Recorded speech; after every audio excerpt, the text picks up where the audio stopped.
Topper, Thorne Smith, Chapter 1 No Change. For some minutes now Skleps had been gazing searchingly at Mr. Topper. And Mr. Topper was troubled. Not definitely troubled, but vaguely so, which to some persons is the most troublesome form of trouble. Mr. Topper was one of such persons. In fact, he was highly representative of the type. So free from trouble had Topper's days been that gradually he had come to regard with suspicion all creatures not likewise unencumbered. An earthquake, an eruption or tidal wave would mildly move Cosmo Topper, arouse him to the extent of a $1 donation which would later be deducted from his income tax, whereas a newspaper story dealing with bankruptcy, crimes of violence or moral looseness would cause him speedily to avert his eyes to less disturbing topics. Mr. Topper could excuse nature and the Republican Party, but not man. He was an institutional sort of animal, but not morbid. Not apparently. So completely and successfully had he inhibited himself that he veritably believed he was the freest person in the world. But Mr. Topper could not be troubled. His mental process ran safely, smoothly, and on the dot along well-signaled tracks, and his physical activities, such as they were, obeyed without question an inelastic schedule of suburban domesticity. He resented being troubled. At least he thought he did. That was Mr. Topper's trouble, but at present he failed to realize it. He experienced now something of the same resentment that came to him upon being delayed in the tunnel on his way home from the city. Things were going on round him in the tunnel, dreadful things, perhaps, but he did not know what they were. He sat in a blaze of light in the midst of clanking darkness. Surrounded by familiar things he felt stuffy and uncomfortable. Even his newspaper lost its wonted stability. Yes, it was a decidedly objectionable feeling that Mr. Topper had tonight as he gave himself to the solicitous embrace of his armchair and followed with a dull gaze the rug's interminable border design, a Doric motif, clean-cut and geometrically accurate. Once this design had appealed to his abiding sense of order. Tonight he hardly saw it, although without his knowledge it was wearying his eyes, and had been doing so for several months. In Sklep's eyes there was an expression difficult to fathom. Mr. Topper held the opinion that the expression was uncomfortably insinuating, making him in some sly way an accessory before the fact. But hang it all, what was the meaning of Sklep's look? The cat had been fed. He had seen to that himself as he had seen to it ever since he had adventurously brought her home from Wilson's, the grocer's, one evening 4 years ago. 4 years. As long as that in this house, and once it had seemed so new. Now it was an old house, an uninteresting house. Perhaps he was old, too, and equally uninteresting. Mr. Topper felt that he was, and for the first time in his life permitted himself to wonder about such things. His intellectual debauch was rudely shattered by Skleps. The cat yawned and tentatively thrust her nails into her benefactor's thigh. It was rather a plump thigh. Long years of sedentary work had served to despoil it of its youthful charm. It was a tight thigh and a fleshy one, yet it still reacted to pain. To such an extent, in fact, that Mr. Topper's sensation of trouble instantly gave way to one of mild reproach as he dropped Skleps softly thudding to the floor. This faint discord in the domestic tranquility caused Mrs. Cosmo Topper to look up from her needlework. Mr. Topper, glancing across the table, met his wife's eyes. It was just for a moment, then he looked quickly away, but why, he did not know. She yawned, he remarked by way of explanation. Yawned and scratched. I know it, apologized Mrs. Topper, mistaking his words for a direct accusation. I've been doing it all evening. It must have been the veal. Topper watched his wife remove her sewing glasses and place them in their case. With an absorbed gaze he followed her movements as she folded her sewing and wrapped it in a piece of linen, which she then deposited in a basket. At this point his expression became almost desperate, then, hopeless.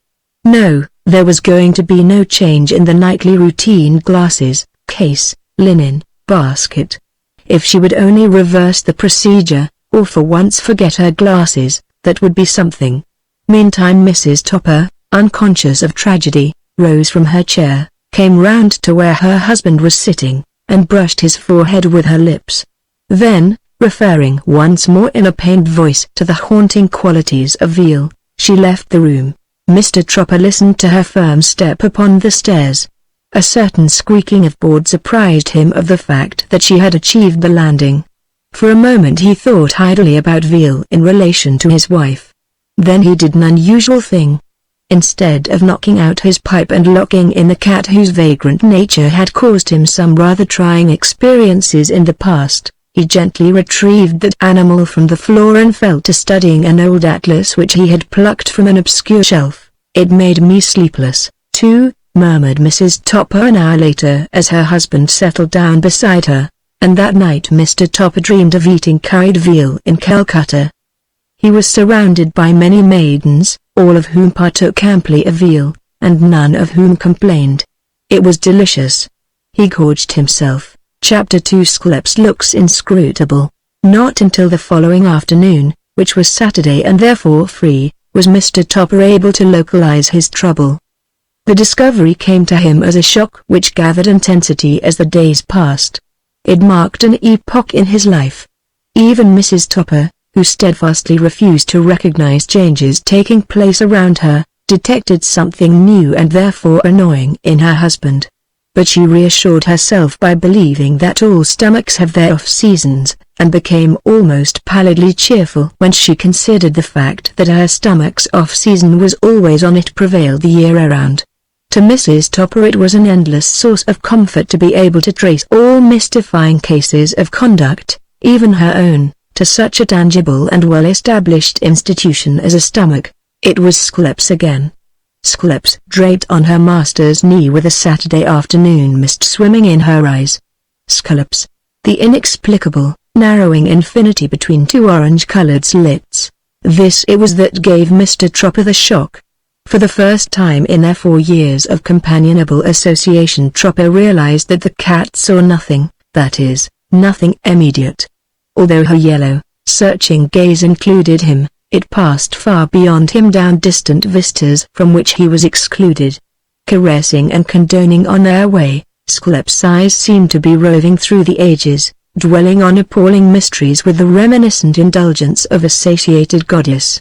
Looking into Sclep's eyes, Mr. Tropper discovered that there were things he did not know, colors of life beyond his comprehension, impulses alien to his reason. With his wife's eyes it was different.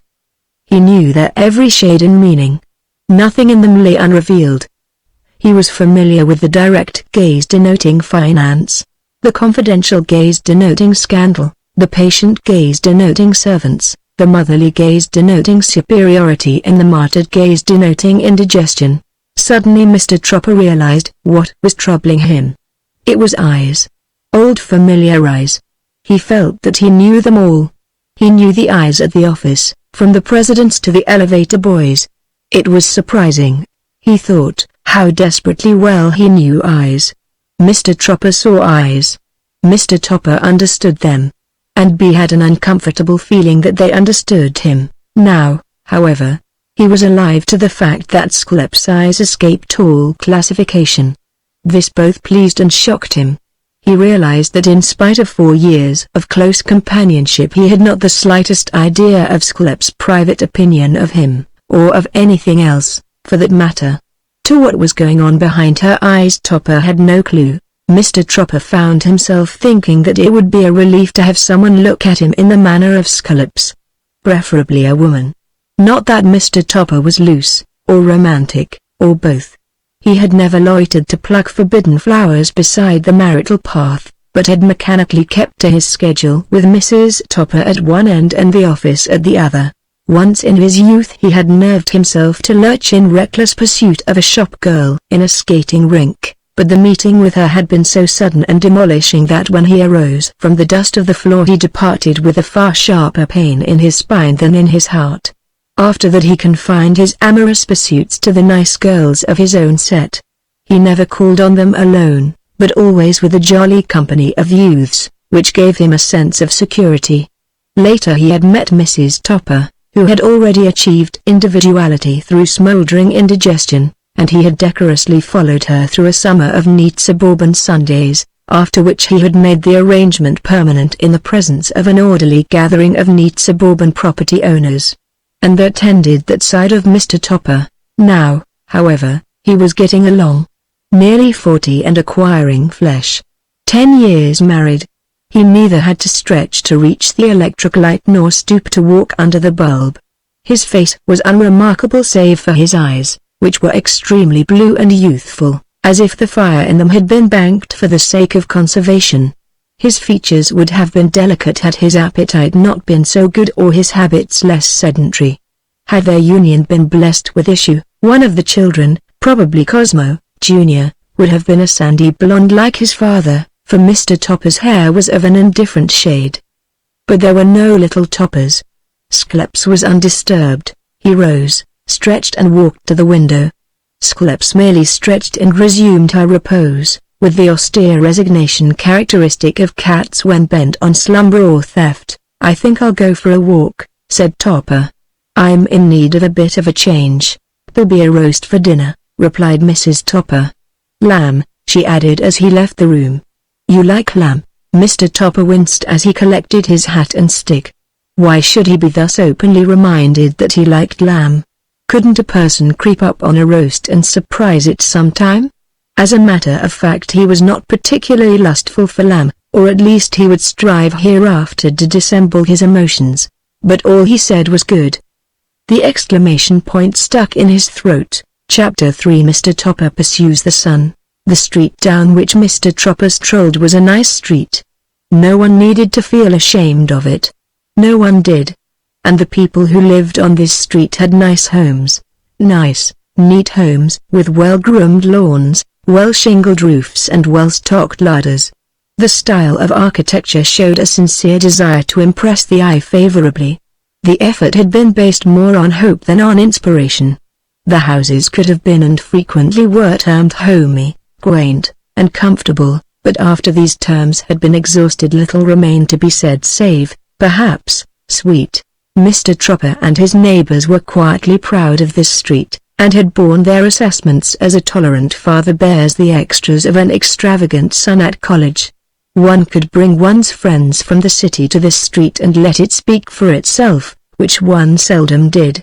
Sewerage, real estate and the cost of building were subjects far too fascinating to be left to the imagination. So the visitors from the city heard all about these things, and were not amused. Being on a slightly higher elevation than the rest of the town, the street was happily called Glendale Road. It is rather terrifying to think that the real estate promoter responsible for this name is perhaps still unhung and busily engaged in giving equally stultifying names to other nice little streets in other nice little towns situated in other nice little localities throughout the United States. "You know that swamp?" he is, perhaps, saying to his wife at this very moment as he lights his cigar. "Which one, my dear?" she asks. "You've bought so many swamps, and sold 'em, too," he replies with a boyish chuckle. "But the one we drove by last week. I pointed it out to you. It was where they found the body of—" "Oh, yes," his wife exclaims, the rag picker's wife. "They had to vacate their shack, didn't they?" "Well, that doesn't matter," replies her husband rather quickly.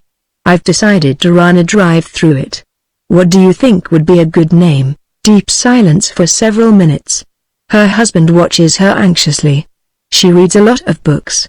"Good things, books. May Blossom Drive," she murmurs at last, with a dreamy look in her eyes. "That would be charming. Let's call it that." Business of writing name down on back of soiled envelope. Husband departs for development in car and another street has come into being. Nevertheless Glendale Road was really a nice street. It was wide and well paved. There were trees on it at orderly intervals. And, now that June was here, there were leaves on the branches of the trees and there were birds among the leaves. For some reason Mr. Topper's mind was not occupied today with thoughts of sewers, real estate or building costs. Community pride was absent from his mood. He heard the birds chirping and listened to them intently. How many of them there must be and what a great to-do they were making. Little birds were always so excited. He had held a sparrow in his hand once and felt its heart beat. Somehow it had made him feel like crying. The little thing had been so excited, so bent on living. Life to the little sparrow had seemed so necessary and important. Topper had released it immediately. How busily it had flown away. Well, these chaps up in the tree were having a good time just the same. They never needed a change. They could come and go as they pleased. A nest here and a nest there. A family hatched and a family fledged. Fresh branches in new lands. Adventurous flights in pursuit of the sun. Not a bad life, that. Be a bird and see the world. Topper smiled and stopped in front of a public garage. He was now on a side street of the town proper, but Mr. Topper was not altogether sure as to how he had got there. He had been flying in pursuit of the sun, and on the following day, after church, two ladies protested to Mrs. Topper that he had looked right through them. What had they done to be so dreadfully treated, and what had come over her husband, who was always so polite to the ladies? Sparrows, said Mr. Topper at this point, and walked away, leaving his wife to explain as best she could the meaning of his remark. Seeing Mr. Topper smiling at him, the owner of the garage rested from his labors and called out an enthusiastic greeting. "Isn't it lovely?" he asked, pointing to the machine on which he had been working. Impressed by the man's earnestness, Mr. Topper approached the car and surveyed it with the vague gaze of an amateur. "Really lovely," he said, looking hopefully at the man. "A really lovely car, Mark." Mark beamed. "It's the coolest little car in the town," he declared, "and it's carried more than gasoline in its time, though it is only this year's model." "Bootlegging?" asked Mr. Topper, deciding, now that he came to consider it, the car did have rather vicious lines. Too much nickel and a trifle too low to the ground. "No, victims," said Mark. "There was a bottle in every flap when they found it." "Then did the car manage to get lost?" Mr. Topper asked with growing interest. "Wrecked," replied Mark briefly. "Head on to a tree. I've practically rebuilt it, but the motor's good as new." "It's had rather a sad life for such a young car," remarked Topper. "Whose is it?" "Mine," replied Mark with pride. "But it did belong to George and the Marion Kirby. You remember? Both killed 3 months back. The estate owed me money, so I took the car in settlement." Mr. Topper now looked at the automobile with unfeigned interest. Surely he remembered George and Marion Kirby, the fastest young couple in town. At least, they had been. People had always predicted that they would come to some such end. Kirby had never worked. No sedentary work for him. Rich young devil. And he and his wife had been laid to rest to the tune of "I Told You So." Kirby's wife, a slim girl, good-looking, quick in her actions, a mocking sort of a creature. Then, like brushing against a cobweb on a dark woodland path, Mr. Topper's thoughts were suddenly arrested by little dinging threads of memory. Marion Kirby's eyes? Yes, he remembered them.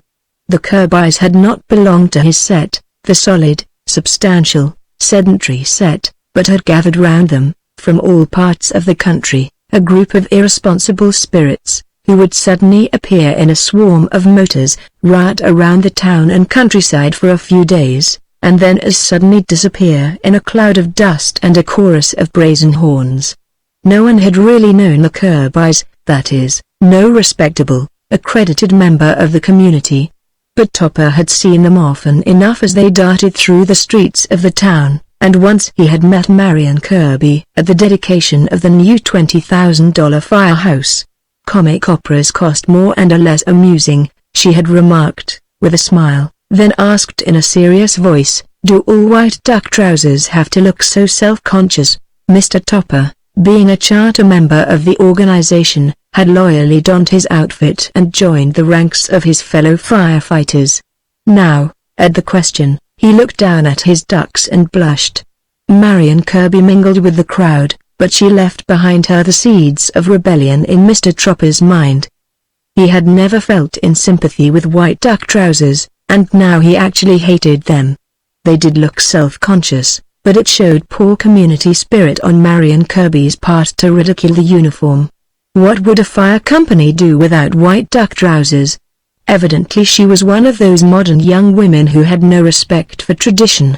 Furthermore, nice women did not talk about trousers on such a slight acquaintance. A few days after this he had encountered Marion Kirby on the morning train.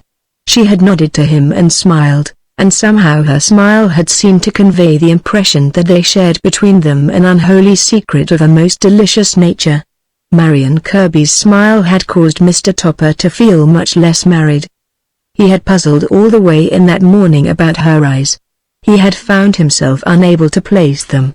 They were never quite the same. Thoughts danced behind them like fountains in the sun, hiding their liquid depth in a burst of dazzling spray.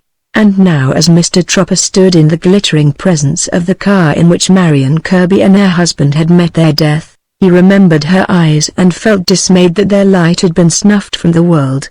A June heaviness settled down on Mr. Topper and he became conscious of his stomach. It was too large. Indecent. Yes, he was certainly in need of a change. Mark's monologue swam in on his ears. They were a wild pair, Mr. Topper, the man was saying, but nice people at that. The nicest couple I ever knew. One minute they'd be fighting with each other like a pair of wildcats and the next they'd be getting along like two tramps. Why, the way they went on would make you think of a couple of kids. They were always arguing about who was the best driver and often they'd ask me to decide. There'd be tears in their eyes, they were so in earnest. You'd have thought it was a matter of life and death with them. That's about how it was, Mark, said Mr. Topper thoughtfully. A matter of life and death. A gay life and a quick death. What's the odds, replied Mark, with a shrug. They liked it that way and they got what they wanted. I've a feeling they got just a trifle more than they wanted, said Mr. Topper. They didn't look like a pair that were extremely anxious to die. They were too crammed with life. But that's the way it goes, continued Mark, waxing philosophic. There are lots of people in town I'd rather have seen get in trouble with a tree. This remark made Mr. Topper feel a little uneasy. He realized that he had never enriched Mark's coffers with the purchase of gasoline or automobile parts. To Mark he was perfectly useless, a fit subject for a tree. They had good stuff, Mark went on reminiscently, and they were generous with it, too. I always had a drink whenever they came in the place. We used to have regular little parties in my office over there. Mr. Topper walked deliberately to Mark's small office and peered through the door. In his mind's eye he could see Marion Kirby seated at the desk. He had a remarkably vivid picture of her. It was almost as if he had been present at the parties himself. There she sat, her slim ankles crossed, her mid-eyes dancing beneath the brim of a smart little hat, and her lips parted in a sarcastic smile. In one hand was a glass which she was holding on high and in the other a cigarette. Truly an unedifying sight, thought Mr. Topper, and yet he was fascinated by it. He dwelt on the delicate lines of her face, the small impertinent chin and the fine lips curved in a roving, debonair smile. Then he returned to her eyes and became lost in contemplation. They were mad, he mused to himself. They could laugh the devil down. Fearing that that was what they were probably doing at the very moment, Mr. Topper turned away from the door and looked at Mark, who was in the act of hanging a for sale sign over the radiator cap of the automobile. The deed done, Mark stepped back and surveyed his handiwork ecstatically, head on one side and hands on his hips. Here, thought Mr. Topper, is a master craftsman, one who loves his work for its own sake. So you're going to sell it, he said, walking over to the bewitched garage man. Certainly, replied Mark. And cheap too. Couldn't get anyone to believe she's sound. But she is, every nut and bolt in her. The Kirbys themselves wouldn't know the difference except that she's quiet now.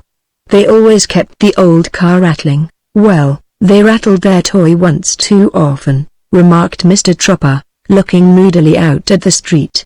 I hope the next owner will have better luck. Lightning never strikes twice in the same place, interrupted Mr. Topper. I know, Mark, but an automobile can, and if it isn't the same place it's some place equally unyielding. With a nod to Mark and a lingering look at the automobile, Mr. Topper left the garage and walked slowly down the street to the main thoroughfare of the town, where he stopped and looked with unseeing eyes into a butcher's window. Behind him a steady trail of automobiles passed by. He was dimly aware of their swift, hissing tires whirling evenly over the smooth road. They were all going somewhere, he thought to himself, without troubling to look around, all out for a good time change. Some of them were going to new places, no doubt, places miles and miles away, possibly as far off as the coast. People did such things, camping at night by the roadside or putting up at inns. Presently he became aware of the fact that he was looking a leg of lamb full in the face. There the thing was, hardly a foot from his nose. Back at home its mate was probably sputtering in the oven by this time. And Mrs. Topper was twittering about preparing new fields for indigestion while the cook struggled to swallow her spleen. It was appalling.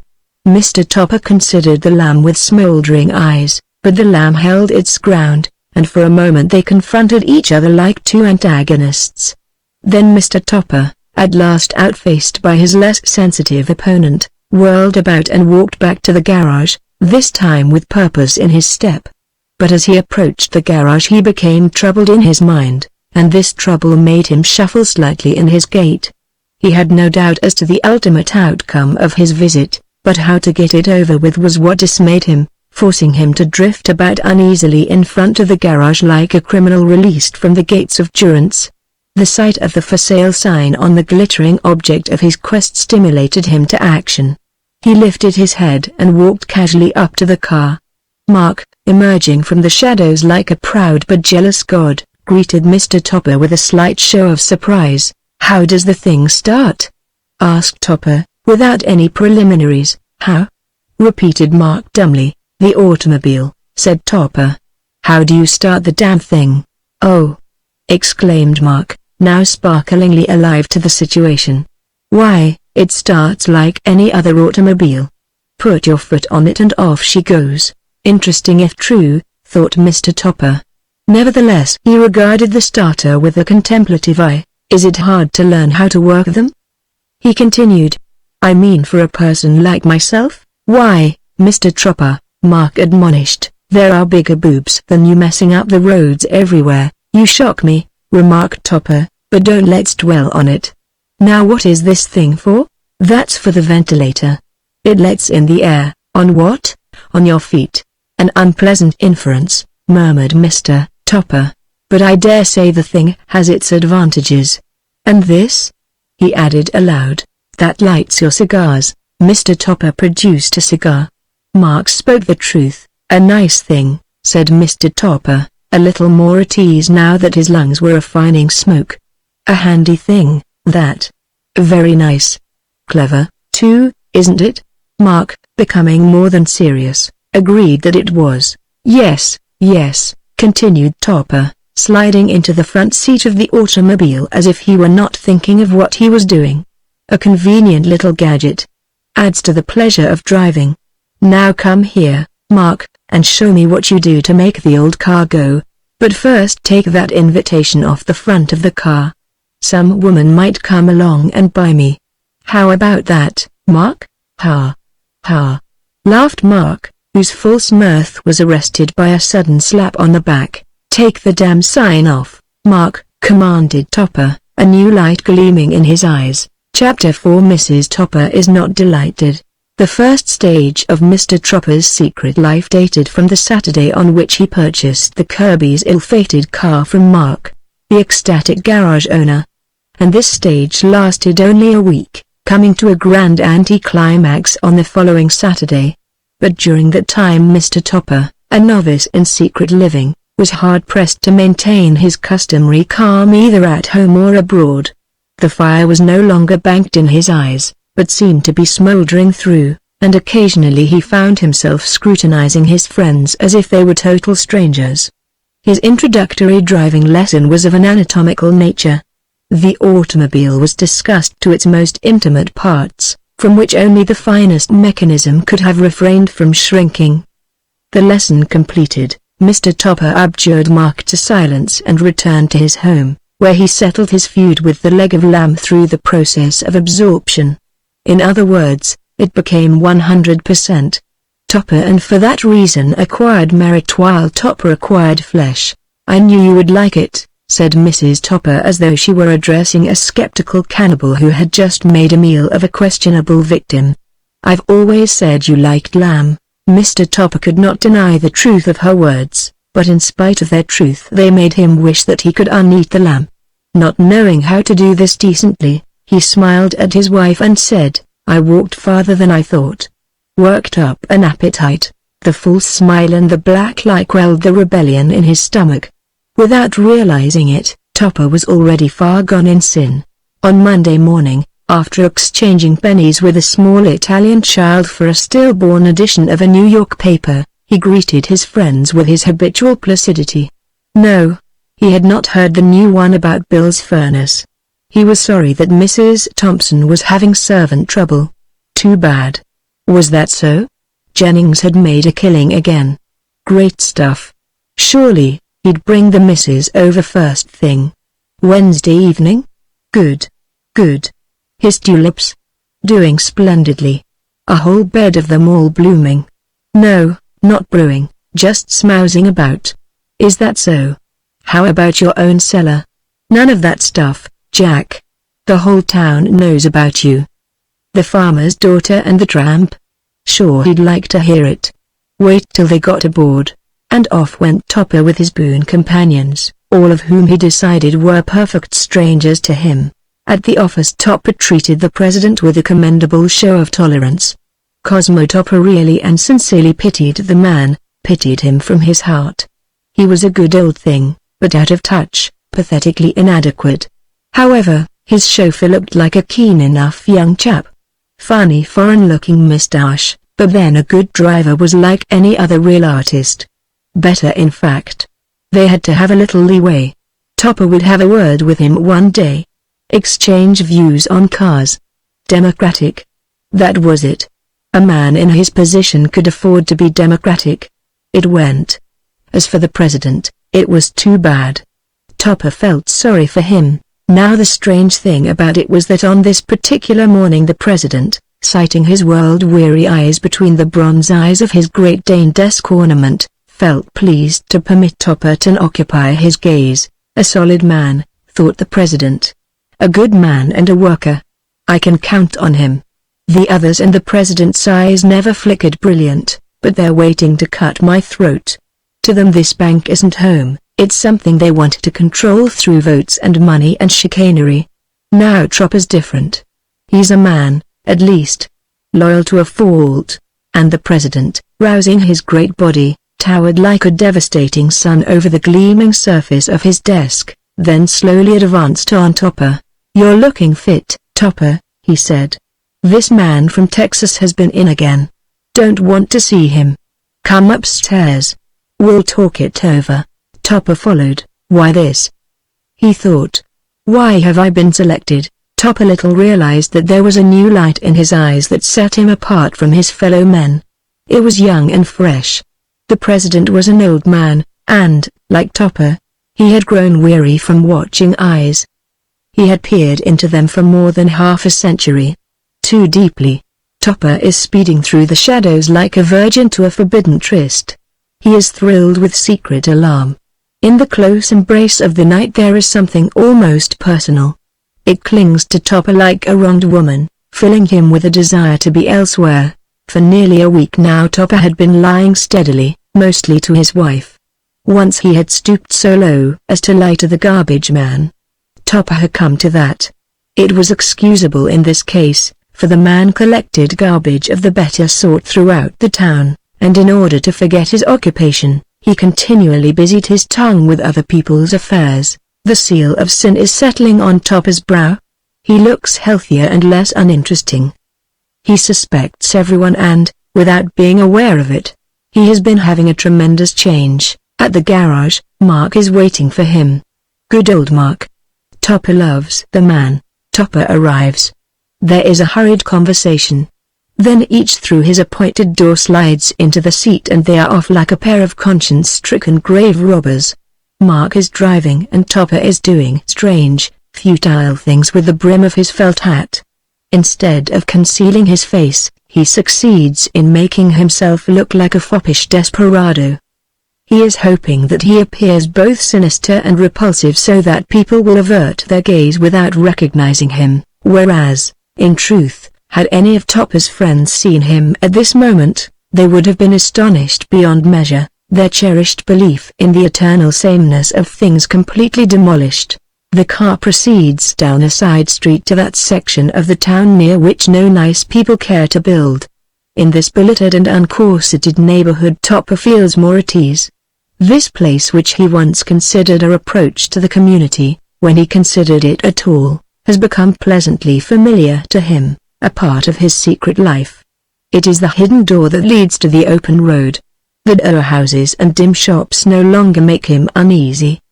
He regards them with a friendly eye which does not drop disapprovingly at the sight of a woman nursing her child on the least populous step of a front stoop. And when a mulatto maid swings down the street and stops to talk with a technically white youth in the livery stable, the moral responsibility of the race question does not weigh down Topper's heart. Whose business is it? He thinks to himself. People should mind their own affairs. Anyway, she was an upstanding figure of a woman. Soon the town is left behind and the car spins along an unfrequented road. "What did you tell her tonight, Mr. Topper?" asks Mark. "Meeting of the town guardians," replies Topper, emerging from his hat. "Last night it was a fire council," continues Mark. "What's it going to be tomorrow?" "The assessment club," snaps Topper promptly. Mark gives a low whistle of admiration and the conversation languishes. "They were killed some way down the road," Mark announces presently. "Want to see the tree? It's on the other end of the old bridge." "Certainly not," says Topper. "To gaze upon the departing point of my predecessors would hardly add to my skill. I want to shift the gears, not chatter through them." "All right," replies Mark, bringing the car to a stop. "You take the wheel and turn her around. Drive down the line a bit and then come back. Keep turning, and if anything comes along pull in close to the side and stop. I'll keep an eye out." Like a dog beneath the caress of an unfamiliar hand, the gears shivered nervously at Mr. Topper's touch. They did not exactly chatter, but from time to time uttered cries of protest, like a child aroused from sleep by a convulsive pain in its stomach. Mr. Topper drove wisely but not well. He obeyed all the dictates of common sense, but still there was something lacking. Through no discernible fault of his own he seemed to bring out all the wayward traits of the car. It stopped without reason and started without grace. It darted as if pursued, then loitered alluringly. It displayed all the varied moods of a temperamental woman, one moment purring soothingly, the next scolding petulantly, now running ahead blind to caution, now holding back in virtuous alarm. It strayed from the path and returned again, and it treated its ardent possessor with the arrogant indifference of a beautiful thing. Mr. Topper was charmed. Not so Mark. Nevertheless, after 3/4 of an hour of conscientious objecting, the car was turned over to Mark, and Mr. Topper, moistly relinquishing the wheel, surveyed the June evening and found it good. "You'll get by," remarked Mark as he headed the car for home. And Mr. Topper did get by, what with the influence of Mark and a handful of cigars. Characteristically enough, it was not until Mr. Topper held in his hands the official card entitling him to drive that he felt sure of his ability. The card dispelled all lingering doubt. He belonged to the brotherhood of the road. He had been tested and received. He could now speak on equal terms with the boy who delivered the ice. He had something in common with practically all the world. There were several surprises in store for Mrs. Cosmo Topper on the Saturday following the purchase of the car. The first one came when Mr. Topper, returning from the city, announced without previous warning that he was starting a 2-week vacation. Mrs. Topper successfully punctured the glory of this surprise by feeling audibly sorry that she was hardly up to going anywhere. Topper, not to be outdone, snatched her fleeting triumph by saying that he was just as well pleased. Of course he was sorry about her not feeling well, but then he was always sorry about that. Strictly so, thought his wife.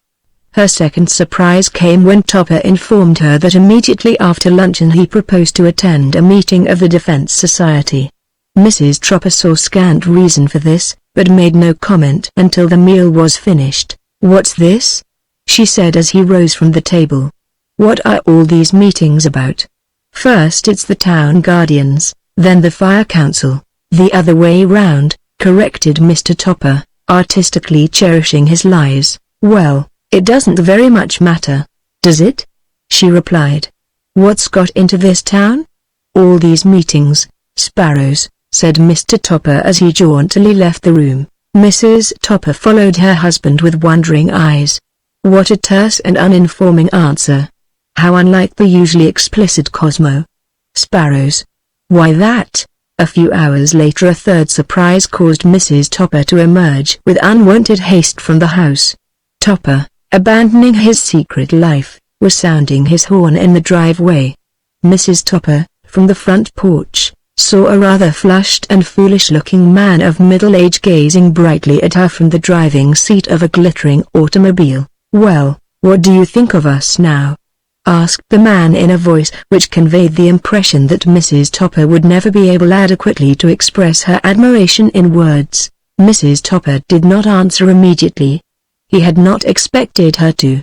That was partly the fun of it, the dawning of delight, the wonder and unbelief, and then the appreciation. Indigestion would be forgotten. A new era would start for them. "You gave me such a start," said Mrs. Topper.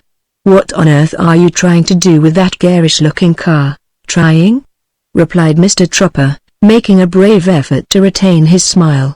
"Trying? Why, I'm not trying, my dear. I'm actually driving it. I drove it here all the way from the garage. It's ours. Yours and mine. We own it. You might own it," Mrs. Topper said, "but we don't. Keep me out of it. I won't be involved. Everybody in town knows the Kirby's car. Even I recognize it. I've seen it thousands of times. A second-hand car. What a thing to do." Topper's smile would not stay fixed. No matter how he strove, his lips refused to respond.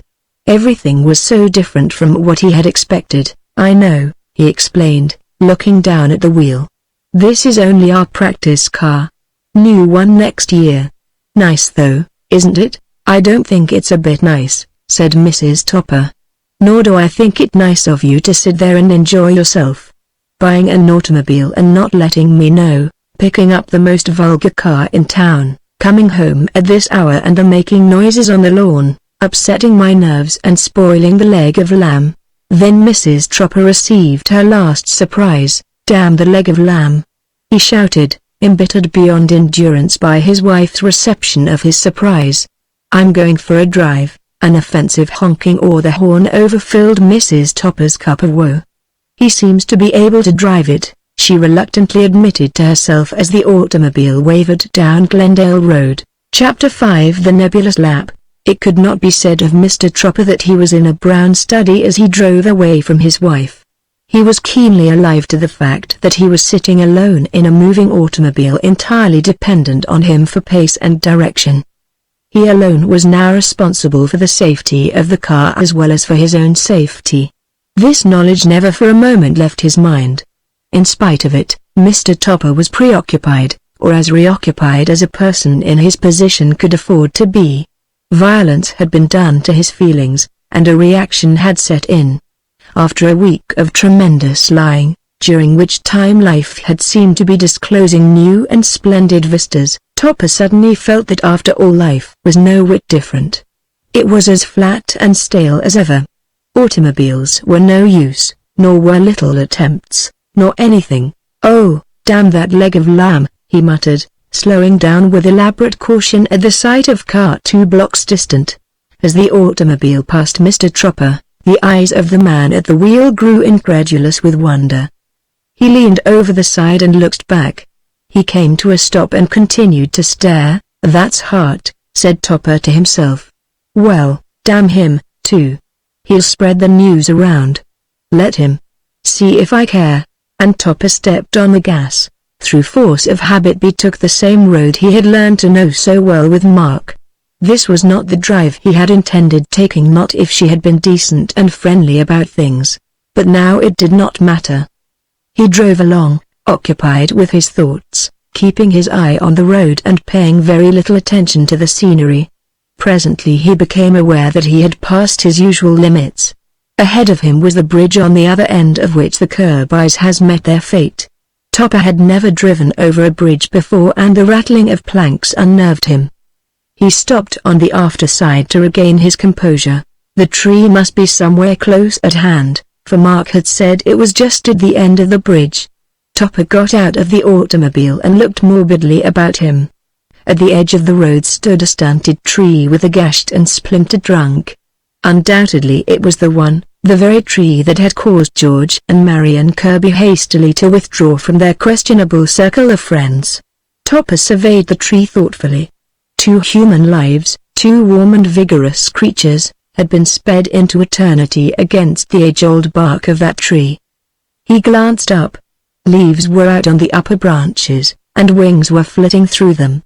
Life still went on with the tree. It drank in the moist earth and tossed its palms to the sun. It was made of sterner stuff than mortals. It was more firmly rooted to the earth. Topper had a funny thought. If he had had a son, this tree would still be green and filled with birds when the boy was gray and gazing back on life. Topper wanted a son. He felt the need of youth, an enthusiastic, unspoiled soul, to stimulate his ebbing interest in the automobile, someone to admire his daring and to speak favorably of his newly acquired art. Topper was on the point of becoming a shade self-sympathetic. An observer of character seeing him at that moment would have paused to ponder over his unremarkable figure. He looked rather small beneath the majestic reaches of the tree, and his stomach seemed pitifully brave, thrusting itself out aggressively into a world that could trump with mountains. The observer would have noted Topper's stomach and the sturdily planted legs, and without exactly forgetting these features, would have really remembered Topper's face.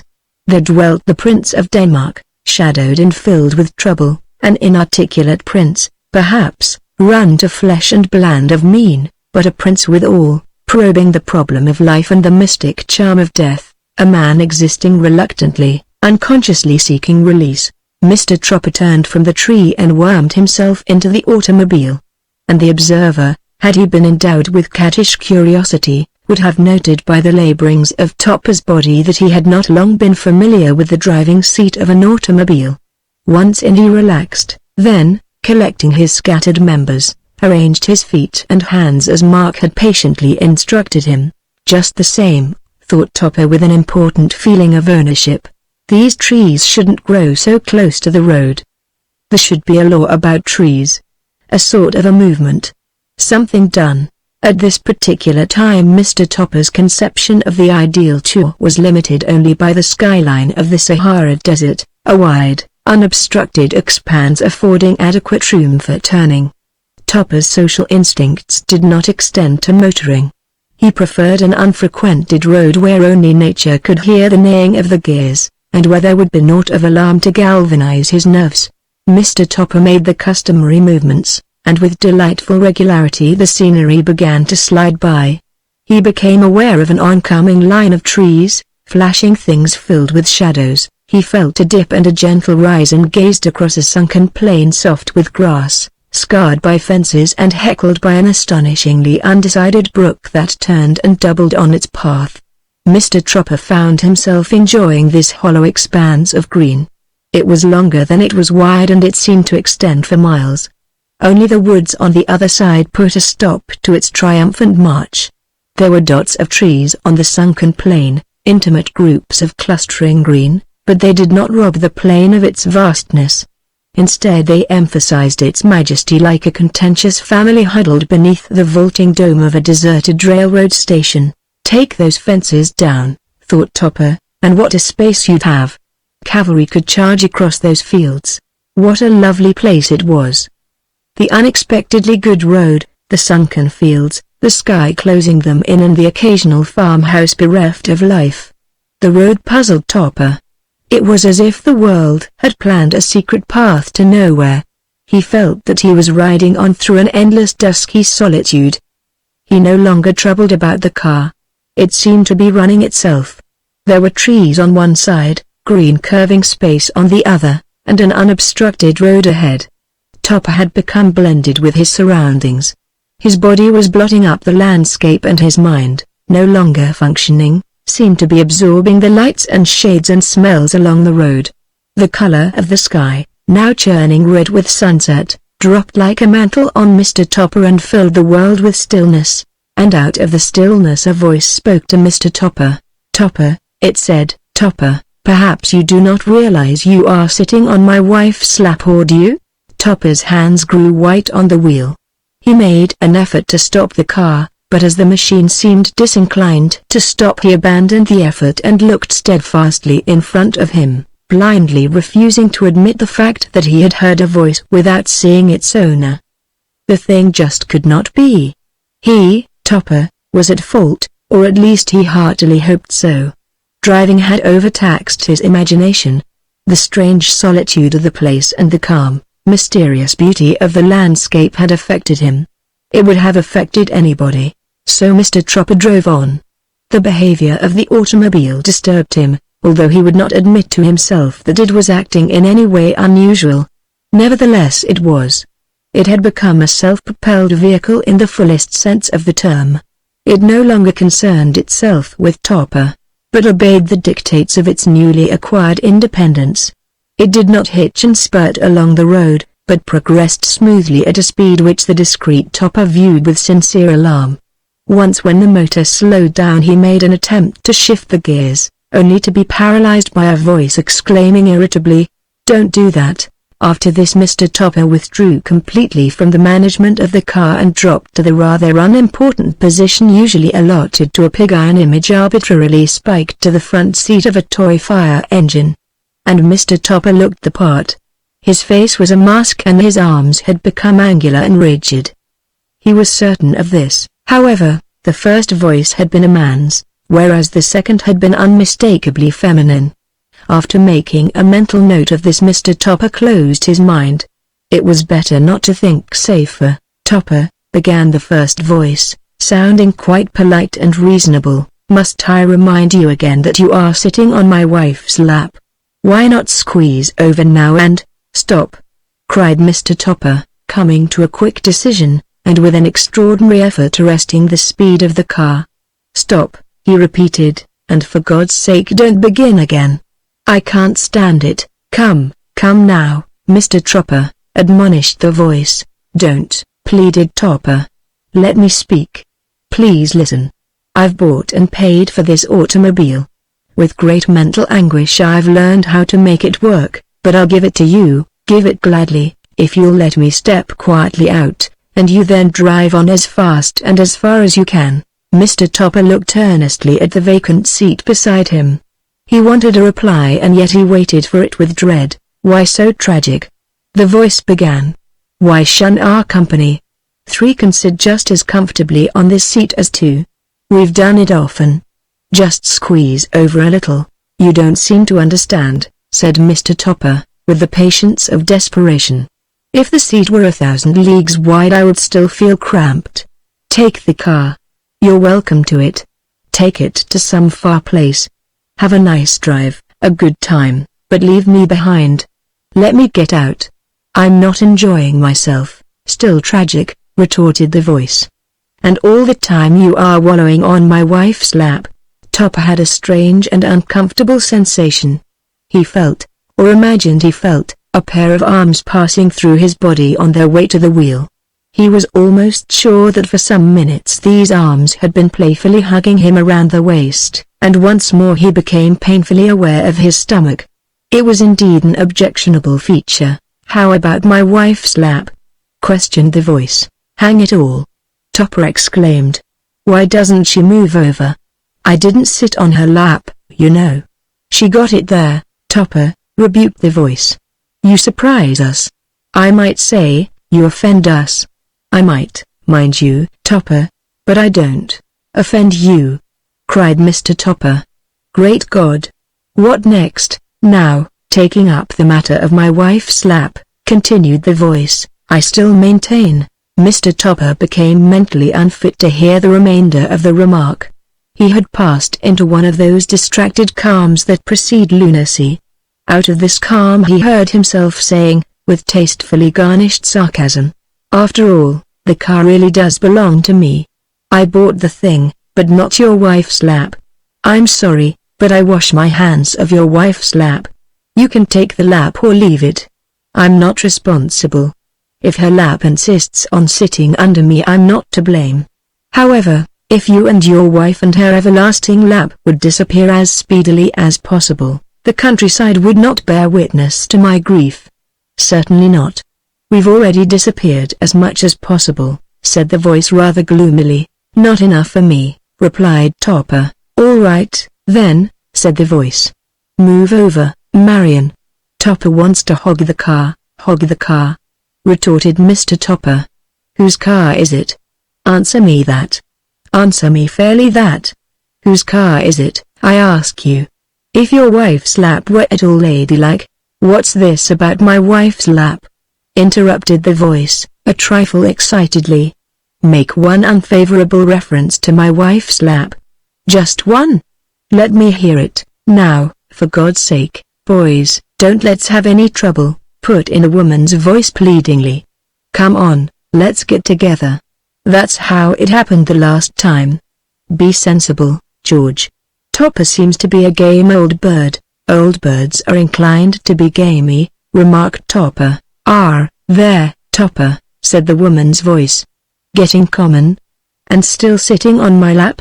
"Just so," joined in the man's voice. "Don't go any further. Try to remember that you're still sitting on my wife's lap. I don't want any trouble." Topper's whole mental system was undergoing a revolution. It did not occur to him that he was having a row with space, or that he was being calculatingly nasty to nothingness. So absorbed had he become in the injustice done to himself that, for the moment, the unconventionality of the situation had slipped his mind. Topper was thoroughly aroused. "Prove to me that I am sitting on your wife's lap," he said. "Do you understand the fourth dimension?" politely inquired the man's voice. "Why should I?" said Topper. "Well, we do," continued the voice. "As a matter of fact, you might almost say that we are the fourth dimension. Not of the oldest families, perhaps, but pretty well sponsored at that. It would be a waste of time to attempt to explain it to you, so you'll have to take my word for it. You, Topper, are sitting most heavily, most grossly, on my wife's lap. No man has ever done it, with my knowledge, for the same length of time that you have. I repeat, with my knowledge. Don't indulge your jealous nature," said the woman's voice. "Don't irritate me. I'm going to leave this car," announced Topper. "I hate bickering." Topper made an effort to rise, then sank back in his seat. He had an odd feeling. Two arms were holding him round the waist. They were the most material arms he had ever encountered, yet he could not see them. They held him firmly, and made a noticeable depression in his stomach. This impression without the arms was too much for Topper. "She's holding me," he gasped, sweat beading his lips. "Tell her to take her arms away." "Not until you promise to be good," replied the woman's voice. "Let me go," pleaded Topper, "and I'll promise anything.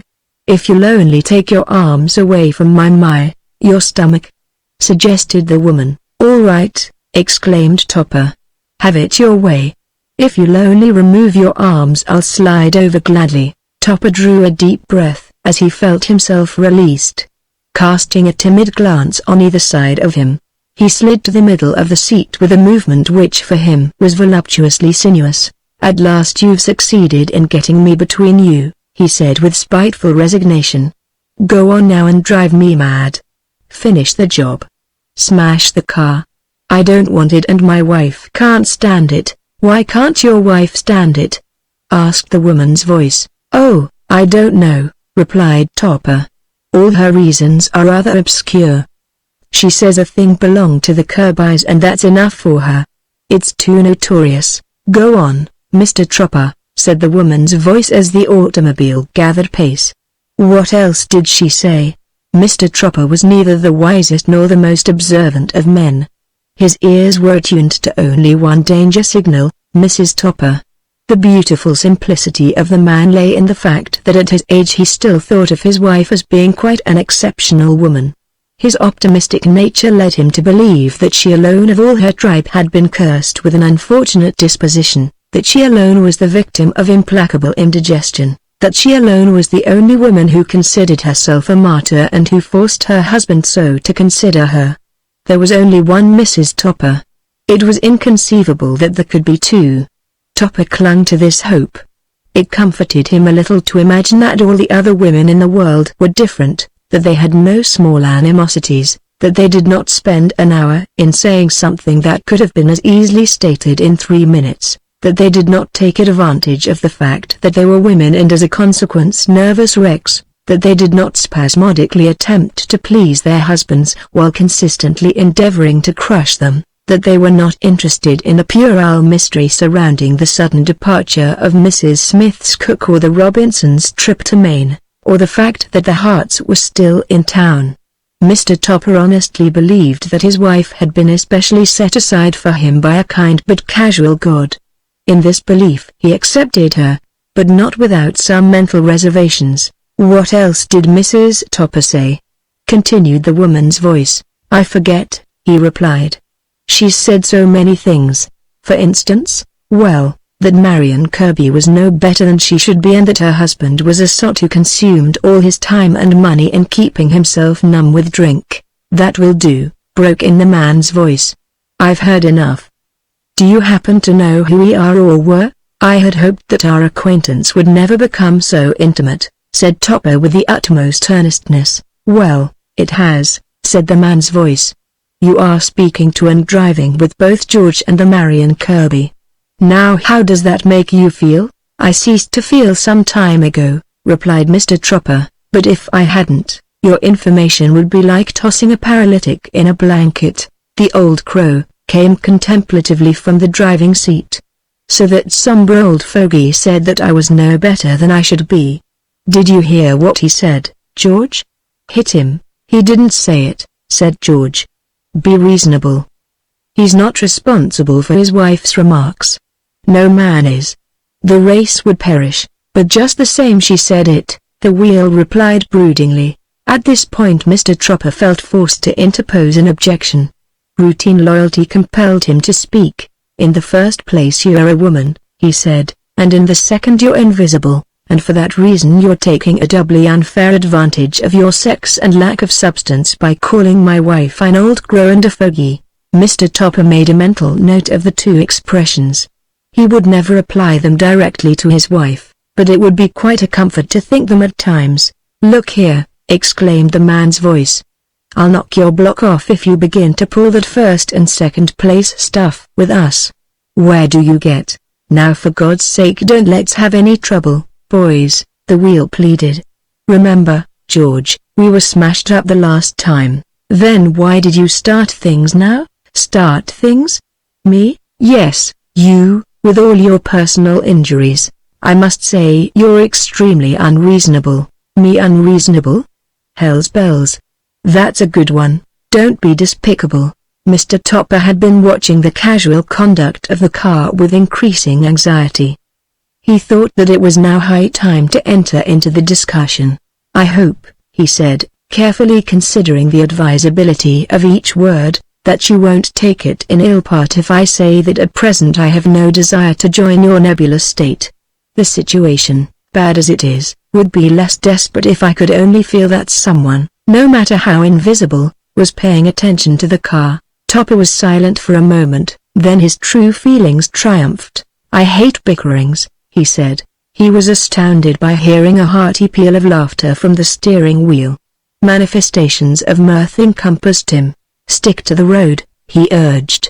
"Stick to the road, Topper." The woman's voice exulted. "That's a good name. Let's call him that, only for introductions," replied the other voice consideringly. "Too long for ordinary use. Cosmo is rather crisp." "Why paint the lily? What do you mean about introductions?" inquired Mr. Topper uneasily. "Have you any friends?" "I don't want to meet them. Remember that." "Absolutely no. I hope you wouldn't embarrass us in case we met a group of our friends," replied the man. Embarrass you? Oh, I don't know what I'd do. My God, a group. Not just a friend, but a group. Topper's voice was distracted. Well, how about meeting some of yours? Suggested George. There are quite a few over here. Not an honest piece of ectoplasm in the bunch. Look where you're driving, breathed Topper, reaching for something to cling to, yet unwilling to thrust his arms through the invisible bodies beside him. I never wanted less to die in all my life, tactful Topper, said Marion. A slight difficulty with the rail fence momentarily retarded conversation. When the car emerged from the dispute bearing a battered fender, Topper voiced his unhappiness by remarking that there was scant comfort to be gained by sitting between two ethereal bodies while one's very soul was being shot through space. I have nothing to cling to save hope, he said. And even that grows dim. A turn in the road disclosed in the distance the lights of a small town. Mr. Topper gave a sigh of relief. During the course of the conversation he had not actually believed in its reality. He had preferred to accustom his mind to the fact that he had gone mad, mildly mad, and, as he fervently hoped, temporarily so. The best way to combat this madness, he concluded, was to give into it, to make no effort to regain sanity, but gradually to feel his way back to his normal state like a man delicately shaking a leg that had fallen asleep. Topper felt that a village street, stark and solid beneath the glare of the lights, and thronged with the usual Saturday night collection of rustics, would do much to restore his mental poise. He would leave the car and mingle with these people. He would not actually kiss and hug them, but he would feel like doing so. Spiritually he would shower them with embraces, and as he absorbed the life of the town the imaginings of the road would fade away and he, Topper, would once more be a full-fledged member of the human race instead of a rebellious participant in an occult phenomenon. For the sake of appearance, he remarked to the wheel, we had better exchange positions as we drive into the town. People have grown accustomed to seeing someone sitting at the steering gear of automobiles. It may seem silly to you, but if we drove down the main street of this town under the present arrangement I would probably be burned for a witch or thrust into solitary confinement. You need never fear solitude, Topper, so long as we're around, replied Marion. Don't misunderstand me, Topper hastened to explain. I have no fear of solitude. I yearn for it. Absolute solitude unbroken by the sound of a voice or the knowledge of a presence. All right, said Marion. Let's change seats. Move over. How can I be sure that we are changing seats? Mr. Tropper inquired. I'll see that she does, replied George Kirby. Stop at the nearest garage. We need gas. A few minutes later Mr. Tropper drew up at a garage. He had never before bought gasoline. The situation perplexed him. How much shall I get? He whispered over his shoulder. 10 gallons will be enough, Kirby announced. Get some oil, too. Not so loud, Topper pleaded as he got out of the automobile and approached the unenterprising deity of the place. The deity regarded Topper with aversion and his car with disgust. He was almost hostile in his disapproval. Topper could sense it by the angle of the man's hat and the tilt of his cigar. Nevertheless, Topper addressed the deity, tactfully suggesting his cooperation in procuring oil and gasoline. Bring your car under the pump, commanded the deity, filling Topper's face with smoke. Topper objected to the smoke, but felt that at least it was more tangible than phantoms. One moment, he replied, turning round, then he froze in his tracks. His last hope vanished. After all he was not mad, not even mildly so. The automobile, apparently unassisted, was busily edging itself up to the pump. He glanced guiltily at the deity as if to seek comfort in his repellent countenance, but no comfort was there to be found. The deity had momentarily become immortal. You could tell that by the gold fillings in his teeth twinkling through his widely separated lips. How did you do that? Asked the man. Topper laughed a trifle wildly, as he waved a protesting hand at the car. Quite a trick, eh? Well, I had her all set, but I guess the brakes slipped. The man's face cleared, his mouth closed and once more he became a deity. But as he approached the tube to the tank his features again altered. This time his eyes became prominent. As he gazed at the brass cap of the gasoline tank, they were much more eloquent with astonishment than the gold fillings. The thing was slowly and mysteriously unscrewing itself. Suddenly it moved through the air, then came to repose on the mudguard of the car. Topper stood by fascinated. "How did you do that?" demanded the man. "What?"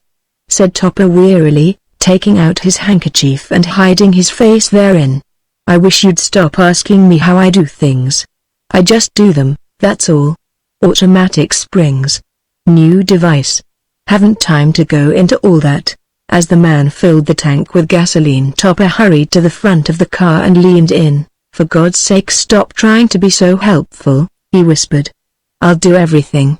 An ineffectually stifled giggle smote his ears. "Who's laughing?" called the man from the rear of the car. Topper had not the time to answer. Something was taking place in front that demanded all his attention. A water bucket insecurely balanced on thin air was emptying its contents into the radiator.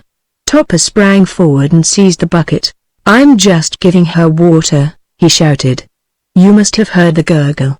This car always gurgles like that. It's a habit." When the radiator was filled, Mr. Topper became engaged in a violent struggle with the bucket, for George Kirby, still bent on being helpful, was trying to take the thing back to the garage. For a few moments the bucket danced crazily in the air, then fell clattering to the ground, from which it was seized by some unknown agent and carried swiftly in the direction of the garage. Mr. Topper sped after the bucket. His outstretched hand separated from the handle by several inches of space. "I'm just returning the bucket," he called over his shoulder. "I'll be right with you." Then under his breath, "Kirby, don't run so fast. Let me at least catch up with the bucket. I merely want to pretend I'm carrying it." The deity, now transformed into one of the most disturbed creatures that had ever watered gasoline, stood watching Topper's pursuit of the bucket. He saw it describe an arc in the air, and Topper leaping after it with great agility and determination. He saw the bucket rolling rapidly across the floor and Topper, lost to dignity, rolling after it. Finally he saw Topper rise triumphantly with the bucket in his hand and place it under the water faucet, where for a short space it bounced gaily up and down, then settled to rest beneath the weight of Mr. Topper's body. The man did not stay to see any more, but faced about and hurried down the street. As he did so the automobile began to honk vociferously, a door flew open and a woman's voice called impatiently to Mr. Topper. The man increased his pace, then broke into an earnest dog trot. Still honking madly, the automobile turned into the road and sped away in the opposite direction. But the man did not stop to watch its tail light disappear. In the automobile Topper was sitting in silence and perspiration. George and Marion Kirby were talking to him at the same time, but Topper refused to answer. He was a crushed man, a hurt man. The scene still lived in his eyes, that ghastly pursuit of the bucket. And it lingered in his eyes until the automobile came to a stop beside the great tree that had dispatched the Kirbys. Here Topper began to laugh softly to himself. He was thinking of the amazement on the garage man's face. Mr. Topper's laugh gathered in volume. It was swelled by the laughter of George and the Marion Kirby. The night was filled with their mirth. The old tree rustled its remonstrating branches above the automobile, but the laughter mocked its rebuke. A farmer driving home from market warily skirted the glare of the headlights and clicked to his mare. Down the road and through the night the wild laughter followed the creaking cart. They were all sitting in the front seat hugging and kissing and carrying on crazy. The farmer told his wife at the end of the drive. "I could see 'em as plain as day. Women smoking and going on scandalous. Them townspeople drink too much," replied the wife as she filled the old man's glass with a generous allotment of good old Jersey cider. Chapter 6 Disaster at the Curb. Thus began for Mr. Topper an unusual experience, to say the least. Not knowing the circumstances, his friends chastely called it demoralizing. But not so Mr. Topper. For the first time in his life he consciously, nay, deliberately, assumed a minority role. For the first time he permitted himself to deal with abstract things without feeling that he had sinned. For the first time Topper's established routine of living gave place to a disorderly desire to live. And for the first time on an evening in June, Topper wonderingly considered the stars, not in relation to a smart New Jersey town, but in the relation of the town to the stars. This was the second phase of Topper's secret life. It was in this phase that he came to regard the place in which he lived as a pool fed by the withering souls of people who had passed up life. They were usual people, the people who fed this pool. They had been accepted and asked out to places. They commuted, propagated, and entertained with impartial uniformity. In all the things of life they used the same timetable. Mr. Topper could not call them vicious. That was the trouble. Topper bent his brain over an abstract problem. His friends would have been surprised had they seen the man actually screwing his face into childish wrinkles over such a time-consuming thought. And all was not well at home with Topper. He had cursed a leg of lamb. He had actually damned the thing. Mrs. Topper could not forget that. Had he cursed her she might have dimly understood, but to her imprecations at a tender leg of lamb, a thoughtfully selected leg of lamb, oh, no, that could not be forgotten. Men might rebel against their God, but a leg of lamb, a household deity, a savory roast. Sacrilege, its very seat and circle. In spite of her husband's offense Mrs. Topper maintained the brooding sameness of things.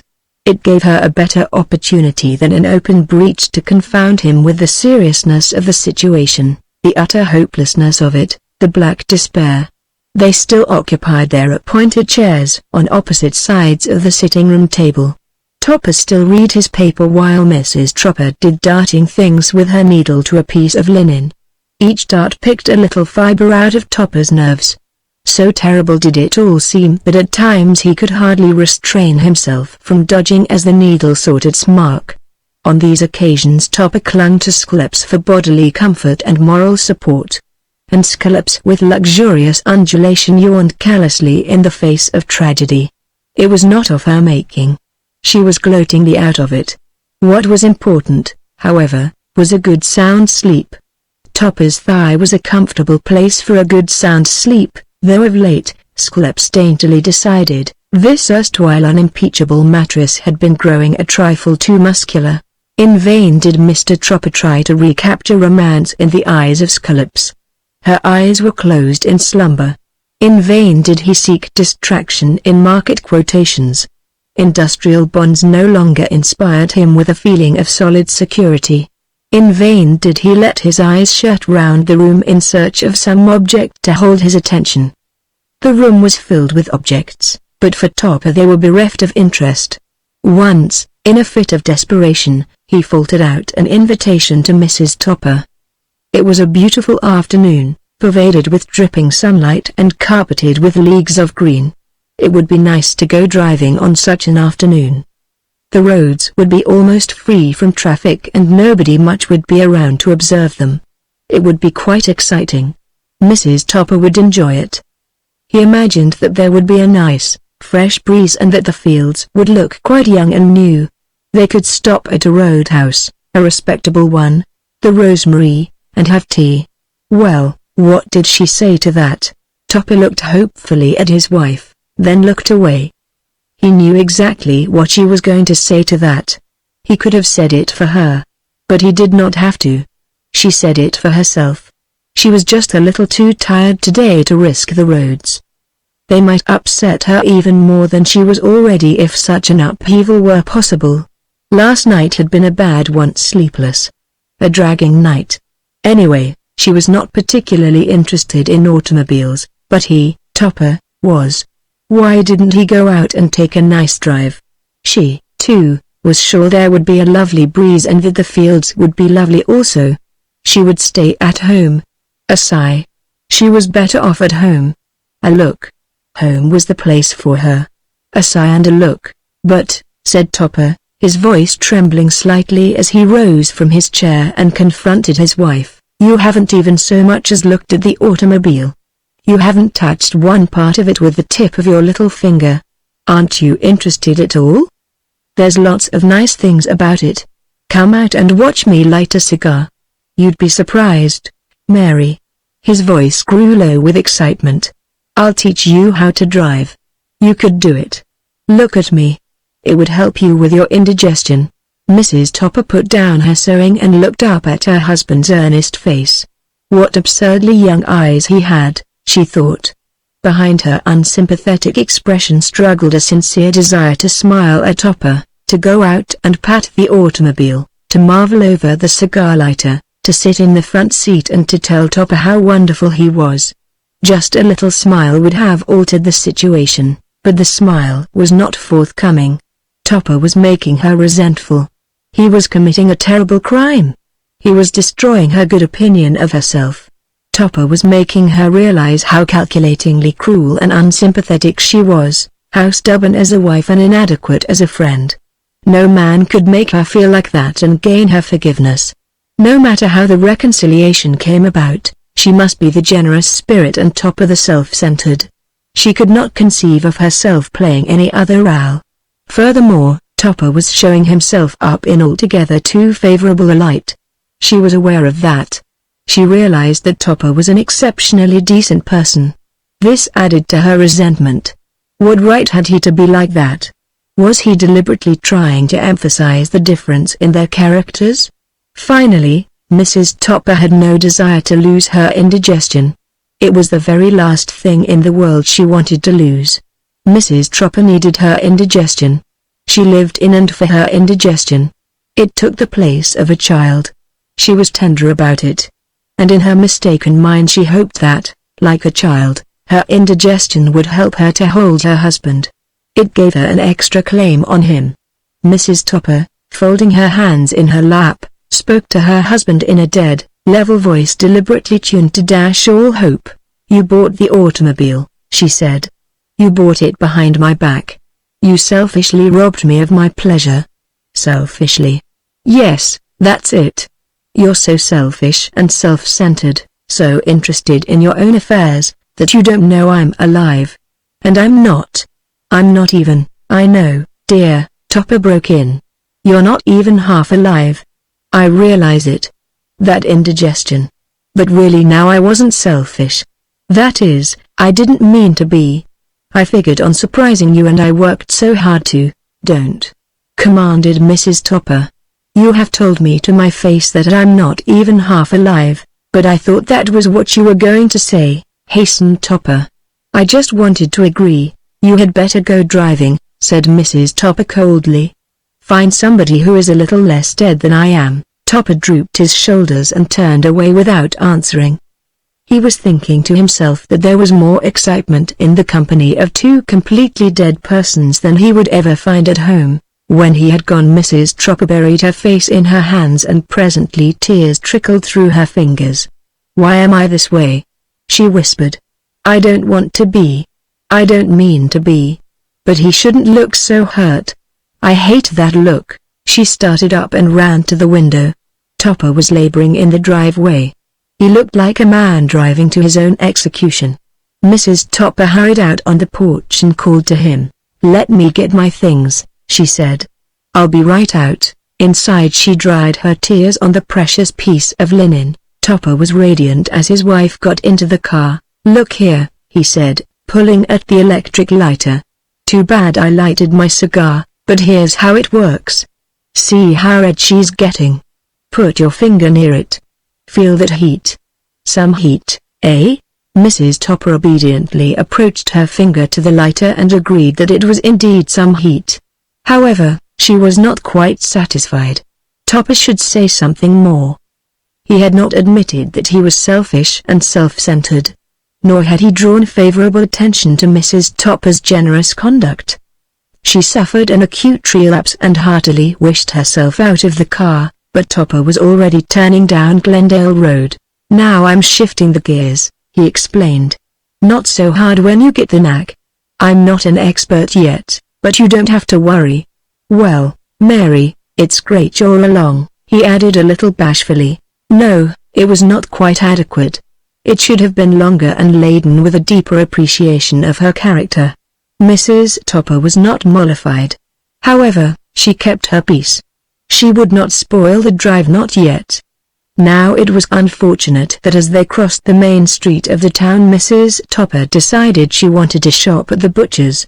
It was doubly unfortunate, because Topper was not accustomed to stopping on the main streets of towns and had a perilous time wedging himself in between two intimately parked automobiles. It was even more unfortunate that, after Mrs. Topper's departure, Mr. Tropper attempted to improve on his position by ramming, with no little violence, the automobile directly in front of him. People stopped and stared at Topper, then stared at the assaulted car. Several examined the damaged fender, from which Mr. Topper hastily averted his woeful eyes. Where was the owner? Topper hoped that his wife would hurry so that they could get away as speedily as possible. Topper could never face the man. He felt like pinning a $20 bill to the fender with a note asking forgiveness. He would sign it "An unknown admirer," to make the man feel better about it, but more unfortunate than anything else was the reappearance of Mrs. Topper in company with Clara Stevens.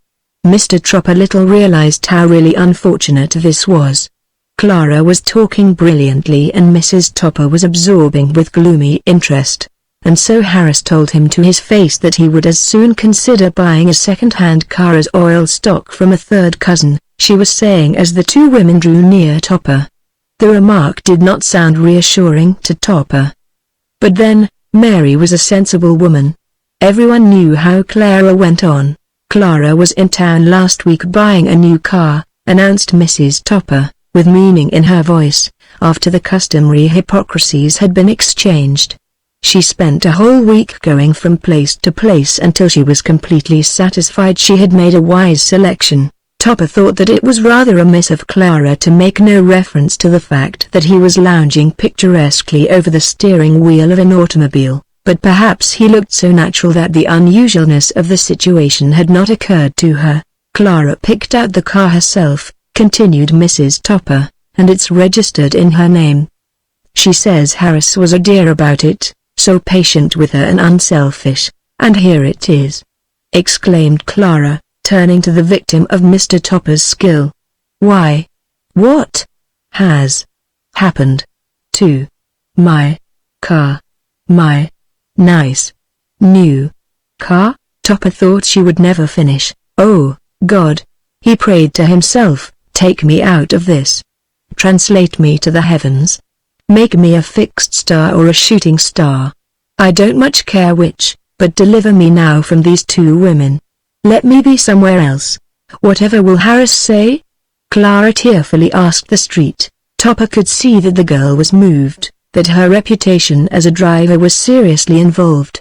He knew Harris, and he knew that he was neither patient nor generous, nor was he a dear. Topper was also afraid that some helpful bystander would point a denouncing finger at him before he had time to explain. "I guess Harris will have to talk with me," said Topper quietly. "You see, I did it. I did it with my little car. Fix it as good as new. Stick on another fender in a minute. Sorry. The man behind me just wouldn't budge." Mrs. Topper was being repaid for her momentary weakness. Before Clara could speak she did, which showed that she had been towing the mark. "You should at least have thought of me," she said. "Come, Clara, take me home, will you? I am not feeling well. I knew it would be this way. Cosmo will see that everything is arranged." "Just a minute," called Cosmo, as the two women entered the other machine. "Aren't you coming driving with me?" "With you?" said Mrs. Topper, her eyebrows slightly arched. Chapter 7 Topper calls on a tree. Mr. Topper viciously pressed his foot down on the self-starter. In his imagination he was crushing the human race, especially the female branch of it, and in particular Clara Stevens. He had one desire now and only one. He wanted to cut himself off entirely from people and faces and eyes, and from tongues, too. Idle, insincere tongues. He was an embittered man and a confused one. Events had occurred too rapidly. Mentally he had tried to catch up with them. There had been a little unpleasantness at home. That had fortunately subsided. Then quite amazingly he had found himself driving off in triumph with his wife. He had talked to her engagingly about gears and electric devices. She had appeared to be interested. After all, it was going to be a successful afternoon. Everything was set for it. Then that fatal butcher shop and the accident-like thing.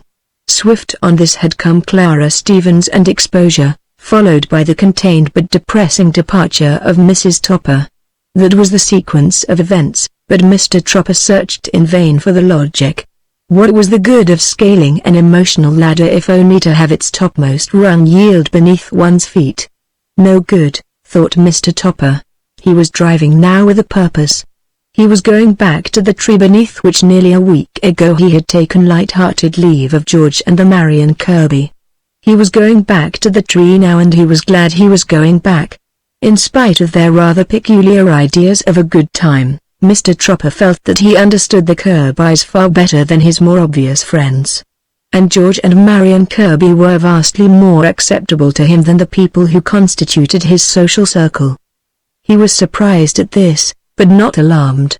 Since his first experience with the Kirbys, Mr. Topper had steadfastly refrained from driving past the tree. Several times he had felt like doing so, but discretion had forced him to master the temptation. He considered communing with spirits much in the same light that he regarded the smoking of opium. It was unnatural. For all he knew, it might even be habit-forming. God knows where it might end. If the Kirbys had only been sensible spirits, orderly and law-abiding, and much less active, the situation would have been different better. Mr. Topper could have created a little club round them. On Thursday nights, for instance, they could have given interesting and uplifting talks to his friends. He, Topper, having sponsored them, would have become famous in a serious and conservative way. There goes Topper, people would have said. Psychic devil. He controls two spirits. He might even have corresponded with Sir Oliver Lodge. As a matter of fact, there were commercial possibilities in a pair of good tame spirits. Mr. Topper could have incorporated them. But not the Kirbys. They could hardly be trusted. Many of their actions would be too difficult to explain. If they were not quite so willing, so callously unabashed about being dead, a certain reluctance would seem more fitting. Nevertheless, Mr. Topper was strangely attracted to the Kirbys. They were different, refreshingly set apart from the usual run of people. On his modest excursions during the past week, George and the Marion Kirby had been much in his mind. He had come to accept them without reservation. The ringing quality of Marion Kirby's voice still lingered in his ears. He was able to recall without too great compunction that her arms had quite unmistakably encircled his waist.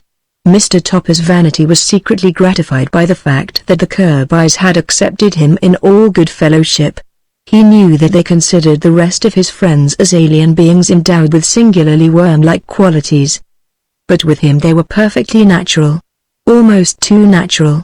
So Mr. Topper was on his way to the tree, quite definitely on his way. Like a dead eye in a grey face, the sun above him gazed starkly through a film of sickly clouds. There was going to be rain or something else equally unpleasant. Topper hoped that it would clear up, and no sooner had he hoped this than it did clear up. The clouds slipped from the face of the sun and the world grew bright again beneath its rays. Mr. Topper became suspicious. There was something ominous in the alacrity of the weather to comply with his wishes. Nothing ever happened the way he hoped. Why should the weather be so obliging? Perhaps through his brief acquaintance with the Kirbys he was becoming endowed with occult powers.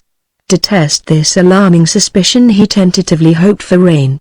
The sun plunged its face into a scum of grey vapors, and Mr. Tropper immediately stopped hoping. His credulity was becoming stronger than his nerves.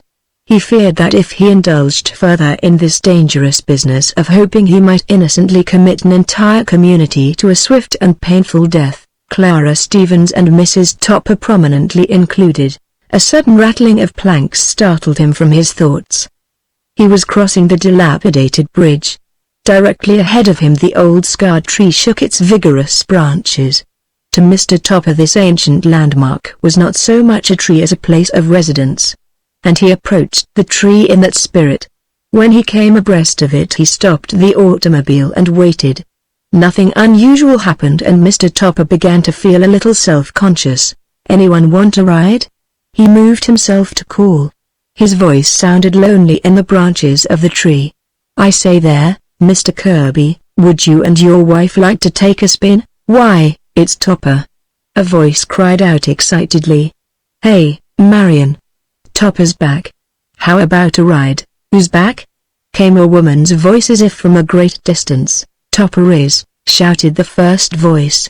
"Wants to know if you'd like a ride. He's waiting. If you don't mind," Topper suggested. "I wish you'd stop that shouting. There's a wagon coming. Just run over to your wife and ask her quietly if she wants to use the car." Hold a whispered conversation, but George Kirby was far too excited at the prospect of a ride to follow Mr. Topper's injunctions. "Damn it, Marion," he shouted. "Make up your mind. Do you want to go or don't you? Say yes or no." "Come, George," admonished the woman's voice. "Pull yourself together. Mr. Topper will think you never saw an automobile before." "Of course I want to go driving. It was lovely of Cosmo to call. I'd about decided that he had deserted us." The wagon had stopped beside the automobile and the driver was gazing at Mr. Topper with obstinate curiosity. Ordinarily this driver was not one easily aroused from his trance-like contemplation of his horse's moving flanks, but these strange voices coming from God knew where gave him an unpleasant sensation. Mr. Topper glanced at the man and winced. "Come on out of the woods, you two," he commanded. "Where the devil have you got to?" "Why, I can't even see you." "We're picking flowers," called Marion Kirby. "We'll be right with you." The driver's face resumed its normal mold. "Nice day," he said to Topper. "Splendid," Mr. Topper beamed. The driver settled back in his seat and waited. Mr. Topper, closely regarding the man, decided that from his expression he was prepared to wait indefinitely. It was an unfortunate situation. Mr. Topper got out of the automobile and surreptitiously pinched one of the horses. The offended animal immediately put himself in motion. The driver, as if desiring to conserve his energy, allowed his team to have its head. Mr. Topper returned to the automobile and waited. "We're so forgetful," said Marion Kirby remorsefully as soon as the wagon was out of earshot. "But George is such a common creature with his great throat." "Then why are you always moping about?" demanded George Kirby angrily. "If you had any mind at all, I would never have married you," his wife triumphantly interrupted. "And I certainly wouldn't have died with you. When I was alive I put a great deal of faith in that optimistic line 'until death do us part,' but it tricked me." "May I put in a word?" began Mr. Topper, but Kirby's voice cut him short. "I know," he recriminated bitterly. "You tried to poison me more than once. When the bootleggers failed I tried my hand just for the sake of experiment." His wife replied, "But your stomach defied all natural laws." "It seems that you both are defying a few natural laws," put in Mr. Topper. "Listen to this," said George Kirby hurriedly. "You can judge the sort of woman she is, Topper, the terribleness of her. She claims that we're not married anymore and that anything goes just because we were bumped off. How's that for depravity?" "Not that I care. The line said, 'until death do us part.' Well, as a matter of fact death didn't us part. And so there you are. Tell her how silly she is, Topper." "It's a delicate point for an outsider to settle," Mr. Topper cautiously replied. "Suppose we go for a ride? It's rather trying to be listening to the pair of you squabbling all over the landscape." "All right, let's forget it," Kirby agreed. "Come, Marion. Topper's right. Just the same it isn't legal anymore," said Marion. "I want Topper to understand that." "Are you both in?" asked Mr. Topper. "All set," replied Kirby. "No funny stuff now," warned Mr. Topper as he started the car. "I've had a hard day, a terrible day. I'd like to have a good time." "You would?" cried Kirby. "Then let me take the wheel. Marion drove last time." "I've got a great idea." "Frankly, I mistrust your ideas," said Mr. Topper, "but rather than be sat on I'll let you take the wheel." "He's all right," Marion said in a reassuring voice. "Especially when he has an idea. For a fool he's funny that way." Slide over to me." As Mr. Tropper slid over, the car gathered speed. Once more he let his eyes wander over the sunken plain. It was smooth and green and peaceful, and it was bathed in a subdued light which recalled to Mr. Tropper's mind a certain matchless Easter egg he had once possessed in the days of his youth. It was made of sugar and tastefully decorated with pink confection. The egg was hollow and there was a piece of glass set in a peephole at one end. Mr. Topper had applied his eyes to this peephole, and he had never quite forgotten the beauty of the scene on which he had gazed. Never on earth could he catch again such completely satisfying beauty. Never would he meet such a shepherdess or see such lamb-like lambs. The sunken plain had some of the romance of that Easter egg. He felt like running across the dipping meadows in search of his lost shepherdess. Perhaps she was waiting for him in the woods on the other side. The woods looked cool and interesting. They ran away along the skyline like the mysterious fringe of a new life. Mr. Topper keenly appreciated this spot. It had something to do with him. For the moment he forgot that he was sitting between all that remained of George and the Marion Kirby. As on the previous occasion, his mind now dropped into a dim repose which was lined with green and tinted by the glowing rays of the sun. Romance was close at hand, but before it could come any closer Mr. Topper's repose was shattered by an alarming report from the automobile and an oath from George Kirby. "Damn it," said Kirby. "A puncture." Mr. Topper looked helplessly about as the car came to a sudden stop. "What do we do now?" he asked. "I don't know the first thing about changing a tire, but I do," Kirby replied briskly. "Don't worry your head about it. You and Marion get out and sit down somewhere. I'll be finished in 10 minutes. You've got a brand new spare all loaded and everything." "Come on, Cosmo," said Marion. "Let's crouch in the grass and leer at George. He's good with tires and corks." With a feeling of relief Mr. Topper abandoned his car. He felt really grateful to George Kirby. In spite of his reputation there must be some good in the young devil. He did not appear to be afraid of hard work. He was as willing as the next to soil his hands in disagreeable toil. Mr. Tropper idly wondered if spirits ever washed their hands. What with, if so? Just the same George Kirby was decidedly helpful in an emergency. To Mr. Tropper a punctured tire was an emergency of the first order. "You'd better follow me," said Mr. Topper, "because I can't follow you. When I come to a place you like just let me know." "This will do," she announced when they came to a smooth, grassy space near the roadside. "Let's seethe here like a pair of indolent worms." "Do you like seething?" Topper hardly knew. He had never tried it. "Wallowing is more in my line," he remarked. "I'm afraid I'm not built for seething, as you call it. Too fat. It's easy for me to seethe," she went on, and from the direction of her voice she was lying at Mr. Tropper's feet. "All I do is wriggle a hole in space and curl up." This sounded horrible to Mr. Topper, but he made no reply as he lowered himself to the grass, his mind and body occupied with the grace and agility of his descent. "Do you find it pleasant the way you are?" he began in a conversational voice after he had carefully arranged himself. "How do you mean?" asked Marion. "Being a spirit," replied Topper, "it's rather thin at times," she said. "But fortunately I'm not always this way." "No?" said Mr. Topper with a rising inflection. "Oh, no," she answered. "Sometimes I'm quite different." "How?" Topper bluntly demanded. "I materialize," she said. "I get thick like you, only not quite so thick, if you get what I mean." "I'm afraid I do," Mr. Topper replied.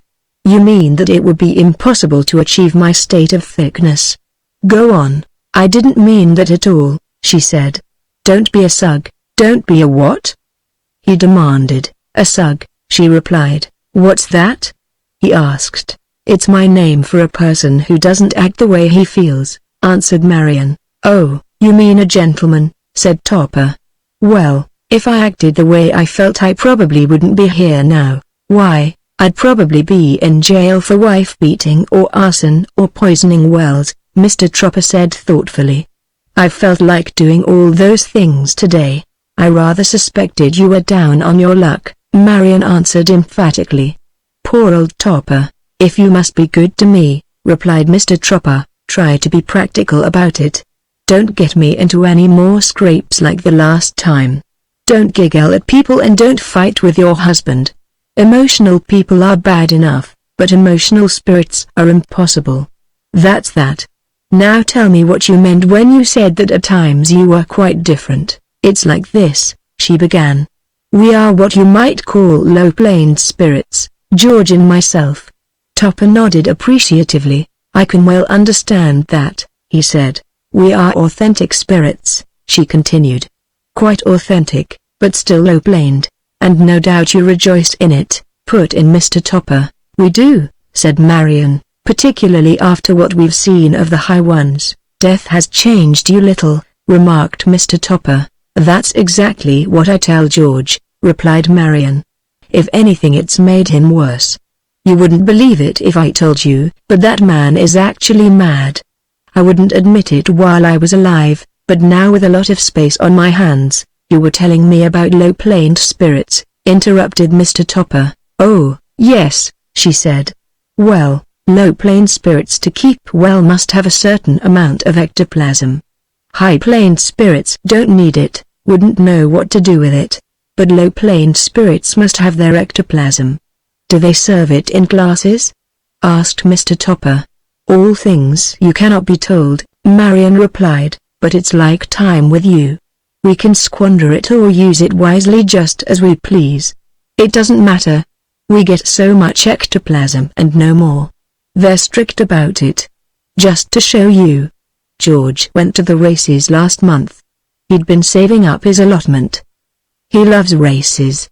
That's why, according to vital statistics, we're officially deceased. Well, this track was down south. George went there and no one recognized him at first. Even when they did, they acted as if they hadn't. People are funny that way. They hate to be disillusioned. That's why so few of us ever come back. George cleaned up on the horses. Whenever he wanted to place a bet, he faded out and listened to the wise ones. George knows where to listen. But the money got the best of him. He started in drinking and didn't stop until his ectoplasm had run out. About 2 weeks later he came back to me with a terrible hangover and sad story about a $20 bill he hadn't been able to spend because no one had the nerve to pluck it from the air.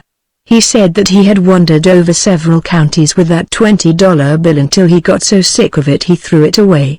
Since then he's been saving his ectoplasm. I've got a lot of it, but I never feel like using it. I'm afraid I'm becoming high-planed, but I might be persuaded to materialize for you. Don't trouble yourself, said Mr. Topper hastily. Some other time. I've had a particularly hard day. Don't upset me, Marion Kirby laughed. Topper liked her laugh. I wonder what sort of a little boy you were, she said, musingly. Not much of a sort, Mr. Topper admitted. A pretty poor type of little boy. I messed around a lot and didn't go right or wrong. I think I must have been rather an unofficial little boy. And what did you plan to become? She asked. Mr. Topper looked uneasily around him. He had a strange feeling that a pair of lovely eyes were floating in the air. It was like being lost in a fog with a strange, but desirable, person. I never got so far as planning, he said in a low voice. But I wanted to be an actor. And no one encouraged you? Marion Kirby's voice was equally low.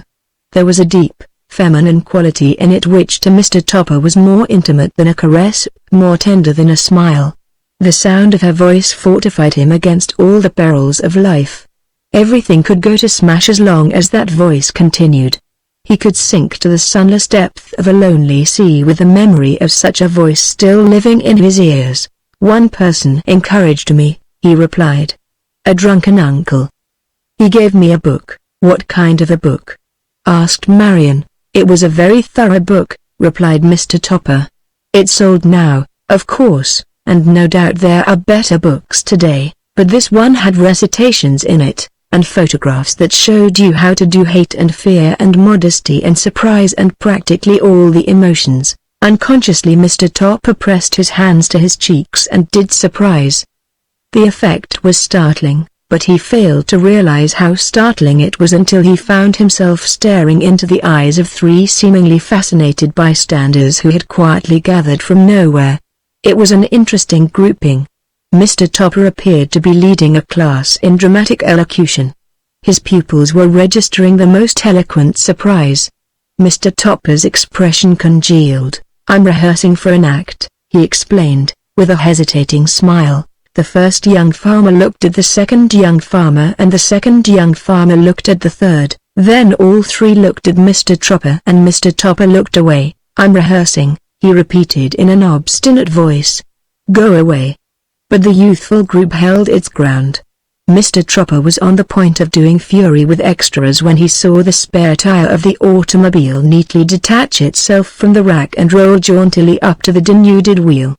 Then he saw the flat tire wobble over the ground and with a delicate leap attach itself to the rack. Topper's eyes turned to glass. He was no longer able to register his emotions, but the features of the three young farmers were contorted with amazement. They could find no comforting explanation for the purposefully acting tires. And when they saw a wrench performing masterful revolutions in the air, they decided to go somewhere else to think things over. With great speed and with admirable solidarity they departed. Nothing could have separated them. Mr. Topper breathed a sigh of relief as they disappeared in single-file formation. Like the three witches in Macbeth, they were destined to appear later at an equally unpropitious moment in Mr. Topper's life. "You're splendid!" exclaimed Marion Kirby before he could voice his woe. "Prepare to be hugged." For an instant Mr. Topper presented the appearance of a man with a stiff neck, whereas in reality he was resting his troubled head on Marion Kirby's surprisingly adequate breast. It was just for an instant, but Mr. Topper never quite succeeded in ridding himself of the memory. Chapter 8 Wayward Ghosts. Kirby's destination was shadowed by the woods. It was an old abandoned inn, lying far back from the roadway in the arms of its guardian trees. Like a royal drunkard, spent by years of purple debauchery, the ancient structure wearily settled down among the trees and listened to tales of vanished splendor drifting through the branches overhead. Hard days had fallen on the inn. It attracted no longer now the flower of the land. Laughter warmed its heart no more, and the silvery chiming of goblets filled with honest liquor was forever stilled. And the great paunch-like cellar of the inn was empty. Gone the bottles that flashed beneath the lamplight. Gone the stout old soul who used to carry the lamp. Even the smell of the place was different. The inspiriting fragrance of old wine had been subtracted from the air, leaving it flat and dead. The spiders, too, had lost caste. There was not a cork to cling to, only empty bins that had once contained the mellow yield of distant vineyards stepping up the hillside to the sun that had given them life. The inn was built on sandy soil. The sea had once been there. If you looked between the trees at moonlight you could see white patches of sand lying in the woods. And if you stood quite still and listened to the wind thrumming through the pines you could catch an echo of waves falling on vanished beaches. The sea had once been there. The rhythm of its surf still lingered in the air, and the healing tang of its salt blended with the smell of pine. All was silent in the woods. Nobody ever came to them now. No couples flitted across the patches, no whispering voices were heard among the trees. Mr. Topper stood on the back veranda of the inn and gazed into the woods. A breeze, fresh and soothing, filled with a lonesome fragrance, brought peace and a strange excitement to his heart. He felt happy and almost young. He had forgotten about his stomach. It was as if he had withdrawn from the old life and was digging with his toes in new and magic soil. How unreal and far away Mrs. Topper seemed. How delightfully remote from him was everyone he knew. Only Skleps retained her personality. Mr. Topper wanted his cat. Skleps would have loved this place. She would have approved of the rambling old inn with its soft, brown shingles and its long veranda broken by sun-filled angles, ideally arranged for a quiet nap, a warm, sensuous, sun-bathed nap. And Skleps would have found many interesting things in the woods. Mr. Topper unconsciously possessed one of the rarest and the most precious faculties of the memory, a graphic and olfactory sense of childhood. He could visualize Skleps stalking between the trees, enter into her little, but intense, curiosities, and smell the things she smelled. There were grasshoppers and anthills and exciting holes in the trees. What a place for scallops! Mr. Topper let his eyes travel along the weather-browned side of the old inn. Far away in the distance the checkerboard fields cupped down to an indolent river. Mr. Topper did not know the name of the river. He was equally ignorant of its beginning and its end. These things were matters of small importance to Mr. Topper. He did know, however, that the river added another touch of beauty to the landscape. It garnished the general effect. Curving out in a great leisurely horseshoe, it moved between smooth banks, and here and there a tree or two had crept up to its brink to gaze at its pretty limbs in the flowing mirror below. The sky swept down over the world and dropped behind the stepping hills, on the highest of which rose the turrets of a castle dating back as far as 1922. Under ordinary circumstances Mr. Topper would have become involved in calculations regarding the probable cost of building such a place, but today he was content to accept it as a part of the scene that was filling his eyes with beauty. "You like it here?" said a quiet voice behind him. "What makes your eyes so sad?" "I didn't know they were sad," replied Mr. Topper, with an uneasy smile. "Perhaps they've looked too long on desktops and plumbing and legs of lamb. Perhaps they've looked on loveliness too late. Perhaps they've looked on loveliness too late," Marion Kirby softly repeated. "The world does wicked things to us with its success and routine and morality. Topper, it either cheats us with wealth or numbs us with want, steals away from us all the color and wonder of being alive, the necessary useless things. Only savages and children do proper honor to the sun, and children soon grow up into perfectly rational." "Toppers," interrupted Mr. Topper rather bitterly. "I know what you're thinking. Those white duck trousers. I never wore them again, not since the day you said they looked self-conscious." There was a flash of laughter in the air and Mr. Topper felt a small hand brush lightly across the top of his. "There was something wonderful about those trousers," she said. "Something pitiful, too." "Do you know what I mean?" "Perfectly," replied Mr. Topper. "The pitiful part was me." "No," she continued. "I mean that they expressed in a futile way the desire to be dashing and picturesque, the need to slip a little beyond life. They were the starched symbol of rebellion. I liked you the moment I saw you in those white duck trousers. You were shifting from foot to foot, rather guiltily, I thought." "Don't go on about those trousers," Mr. Topper pleaded. "Try to forget that I ever wore them."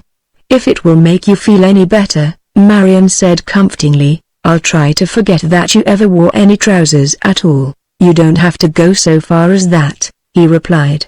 "You and your husband have taken my dignity, I have only my decency left." "Look!" exclaimed Marion.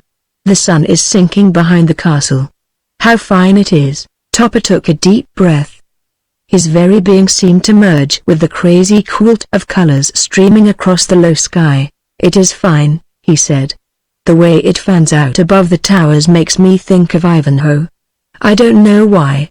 There was a girl in it named Rebecca. She was always jumping out of windows." "Well, the Rebecca living in that castle isn't jumping out of any windows," said George Kirby jarringly, his voice coming from the doorway of the inn. "You couldn't even push the old woman through. She's fat, quarrelsome, and very rich. Always falling in love with her gardeners. That's why she loses them all the time. She's too tough a bud even for a gardener to pick." "George, dear," Marion remarked in her sweetest voice, "you always sound the right note at sunset. It's a part of your irresistible charm. You're so deliciously low at all times." "Oh, so that's it," replied Kirby. "I'm not too low to be collecting wood for a fire. While you two have been idling out here detracting from the natural beauty of the scene, I've been looking for stuff to keep you warm outside and in. I've been useful and busy while you've been useless and indolent, supine or loutish," suggested Marion. "Take your choice." "You're awfully funny," Kirby retorted.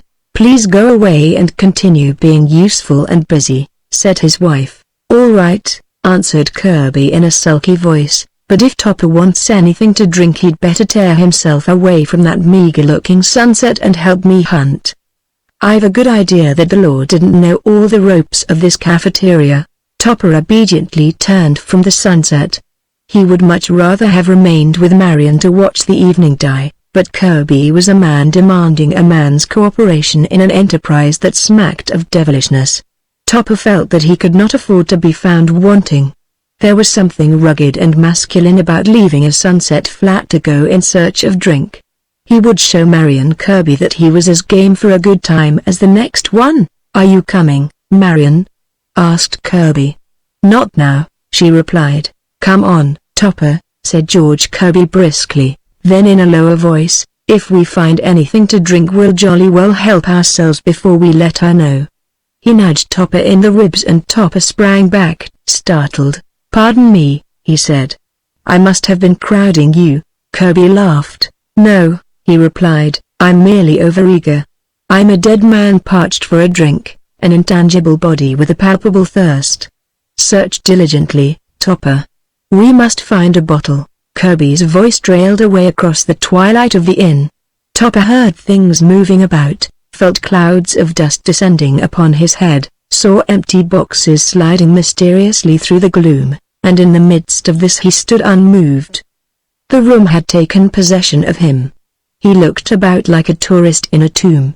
The vague, slanting roof extending above his head was filled with ancient dusk solidified by cross beams, great reaching things, rough-hewn and low.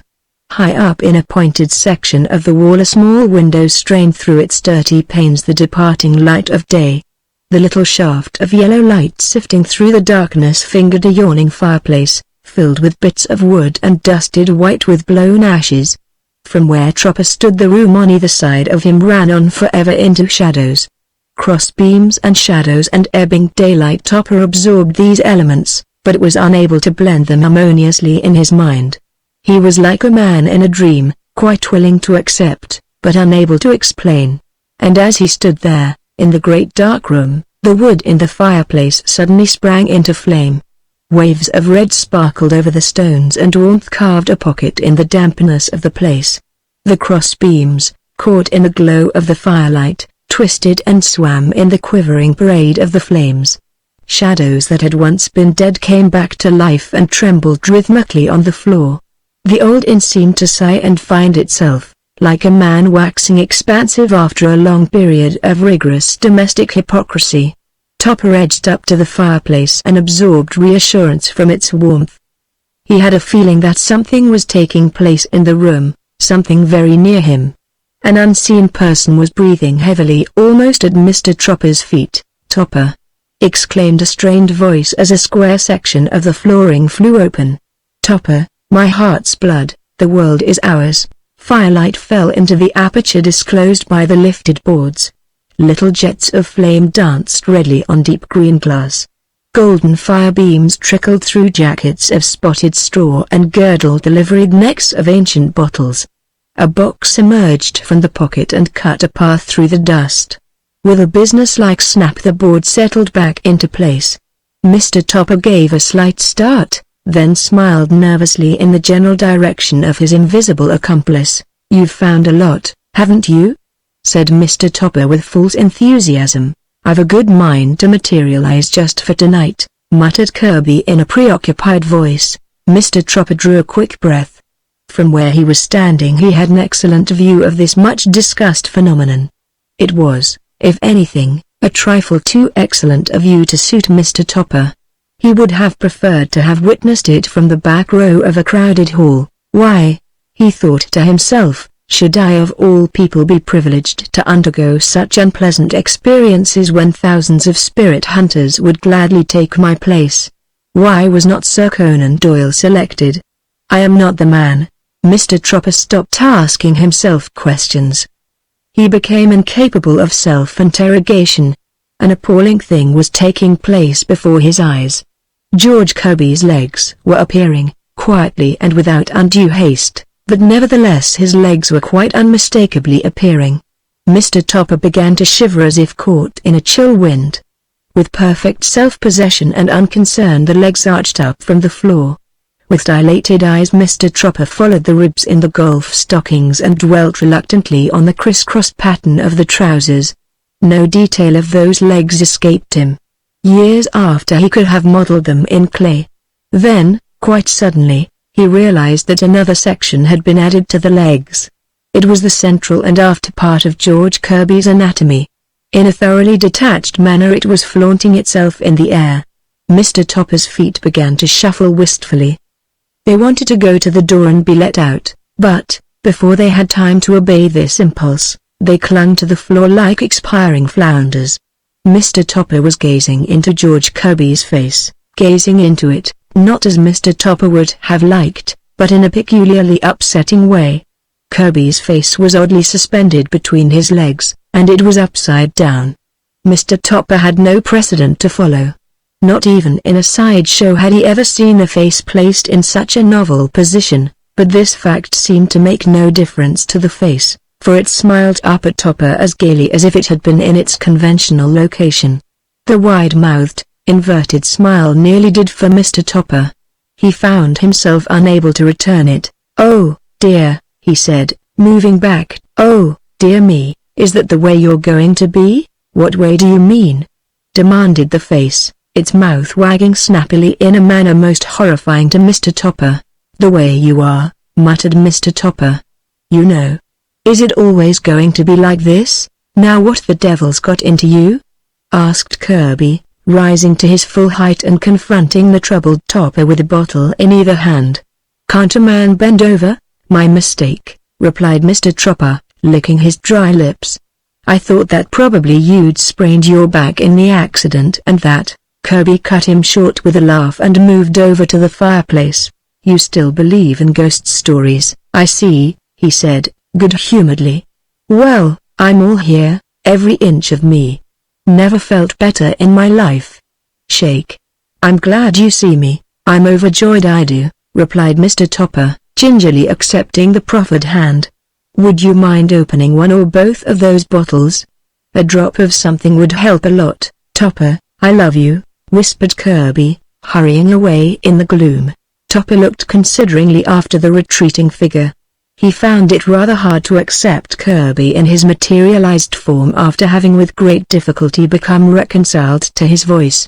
Topper felt that there was a lamentable lack of stability in his relationship with George and the Marion Kirby.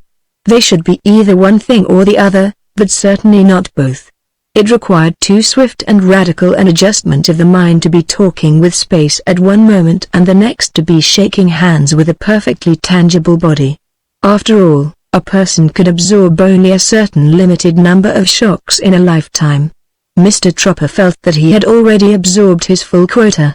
With the firelight at his back, Topper, his eyes now grown adjusted to the darkness, looked about the room. At one end he saw a gathering of shadowy tables, one table carrying the other on its back as though retreating from the field with a wounded comrade. The legs of the wounded tables formed a forest in the darkness.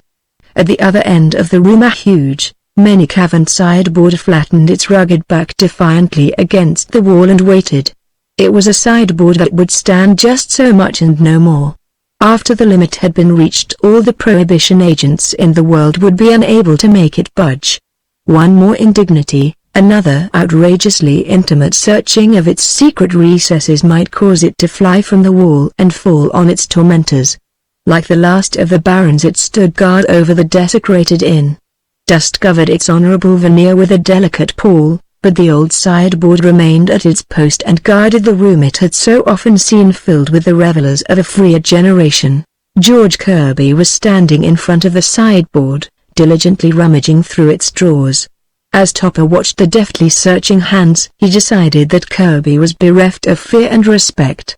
Certainly, no ordinary person could thus casually search through such an imposing piece of furniture. With a low exclamation of satisfaction, Kirby left the sideboard and returned to the fireplace with a corkscrew in one hand and 2 glasses in the other. "Hold these," he said, giving Topper the glasses, "but don't make any noise. Marion's really childish about nature. If we don't disturb her she'll blither around outside all night and let us peacefully fill our skins." With professional skill he extracted the cork from one of the bottles, then filled the glasses and politely extended one of them to Mr. Topper, who was extremely glad to receive it. He was honestly convinced that if any man in the world deserved a drink, he, Topper, was that man. Kirby emptied his glass at a gulp and pulled a couple of boxes within range of the fire's warmth. "Take it easy, Topper," he said. "This scotch is worth a couple of yards of ectoplasm." "Do you get drunk?" Topper, emerging with a brilliant color from his glass, paused before answering the question. A swift, rollicking revolution accompanied by a pleasant tingling sensation was taking place within him. He felt himself growing lighter and less material. Perhaps he was going to disappear altogether. That would be splendid. Then he would be a spirit, too, like George and the Marion Kirby. "Never had much chance," he replied, "but I did get drunk once. No one noticed it, so I didn't have much fun." They were all so stuffy at the party. The kind that know when they've had just enough. Then they become heavily jolly and wink at each other with wise eyes.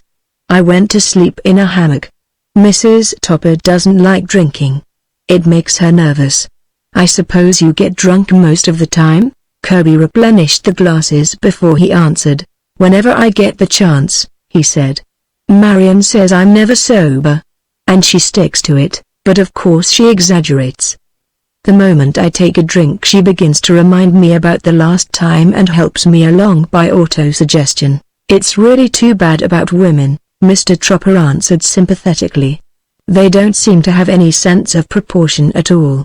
If Mrs. Topper should walk into the room right now I'd be forced to speak to her quite pointedly to keep her from raising a row. But I've never beaten her," he went on thoughtfully.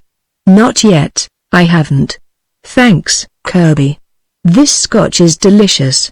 Do you feel like dancing?" Kirby quickly looked up from his drink. Mr. Tropper appeared to be perfectly normal. He was sitting solidly on his box and gazing into the fireplace. "Do I feel like what?" Kirby demanded. "Dancing, George," replied Mr. Tropper in a reasonable voice. "Dancing or singing?" "Certainly not," said Kirby, shortly. "That's odd," replied Mr. Topper. "I seem to." "Well, don't do it," Kirby commanded. "You'll spoil everything." "Then let's each have a bottle of our own," suggested Mr. Topper. "It will seem more abandoned." "Drink up this one first," said Kirby. Mr. Tropper promptly extended his empty glass. "Listen, George," he asked humbly, "if I just sit quietly here by the fire and feel like dancing it will be all right, won't it?" "But don't let your feeling get the best of you," admonished Kirby. "We're all set for a good party. I suppose you're a pretty swell dancer," Mr. Tropper said rather moodily after a short silence. "I dare say you know all about roadhouses and gay parties and the latest steps and everything like that." "What's got into Topper?" Kirby demanded. "Why are you so broken-hearted about dancing?" "Oh, I don't know," Mr. Topper replied, resting his chin on his hands and staring into the flames. "I've passed up all the good things of life, the dancing and the singing and the drinking. I haven't had any good times at all. I've had a sad life, George. You can't imagine how terribly sad my life has been. I've only one friend in the world and she sleeps all the time. You ought to get to know Scallops, George. She's a good cat." A tear trickled down Mr. Tropper's glowing cheek. "Open another bottle," he said in a broken voice. "Open two." George Kirby was a creature of quick sympathies. The sight of Mr. Tropper in tears moved him profoundly. In the presence of his companion's sorrow his rude humor deserted him. He was plunged into grief. Getting up from his box, he came over to Mr. Tropper and placed an arm round his shoulder. "Don't cry, Topper," he said. "I've had a sad life, too. At the age of 5 I lost both my parents. Then I was struck down in the prime of life. Look at me." Mr. Topper tearfully looked at him. "Then you're an orphan, too," said Mr. Topper. Kirby bowed his head. "By all means make it 2 bottles," continued Mr. Topper. "The occasion calls for it." Kirby hurried over to the box. "That's a funny thing," he remarked, returning with the bottles. "There were 12 bottles of scotch in that case when we found it and now there are only 8. These 2 and the one we had make 3. Where's the other one got to? Maybe you left it about some place," replied Mr. Tropper as he wiped away his tears and smiled upon the bottles. "We'll come across it later on. Let's be thankful for what we have." For several minutes they sipped their drinks in silence, then Mr. Tropper suggested timidly, "Perhaps you wouldn't mind if I danced quietly around on tiptoe. You can give me some pointers, seeing we're both orphans." Fearing that Mr. Topper might once more break into tears, Kirby reluctantly consented. "Do it nice and easy," he warned. "Don't fall down or knock anything over." Topper finished his drink and arose with purpose. "Now this is the way I waltz," he explained, spreading his arms and gliding away in the darkness with surprising agility. "Are you watching me, George?" A humming noise floated through the air. Mr. Tropper was supplying his own music. As he revolved through the firelight on the first turn around the room, his body was swaying alluringly from the hips, and his arms, rising and falling airily, gave him the appearance of a large bird in fastidious flight. George Kirby watched Mr. Topper with growing astonishment. Evidently the poor chap's soul had taken wings. "It must have been starved for dancing. How am I doing?" breathed Topper as he once more passed through the firelight. "It's beautiful," whispered Kirby. "Didn't know it was in you." "Do you like it?" said Topper in a pleased voice, as he circled into outer darkness. Kirby's spontaneous praise awoke in Mr. Tropper a desire to be worthy of it. Accordingly he redoubled his exertions. His feet flew over the floor and his arms stirred up whirlpools of life in the shadows. A chair got in his way, but he kicked it aside without losing a step. It fell clattering in a corner and Kirby cried out, "Stop it, Topper. You've danced enough." But Topper was deaf to Kirby's entreaties. His blood was up. He was both surprised and delighted. It was like a dream in which one found oneself riding a bicycle with the utmost ease and confidence. "Will you stop ricocheting around the room like the dancing fawn of Praxiteles?" asked Kirby, threateningly. Like a blooded horse, Topper continued his maddened flight. His veins were quick with scotch and his imagination fired with a new realization of the rapture of motion. Nothing could stop him now save forcible intervention. This was supplied by the revengeful chair. Mr. Tropper still contends that the thing sprang at his legs, deliberately tripped him and hurled him to the floor. However this may be, the chair put an end to Mr. Tropper's dancing. Like a spent lizard he uncoiled himself from the courageous piece of furniture and returned to the fireplace. "That's how I waltz," he said, looking anxiously at Kirby. "How was it, George?" "The most convincing demonstration I've ever witnessed," replied Kirby. "You deserve a drink. It's so good of you to like my dancing," said Mr. Topper with becoming modesty as he swallowed what he deserved. "You know, I think I could learn how to live. I can drink all right and I can dance pretty well. Now about singing, let's try a song." "Let's," said a voice from the crossbeams. "Why not?" Topper and Kirby regarded each other uneasily. Then Kirby hastily took another drink and Topper, with dog-like fidelity, followed his example. "I was an orphan at 8:09 of a blue Monday in the great blizzard of 1891, continued the voice.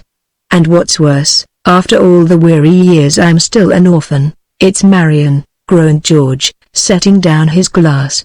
"I wonder how long she's been there." Topper looked up at the crossbeams and became partially sober. On one of the crossbeams an angel, or a woman who gave every indication of being an angel, was reclining. The angel had Marion Kirby's eyes. Topper was sure of this. The angel also had a bottle, the contents of which she was transferring to a glass. As Mr. Tropper watched this dangerous operation he shivered for her safety.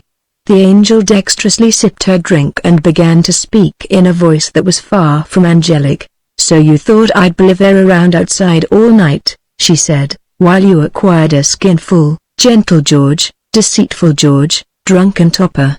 "She's heard every word we said," muttered Kirby under his breath. Topper took a drink and looked defiantly at the angel.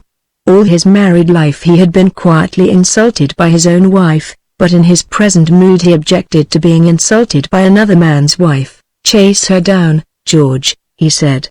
"She's calling me names. Why don't you come up and get me, you drunken dervish?" challenged the angel, sticking her tongue out at Mr. Topper. Topper blinked his eyes and looked up as if he were going to bark at her.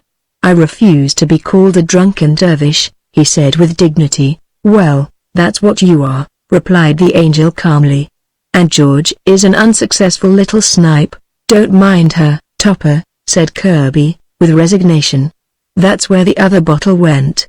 I should have known it all the time." "What are you doing up there, Marion?" "Loathing a couple of orphans," she replied. "But why the funny disguise?" he asked. "You look awful in that outfit. Why not your usual regalia?" "I had planned to impress your twin orphan until I discovered how depraved he was," she answered. "His name should be Topper instead of Topper." "But let's see. Topper rhymes with cropper." She began to laugh, then stopped suddenly and recited in a tantalizing voice, "Topper, Topper, the big grasshopper, tried to dance and came a cropper." "How's that, Cosmo?" Mr. Topper was stung to the quick. His recent triumph was being held up to ridicule. "I don't like it," he said, seating himself heavily on his box. "It's very poor indeed. Furthermore, you seem to be drinking yourself, so how can you talk less thickly than you, plump orphan?" she replied. "Kirby," said Mr. Topper in an offended voice, "I'm afraid I'll have to ask you to request your wife not to talk to me anymore. I can well understand why you drove her into a tree. With such a wife, heroic methods are the only way out. Use your influence. If you haven't any, beat her." All right," replied Kirby, his resistance yielding to his alcoholic contents. "Anything for peace. I'll talk to her." "Topper wants to sing," he began mildly. "We'll all sing. Come on down, Marion, and make friends." Marion looked suspiciously at her husband. "You'll take my bottle," she said. "If you think I'm capable of such a trick you can roost up there all night," Kirby replied haughtily as he returned to the fireplace. "But how am I going to get down?" The angel asked in a more reasonable voice. "How did you get up there to begin with?" demanded Kirby. "I materialized here for safety's sake," she said. "If you were any kind of a spirit," interposed Mr. Topper, "you'd let go and float down like a zephyr. And if you were any kind of a man you'd let me float down on top of you," she replied. Mr. Topper accepted the challenge. Swaying slightly as he walked, he maneuvered himself to a position directly under the crossbeam on which the white figure was reclining. As he stood there with outstretched arms he looked like the statue of a grieving father pleading with his young. Marion. Kirby laughed. "I'm waiting," said Mr. Topper. George Kirby poured out a drink and regarded the scene with happy detachment. All the parties in his life returned to him. He remembered impossible situations and dwelt lovingly on them. Things as silly as this he had seen, had been a part of, had played, perhaps, the leading Iridiaris's inverted question mark one half la. He shrugged his shoulders and laughed without much merriment. Pageants of past escapades passed before his eyes. "Hurry up, Marion," he called out. "Topper's waiting." Without a moment's hesitation, Marion Kirby slipped from the crossbeam and descended on Mr. Topper's aggressively upturned face. After several seconds of Homeric indecision, he decided to give up the struggle and to accompany his charge to the floor. It was hardly a matter of choice with Mr. Topper. Marion Kirby's weight bore him to the echoing planks, whereon he lay concealed beneath a smother of celestial raiment. "I'm dying," he groaned in a muffled voice. "Drag this woman off. A fat man has his uses," Marion Kirby remarked, carefully picking her way across Mr. Topper's stomach. "Had I known you were going to say that," he managed to get out of him, "I'd have given you the shock of your life. Help me up, George, I'm crippled." When Mr. Topper had been restored to his seat he looked across at Marion Kirby sitting opposite him on a box near the fireplace. She was clinging to her bottle and looking watchfully about her. There was something in her bearing that reminded Mr. Topper of a defiant child at a party at which none of the other children wanted to play with her. She was prepared for the slightest hostile move. Her little face was filled with resolution and glowing color, and her eyes were bright and darting like those of an inquisitive young bird. The white robe floating about her made her small head, appearing so bravely above it, seem a little lost and pathetic. Mr. Tropper decided that the robe was not a success. Marion Kirby had never been intended for an angel. She was far too alert and human, and a trifle too suspicious. "Well, if I looked silly in white duck trousers," he announced, "you certainly take the cake in that.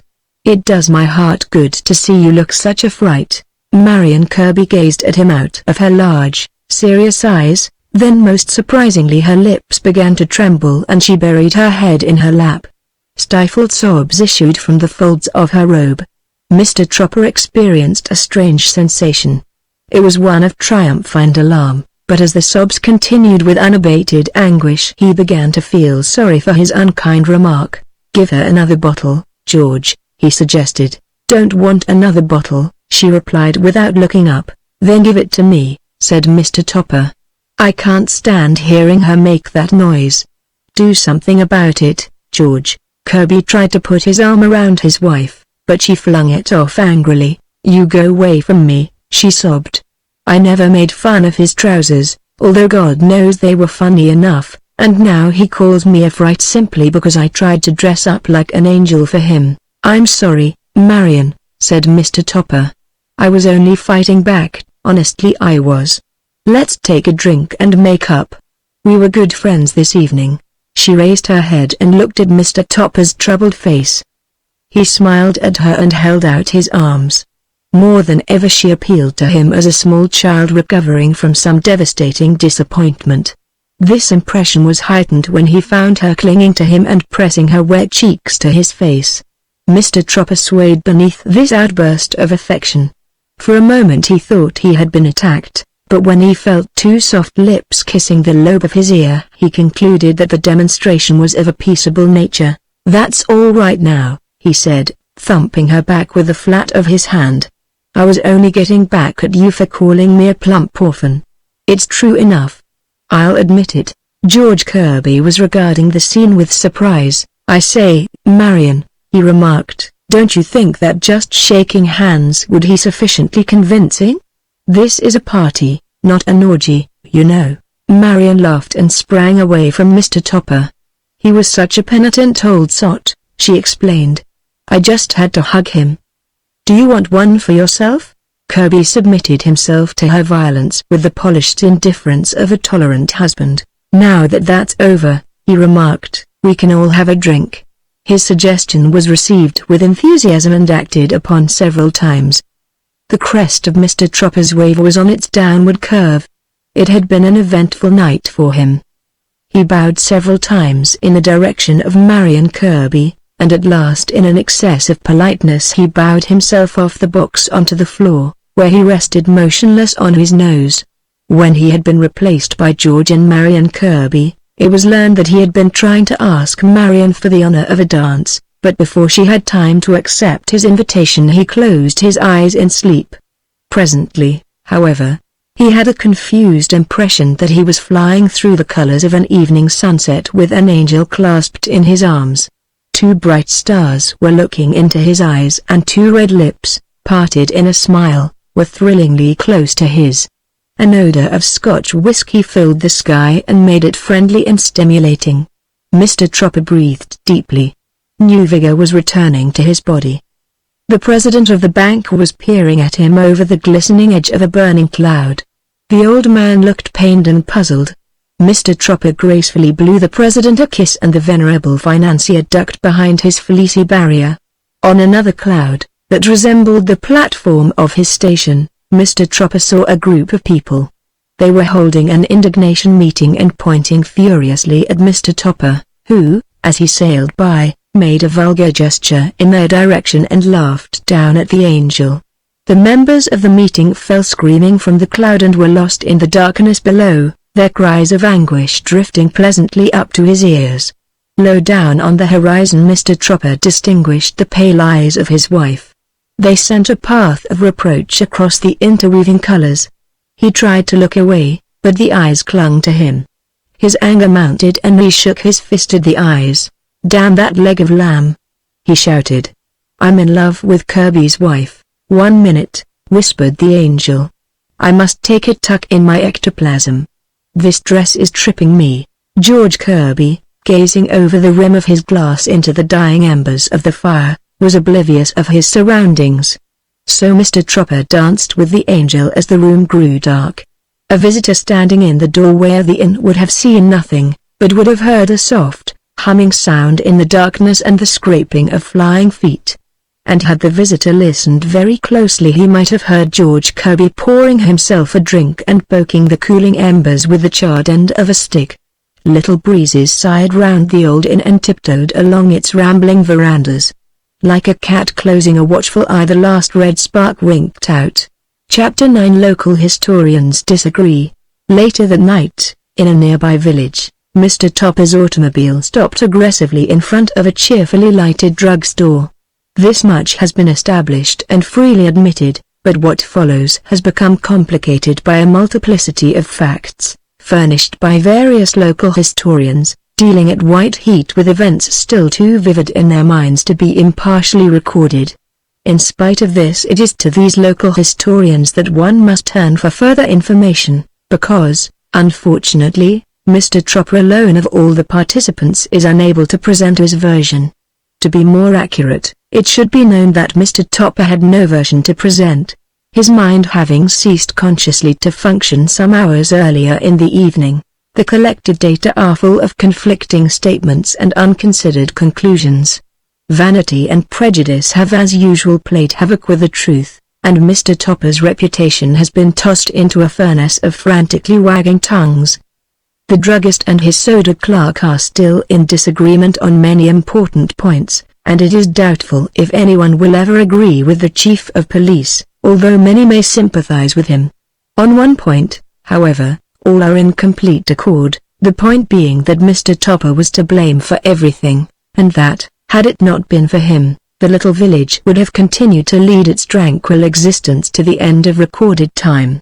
It seems, then, that around 11 o'clock in the evening, Mr. Tropper, after driving with great speed down the main street of the town, stopped abruptly in front of a drugstore in which were gathered the flower and youth of the neighborhood. As witness to this fact we have 3 young rustic glee singers, who, having finished their evening's singing, were comparing notes in the ruddy glow of the drugstore window. It is to be regretted that these 3 gentlemen were merely the washed and oiled refinements of the farm hands who earlier in the day had been privileged to come upon Mr. Topper by the roadside in the act of doing surprise. This incident had made a profound impression on their minds, and had only been forgotten for the more serious business of convincing various skeptical maidens that shadows and moonshine do not necessarily lead to perdition. The first glee singer supplies the prelude. He is speaking to an attentive audience and he does not have to be cajoled to speak. He is saying, "As soon as he staggered out to the altar I knew his face and I says to Joe, damn if it ain't the same guy and he's still drunk." Joe laughed right out loud because the guy had fallen down on the pavement and was sprawling there at our feet. Then the guy got up unsteady-like and asked in an ugly voice just who had been doing all the laughing, and Joe in that comical way he has said that he had and that he was the mayor of the town and a lot of other funny things. Well, the guy didn't say much for a minute because he was brushing his trousers and looking at Joe, and Joe was about to give him a push so he would fall down and we could laugh some more, when the guy asks Joe in a dopey voice how he'd like to get a punch on the nose. At that Joe just laughed in his face, it was so comic, and Joe having such a good sense of humor, but before Joe had laughed much he stopped sudden because that guy had hauled off and hit him on the nose. Then Joe said, "Come on, boys," and we all pitched in and showed the guy just where he got off. From this naively significant account of the opening of the hostilities it must be concluded that Mr. Topper's question concerning Joe's nose was purely rhetorical, as Joe was given hardly sufficient time in which to answer, and what little time he did have was wasted in ill-advised laughter. In his lust for action, Mr. Topper was perhaps at fault, but a plea for tolerance might be advanced on the ground that after all Joe was such a comical fella and for this reason, if for none other, deserved to have his nose punched whenever and wherever the opportunity conveniently offered itself to any public-spirited person. Thus far Mr. Topper's actions have been traced up to the moment when he was borne down to the sidewalk beneath the combined weight of his opponents. Just what he did there will never be clearly known, for Mr. Topper was, of course, hidden, and the three young rustics refused to tell. But according to the throng gathered inside the drugstore, the cries issuing from the avengers of Joe's deflowered nose were so eloquent with anguish that everyone rushed to the door. It may be inferred then, not without reason, that Mr. Tropper did as well, if not better, than could be expected of him under the rather trying circumstances. The druggist, a person of authority and much unsavory knowledge, adds his contribution to the history of this tremendous fray. As I was crowding there in the doorway, he is explaining to an absorbed group of loungers, "The strangest thing happened I ever saw in my life, and you've got to admit that we druggists see some mighty queer things." This being admitted without the slightest opposition, the druggist proceeds, "I'd have sworn on the stand that the automobile was empty. From where I was standing I could look right into it and see every inch of leather on the seats. There wasn't nobody. They couldn't even have crouched. But as I was saying, I was crowding there in the doorway just where that dog is now, and I was watching this out-of-town drunk getting what was coming to him when right out of the automobile swarmed two people, an angel and a man in +4s. "Not a real angel," objects one of the loungers. "Can't say about that," the druggist earnestly replies, "but she looked the part, flying robes and all. She didn't act like an angel though, except maybe an avenging one, but at that there was something about her different. Nobody but an angel could have been in so many places at once. She was the busiest party I ever saw. She and her friend with the +4s on sort of took the boys by their legs and just naturally threw them away. Joe went some way up the street, and Fred went down, and Alf landed up against the hitching post, where he stayed looking quite natural with a sort of gentle smile on his face. Then the angel and her gentleman friend lifted up the drunk and pushed their way into the store, the angel cussing like mad and the man with the +4s telling her not to mention names. When the three of them came in I was standing behind the counter," proclaims the soda clerk, rudely breaking in on his employer's story. An imperceptible shifting of shoulders indicates that the center of interest has been transferred to the boy. "Well, I was that surprised and excited," he continues. The angel walks up to the counter dragging the drunk with her and asks as cool and sweet as you please for some spirits of peppermint. "You keep calling this angel her," breaks in one of the loungers. "Angels ain't neither one thing nor the other. That's why they're angels. Was this here angel a woman?" "Sure," says the boy. "She had black silk stockings, thin ones, and she was a good looker to boot. 'Mix it up, Alonzo,' she says to me, 'and don't stint,' but before I could do any mixing the crowd came surging in. 'Thin ones,' remarks one of the listeners. 'And black silk,' says another. Some angel, puts in a third, rolling his eyes unpleasantly.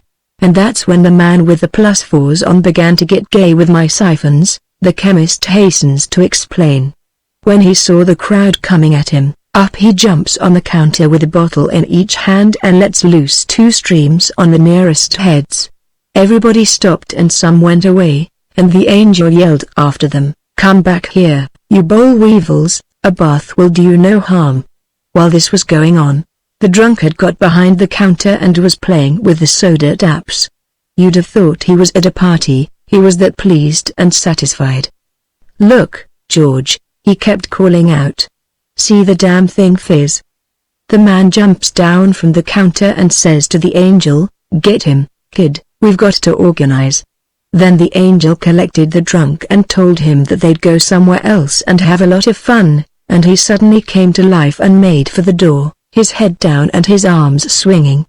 And all the time he's yelling something about a leg of lamb he didn't seem to like. The angel and her friend with the +4s on closed in on each side of him, and the 3 of them charged through us to the street and got into the automobile, and then they were copped. It is generally admitted that the 3 of them were, as the chemist put it, copped. The method of copping is also a point of local harmony and is acclaimed as being nothing short of a stroke of sheer genius. The method, it must be admitted, was not without its more imposing features.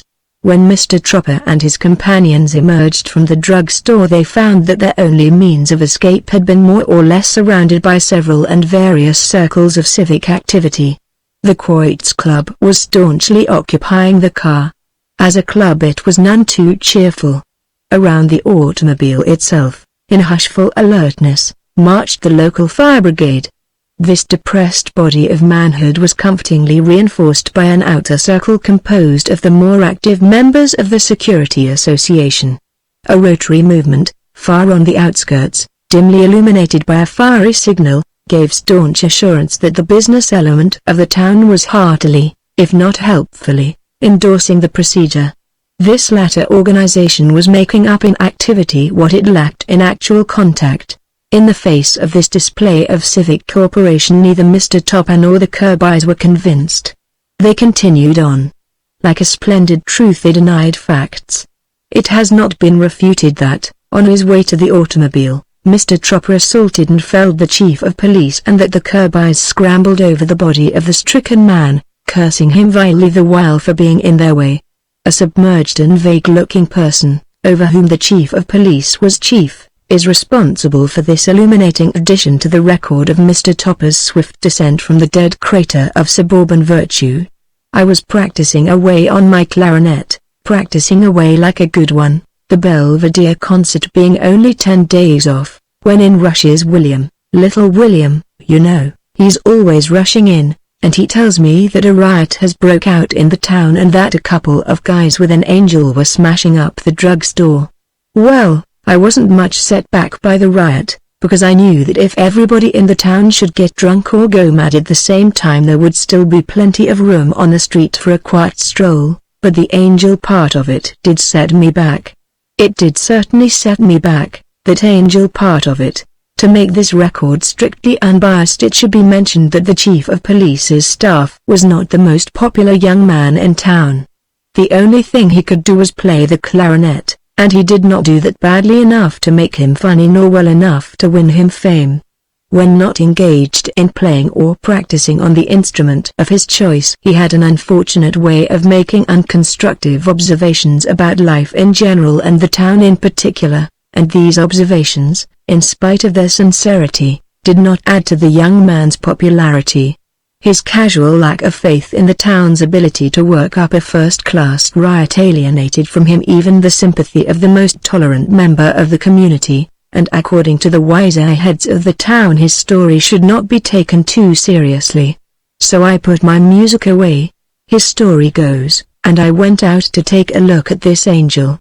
Up by the chemist's it looked like a rehearsal of the covered wagon. Everybody was swarming around so and making such important noises. So I edged in and stood there, waiting to look for the angel, when, all of a sudden, I realized that I was the police force. This thought started me edging out, but before I could get away they came through the crowd and I saw them. They looked like nice people to me, and a little drunk. The woman was just beautiful. She must have been an angel because she did queer things to my eyes. Sort of made me glad I had them, and that's more than any of the girls round this place ever done. I couldn't make head or tail out of the fight. It struck me as being sort of unfair. I thought of monkeys and lions and dogs, and I decided that they wouldn't have acted like that under the circumstances, and I sort of felt sorry about it all and a little ashamed. But I felt better when I saw them walking on the chief, although I felt sorry for him, too, realizing all the time that a little walking on would do him no harm. So when these people had passed completely over the chief, I helped him up and shoved him in the car. "You come along too," he said in a shaky voice, and took me along with him. He seemed to want me for some reason or other. The car was already crowded, but I got in with the chief and watched them all pile down on the angel and the two men. It seemed kind of silly and overdone to me, and I tried to help the angel a little. But the fire brigade, not having had any fires for a long time, was wild for action and did fine, considering that there were only 12 of them against 3, not counting the chief and myself, and the Quoits Club, and I didn't count for much of course. Then after a while everybody stopped squirming and began to get up, and when they looked at what they had, there was only the drunken man, seeming less drunk, but much more battered. "We're my friends," he says, but nobody could give him the right answer, so they told him to shut up and mind his own business, and began looking about for the other two, who just weren't there at all. And that's a strange thing. I could say something else, but it wouldn't do any good. So they put the battered man in the lockup and stood outside chewing the rag. What he could have said, but did not say, was withheld because the boy had been endowed with an instinctive sense of delicacy, a shred of which still survived in spite of its unfavorable environment. He was right. It certainly would have served no useful purpose had he told his friends that, as he was walking down the street in the direction of the lockup, he stopped beside a hedge to inhale its fragrance. Vaguely he was aware of the fact that the hedge had no business to be smelling the way it did at that time of the year, or at any other time. In fact, it was not intended to be a fragrant hedge and had never previously laid any claims to fragrance, but tonight an odor arose from it which stopped the boy and held him wondering. It made him think of a forest swept by the notes of violins. He saw a deep cathedral filled with nude, white figures dancing madly in the radiance of stained glass windows. Romance descended on the village youth, and for the moment carried him away to realms where only his dreams had dared to dwell. That was all there was to it, but he knew there was more. He felt that he had stood very close to someone who was both beautiful and real. The impression perhaps remains with him today. The battered man was borne in triumph to the lockup. An uninformed observer might have mistaken the event for a procession staged in the honor of some honored local deity, so well was it attended as the automobile moved down the street and stopped before the jail. Here Mr. Tropper was produced without ovation and disappeared from view without acknowledging the silent tribute of his followers. He was felt, searched, written about in a book, refelt with great interest and thrust into a cell from which he did not emerge until the following morning. When he asked to be allowed to telephone Mrs. Topper, the chief of police refused this request, but agreed to convey his message, "Tell her I'm well and happy, but that I won't be home tonight." Nothing loath, the chief aroused Mrs. Topper from a sleepless bed. "Your husband is well and happy, but he won't be home tonight," said the faithful chief. "Yes, he's safe all right. We've got him safe enough to safe for him. He's in jail, locked up in jail." "What for?" "Why, I wouldn't like to keep you up all night telling you what for. He's done plenty." "Yes. It will be held in the morning. You'll hear about it then, all about it." After a few more words the chief hung up the receiver and sat back, looking pleased. The enemy was his. The village knew how to deal with out-of-town drunks, and he, as chief of police, stood for the village, guarding its dignity, defending its rights, incarcerating its victims. Who could tell? Next year he might be postmaster. He got up and surveyed Mr. Topper, who was thoughtlessly sleeping on his cot. The chief felt grateful to him, but just a little disappointed in him. Chapter 10: The Haunted Courtroom. Owing to the public nature of Mr. Tropper's various offenses, the trial was held in the town hall in the presence of the town's entire population, minors and morons rightfully included. Even dogs were not successfully barred from the trial. Mr. Topper noticed several of them and was favorably impressed by their non-partisan attitude, their utter detachment of mind.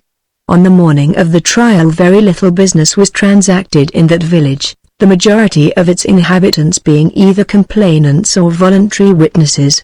Instead of opening his hardware and furniture shop as was his accustomed wont, the justice of the peace arose with unhabitual briskness from the breakfast table, and, surrounded by the numerous members of his family, proceeded with Jove-like mien to the place of the trial, where for some minutes the more vociferous members of the community had been impatiently awaiting his coming.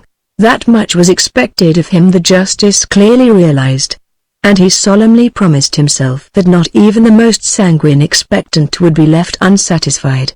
There was a duty to perform. A public duty in a public place. That was good. In a public place. That was very good. If only the baby would forget to cry. He hoped that the baby would forget to cry, but in his heart of hearts the justice knew that the baby would not forget to cry. It never did. In vain had he tried to prevail on his wife to leave the baby at home. impressing on her the importance of the business before him. Who with? His wife had asked quite reasonably, and, rather than participate in a breakfast table riot, the justice had refrained from nominating one of his numerous daughters.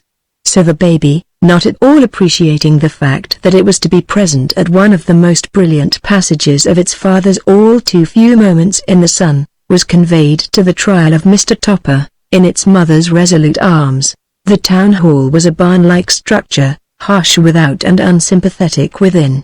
2 long rows of benches, now filled with eager spectators, formed a narrow aisle down which the justice walked a little in advance of his family, as if anxious to leave it behind.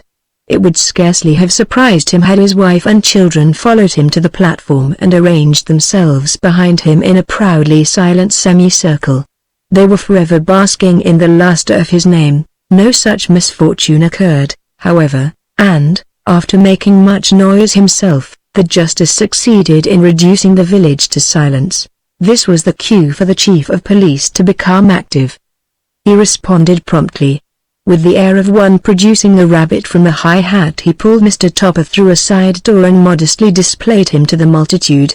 And Topper looked not widely unlike a rabbit, a rather battered rabbit that had nibbled on something more potent than cabbage leaves. This tableau over, the chief of police pushed his pearl into the presence of the justice, while the chief's reluctant staff, like a hostage maiden being led naked through an alien street, brought up an unenthusiastic and highly skeptical rear.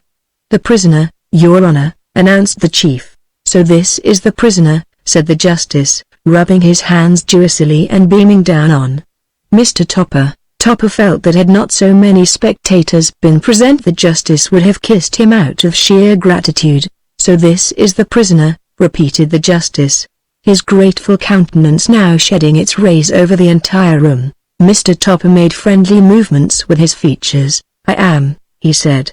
"You're about the first person in this place, with the exception of the chief, who seems really pleased to see me." The beam was blotted from the justice's face. "Silence, prisoner," he boomed. Topper stepped back affrighted.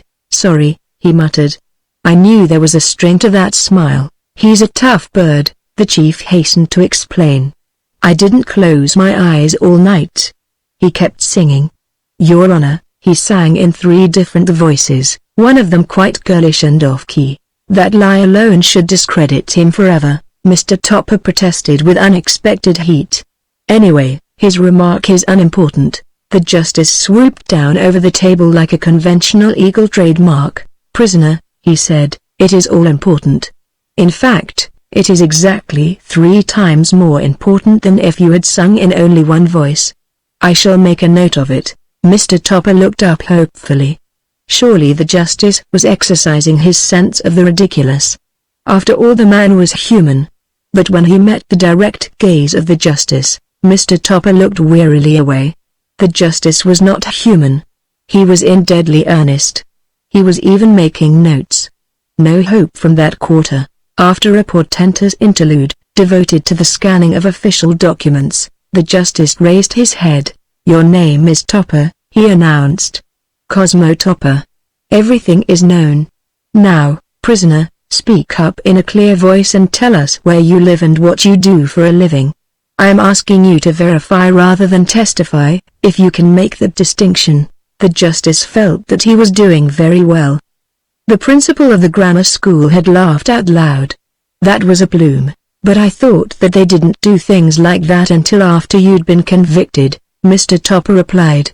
"My pedigree comes later, doesn't it?" "We are trying to save that time," said the justice, "but you don't have to hurry so far as I am concerned," replied Mr. Topper earnestly. "My time is at your disposal. As a matter of fact, I'd rather waste a few minutes here than spend several years elsewhere. If you can make the distinction, address the court as Your Honor," put in the chief of police, using an unfriendly elbow on Mr. Topper's ribs. "You make me feel embarrassed for you," said Mr. Topper. "Try to remember where you are. This is serious. Now, stop," whispered the justice, a pleading note in his voice. "Don't quarrel. I'll get him sooner or later, Chief. Let him hang himself." "You don't have to let me hang myself," said Mr. Tropper in a resolute voice. "Let me say right off that you'll have to make me hang myself. If I killed anyone last night I'm sincerely sorry, terribly, terribly sorry, but for all that I deny everything.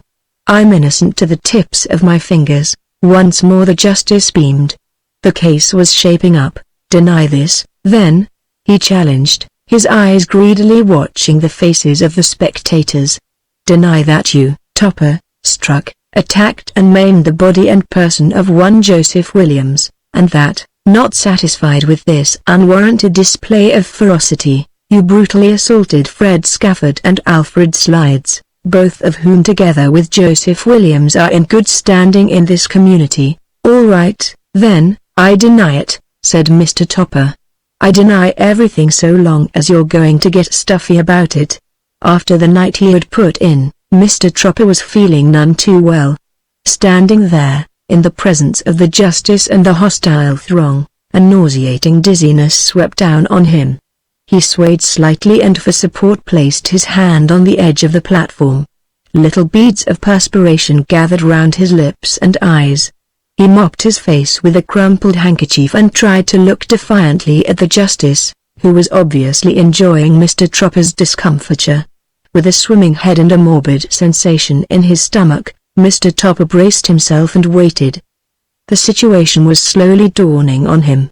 He was beginning to realize that he, Topper, a man who up to the past night had been a respected member of his community, was now actually a prisoner before the bar of justice, that for all he knew he was a murderer and that he was being tried in the presence of a large gathering of hateful people, in a little village very close to his home, too close to his home. This realization still further depressed his stomach and brought dismay to his mind. He thought of the bank. He thought of his wife. He thought of his reputation, and fearfully he thought of George and the Marion Kirby. And, as if in answer to his thought, Mr. Tropper felt two hands fumbling at his bare throat and was petrified to find that the collar which had gone by the board in the course of the evening's activities was being replaced by a fresh one. The justice, who had never seen a collar attach itself to a prisoner's neck, can be excused for the interest he displayed in the phenomenon. He moistened his lips with the tip of his tongue and looked fixedly at Mr. Topper. "The collar," said the justice. "There's something wrong about your collar. It seems to be getting beyond control." For a moment Mr. Topper was too busy to reply. His head was being violently jerked from side to side as invisible hands attempted to adjust the knot in a new tie, insisting on getting it just right. "We're trying to spruce you up a bit," whispered the voice of George Kirby. "How do you feel this morning? There, that's about right. Hold your head on one side so I can see. This is no place for a talk," muttered Mr. Tropper, pretending to arrange the tie. "I feel like hell. Go away." Then he glanced up at the justice and smiled. "Had them in my pocket," he said. "Thought I'd make myself a bit presentable." The justice looked unconvinced. Then his eyes once more grew large with interest. A comb was being passed through Mr. Topper's hair and a wash rag was spreading itself over Mr. Topper's face. Mr. Topper became suddenly active. With one hand he attempted to control the comb and with the other he snatched at the wash rag. "Don't produce a towel," he whispered. "It would be too hard to explain."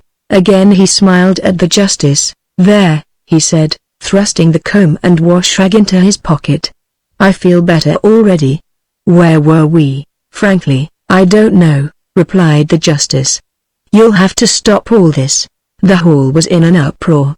People were asking questions and standing on the benches to get a better view of this strangely acting prisoner. The justice banged on the table and the chief of police raised his voice in admonition. His staff looked sympathetically at Mr. Tropper, who, taking advantage of the noisy interlude, was attempting to explain the situation to his overzealous friends. "You've been lovely," he whispered. "Very thoughtful. I appreciate everything, but don't go any further. You can see for yourself." "We're with you, old boy," replied Kirby. "We're with you to the end." "But don't be with me here," pleaded Mr. Topper. "Go outside and wait for the end. It's a lovely day. Take a walk round the village. It's not half bad. I'll join you later." Marion won't budge. Kirby whispered. Says she wants to see that you get a fair trial. They'll put me away for life if this keeps up, breathed Mr. Topper. Tell her to go away. Not a step do I budge, whispered a voice in his other ear. I'm going to stand right here and hold your hand. Get ready now, old Zobo is going to ask you something. Brush him off, George. He's all mussed, righto, said George. Please, please, Mr. Topper whispered. Not so loud. As the justice fixed Mr. Topper with a distracted eye, Topper felt himself being vigorously brushed and adjusted. His coat flew back and Kirby's busy hands yanked his vest into position. The activity was then transferred to Mr. Topper's trousers, which were spanked and patted with surprising energy. Mr. Topper, attempting to follow the rapid movements of Kirby's hands, looked like a man fighting hornets. Prisoner, said the justice, I wish you'd stop making such peculiar movements with your hands and body. If you want this case to continue you'll have to give up trying to bewilder me. A nervous eccentricity, explained Mr. Topper. Sometimes it gets the best of me. It's almost got the best of me, replied the justice. Let's get back to business. As I remember it, you were denying everything. Were you? It seems to me that I was, said Mr. Topper. Very well then, continued the justice. Deny these charges if you have the temerity. Deny that you, Topper, Cosmo Topper, forced entrance with your companions into Frederick Schultz's drugstore, that there you attacked a body of peaceable citizens, using the most offensive language against them, that you resisted arrest and made possible the escape of your companions, and finally, that you were driving an automobile while under the influence of strong drink. Deny these charges. Did or did you not commit them? I haven't the slightest idea, said Mr. Topper, truthfully. But I'm glad it's not any worse. We shall try to refresh your memory, replied the justice. Joe Williams. Step up, Joe, and testify. Joe Williams was not loath to appear. He hurried down the aisle and stood before the justice. Now look well at the prisoner, Joe, said the justice, and tell us if he is the person who assaulted you in front of Schultz's drugstore. Joe looked so long and so well at the prisoner that Mr. Topper thought the young man was serving to hypnotize him. He is, Your Honor, answered Joe emphatically. As I was standing there talking, you know, calm and peaceful like down the street comes this, later, Joe, if ever, interrupted the justice promptly. Joe's face clouded with disappointment as he turned reluctantly away. Are you satisfied, Topper? The justice asked. I am if you are, replied Topper. But Joe doesn't look so pleased. Perhaps then you will tell us the names of your two friends, continued the justice. We might try to make things a little easier for you. George and Marion Kirby, said a voice unlike Mr. Topper, but apparently issuing from him. And where do these two depraved people live? The justice asked. They're not depraved, snapped the voice. And anyway they are safely outside your jurisdiction. Try to speak in your natural voice, the justice commanded. Do you refuse to answer my question? Well, it's mighty hard to answer, said Mr. Topper. You see they travel about a lot, almost too much. A note was passed by the chief of police to the justice, who, after reading it, looked severely at Mr. Topper. I have a note here from your wife, he said. She states that you are either drunk or crazy, because the people you refer to were killed in an automobile accident several months ago. Such attempts to deceive will not succeed with this court. Nor will they materially strengthen your case. Mr. Topper looked through the hall until he had located his wife. She was sitting with several friends. He recognized Clara and Harris Stevens. Thanks, he called out with a terrible smile. You are very helpful, my dear. The justice thanks you, too. Silence. Prisoner, shouted the justice. I'll not have you abusing spectators, not even if she's my wife? Asked Mr. Topper. Not now, said the justice. Later. You don't know her, replied Topper. That's neither here nor the justice complained irritably. You're always getting me off on something else. This is a trial, not a conversation. Answer questions and stop asking them. All right. What shall I answer now? Asked Topper. Were you driving your automobile while drunk? Answer that, said the justice. You'll have to ask someone else that question, replied Mr. Tropper. I can't answer it, the justice motioned to the chief's staff. Come here, Albert, he said. Did you smell whiskey on the prisoner's breath? Why, Your Honor, answered Albert, in a voice of surprise, I didn't even try to. Answer the question, the justice commanded. Did you smell whiskey on the prisoner's breath? I'm not in the habit, Your Honor, of smelling perfect strangers' breaths, said Albert with quiet dignity. Albert, explained the justice, I'm not inquiring into your habits. I'm trying to establish a fact. Please answer the question. Well, Your Honor, said Albert, at that time of night everybody's breath smells of whiskey in this town. A wave of protest from the outraged spectators fortunately drowned the justice's remarks to Albert. When order had been restored, Mr. Tropper turned to the justice. If you'll only stop making this public inquiry into the state and nature of my breath, he said, I'll admit everything. A cloud of disappointment settled down on the justice's brow. Do you mean to say you'll plead guilty to every charge? He asked. Most elaborately, replied Mr. Tropper. At this moment the wailing of an infant filled the hall. The justice reared his head like a stricken war horse. This was indeed unfortunate. He felt that he was going to have a violent attack of nerves. So far the trial had been a complete failure, and now without the slightest consideration for his feelings the prisoner was pleading guilty. It was too bad, the whole affair. And the baby was not making it any better. With a sigh, the justice decided to put an end to an intolerable situation.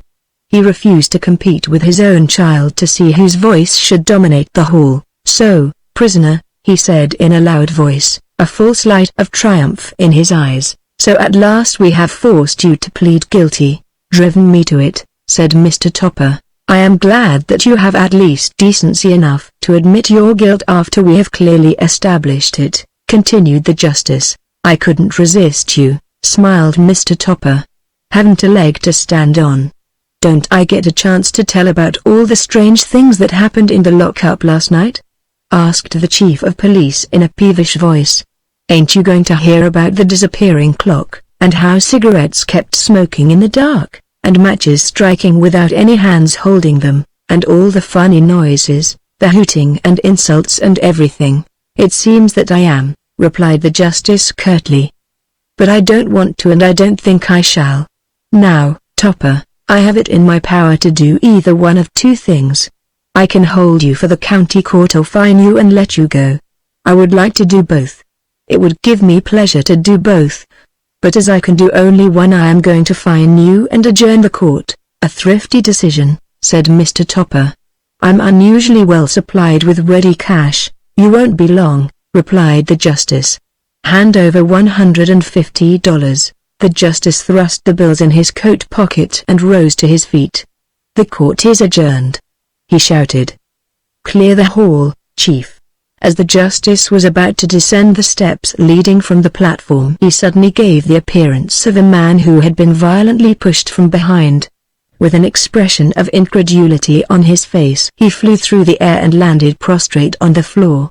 As the chief bent over to assist him to rise, he, too, as if not to be outdone by his superior, gave a remarkable demonstration of levitation. Without any apparent effort he projected himself through space, sailing lightly over the justice and stopping with a thud against the base of the platform. The room was filled with wild laughter, and the table at which the justice had been sitting danced crazily in the air. Luckily Mr. Topper could not be held responsible for this disorder. He was standing outside the hall talking with his wife and her friends. Why didn't you bring your lunch with you and then make a real picnic of it? He asked with elaborate politeness. You're hardly in a position to be sarcastic, answered Mrs. Topper. A little common humility would be more becoming. I can hardly see that, said Mr. Topper. I've afforded you more enjoyment than you have me. There will be a tremendous demand for the company of those who attended the trial. You'll be fed free for weeks. Come, Topper, put in Harris Stevens. We were only trying to help you, by writing nasty notes to the justice, said Topper. Well, "I merely dictated it," replied Stevens. "Your wife thought of it. We didn't want you to get into any more trouble. You've been through a lot. What a time you must have had. Was there a woman in the party?" "The Follies chorus," said Topper. "In tights. Pink, blue, red and green." "Come, Clara," Mrs. Tropper interrupted, "we'll be getting home." And some of them were in less than that. Mr. Tropper shouted furiously as the party moved off. "Much less than that. Tell everybody I said so." "May I get a few lines for the local paper?" asked a young man, stepping up to the gesticulating Topper. "Yes," cried Mr. Topper, "a few lines in your face if you don't take the silly thing away." The youth withdrew and Mr. Tropper was left comparatively alone. That is, he was surrounded, but at a distance, by an absorbed circle of observers. "Now where the hell's the car?" he muttered.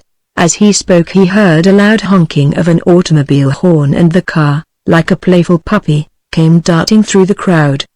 The justice, standing on the porch of the town hall, witnessed the scene and shut his eyes tightly. The car was driverless. He could not stand that. As he leaned against the wall he feared he was going to lose his mind. When he opened his eyes again Mr. Topper had stepped into the automobile and was driving off while the people stood about with panic in their midst. "Here's the money," said George Kirby. I snatched it out of the old bird's pocket. A roll of bills found its way into Mr. Topper's hand. "Oh, my God," he groaned. "Are you two back again?" "Sure," said the Kirbys in a breath. "Aren't you glad?" Mr. Topper was unable to reply. Chapter 11 Antics of a Hat Stand. The Topper's house was not one of mirth. Great quantities of gloom had descended upon the place. Women had hastened to Mrs. Topper's side as if in the hour of her bereavement. They sat in subdued rooms and conversed in subdued voices. Mr. Topper came to regard himself as a corpse, without, however, enjoying a corpse's immunity to its surroundings. At any moment he expected Mrs. Topper to place candles round him. He had been requested to withdraw from the town council and the honorary residue of the now professionally organized fire brigade. Why a person had to be moral in order to be useful at a fire was difficult for Mr. Topper to understand. Nevertheless, he sent in his resignation and felt better about it. He was now officially divorced from white duck trousers. That was something to cling to in the ruins. 24 hours after his release from durance the craving for a smoke had driven him into town. On that trip he had purchased enough cigars to relieve himself of all further necessity of appearing again in public. Topper had only a hazy idea about fallen women, but he imagined he felt very much as they did when adversity had forced them to return to their hometowns. Topper had lost everything but his money, and because that still remained he was not stoned. He was still a solid man, but terribly soiled. He read about himself in the local newspaper and stopped reading almost immediately. Mrs. Topper displayed no such delicacy. The paper was seldom out of her hands. Topper, observing her absorbed expression, wondered what pleasure she could be deriving from poring over such morbid stuff. Mrs. Topper was deriving a lot of pleasure. Seeing her husband's crimes in print gave her a feeling of security. There could now be no doubt about it. The story was down in black and white. Mr. Topper could not deny it. She was vexed with the reporters, however. They had used altogether too much literary restraint. Now if she had been writing the report headlines flashed through her mind. It was well for Topper that he could not read them. 3 days had elapsed since Mr. Topper's arrest. 3 days passed by him for the most part in the backyard. Whenever sympathetic callers arrived Mr. Topper disappeared. He feared that the women might ask his wife for the privilege of viewing the remains. For this reason he quietly removed himself and his bruises to the backyard. To this retreat Skleps followed him. She was waiting impatiently to resume the repose that had been so rudely interrupted by his unwarranted absence from the house. The man must sit down some time. This tragic stalking about was all very well for a while, but on the other hand something was due to a cat, especially such a cat as Skleps. There was little comfort in a peripatetic couch. If Topper wanted to think and be gloomy let him do so, in a stationary position. But why think? Sleep was much more vital. There were a few slight irregularities in her own life. Sclips remembered, not without pride, a certain alienation affair in which she had become involved, but she had no intention of letting the memory make her haggard. Several times she had honestly tried to think about the affair, to figure out if in any way she had justified various backyard references, but the effort had made her drowsy. Why was not this man affected in the same manner? Human beings placed too great importance on the game of morals. That was why they were constantly breaking the rules. They really did not want to play, and yet they insisted on giving the appearance of playing. So Sclips waited while Topper walked. Then Topper sat and Sclips slept. And in the darkened house Mrs. Topper delicately arched her eyebrows and was happy, quite happy in a sane and refined manner. After 3 days of morbid seclusion, Mr. Topper came to a decision. His secret life was developing, growing more complex. When he came to the decision, he was sitting on the lawn roller because it had been previously warmed by the sun. And what made him come to a decision arose from a sudden and upsetting realization that at heart he felt neither grieved nor chastened by anything that had come to pass. He found himself actually gloating over his night in the lockup, what little he could remember of it. He relished his memory of the old abandoned inn tucked away among the trees. He felt with pleasure that he had done some fairly splendid dancing, and he was sure that for the first time in his life he had sung without constraint and fought without fear. Sitting there on the lawn roller, he was surprised to find that each little memory brought him some satisfaction and no regret, and as the indirect rays of the sun sent courage through his spinal column, he deliberately denounced the town and all its works in terms both round and rough. His whole past life had been modeled on false standards which would have to be adjusted at once. There was only one way to accomplish this. Mr. Topper's fingers abstractly touched one of Sclip's ears, and Sclips with equal abstractness scratched one of Mr. Topper's fingers. But Topper disregarded the sleepy rebuke of his cat. He was going away. He was going quite far away. That was Mr. Topper's decision. He would drive himself to some great distance from the town and his wife and her friends. Before he officially proclaimed the new order of things, he must first be alone. He had to think a little. That was quite important. He wondered now how he had ever got along so far with so little thought. He became quite elated about his brain. It was like a new toy to him. He had always believed that it had been providentially arranged for the purpose of making money, acquiring possession and paying for legs of lamb. He found that his brain was quite playful, that it broke rules and was indifferent, that it entertained the most disreputable thoughts without becoming panic-stricken. Mr. Topper felt like dancing, but he restrained this inclination. He realized that if Mrs. Topper saw him making movements of joy, she would immediately call in another mourner for a whispered conversation. And Topper felt so liberated that he feared he might assault the next woman who heaved a sigh in his house. So instead of dancing, he buried his head in his hands and held on to himself. It was silly about his eyes. He did not feel at all like crying. Yet his face was growing wet. The next day Mr. Topper went to the city. To show his indifference to public opinion, he took the usual morning train. His appearance at first caused the respectful silence usually accorded to criminals in transit to the place of incarceration. As he walked down the platform, he felt that life had not been lived in vain. He enjoyed the situation. Men who had once greeted him with respect now slapped him on the back with hands that were moist with condescension.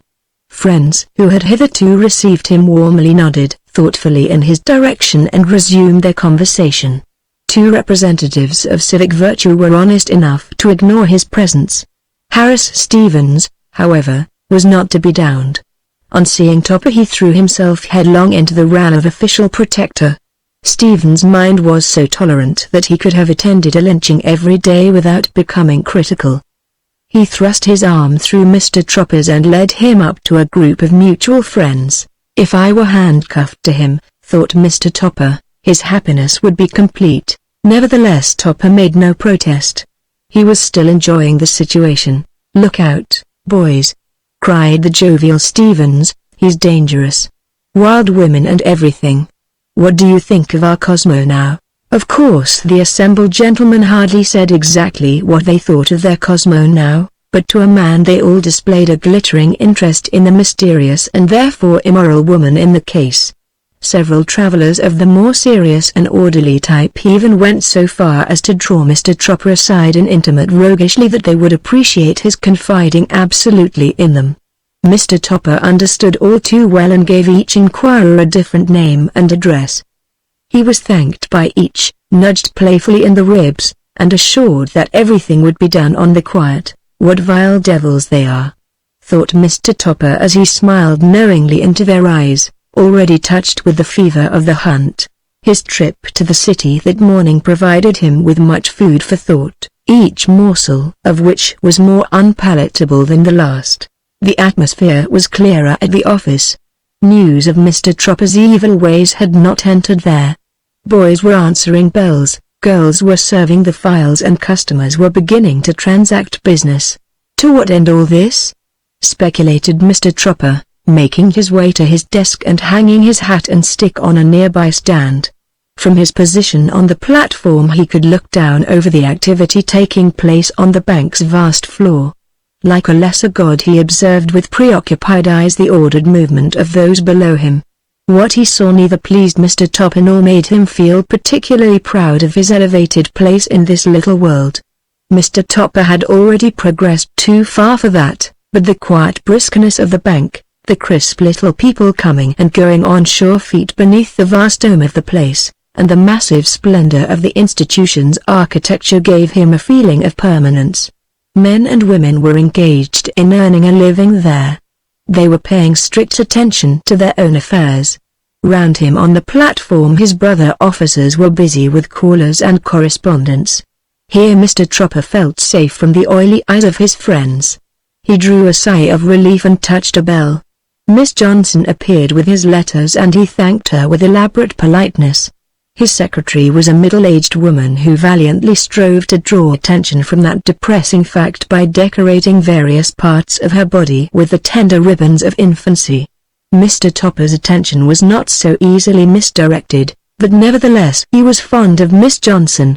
He had seen the ribbons increase with the years and had decided that when infirmity at last forced the good woman to withdraw from the bank she would depart under full color like an aged but fluttering maypole.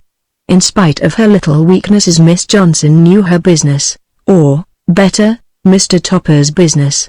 She knew how to save him both time and trouble, and the more time and trouble she saved the more tolerant was Topper. The more he forgave the ribbons.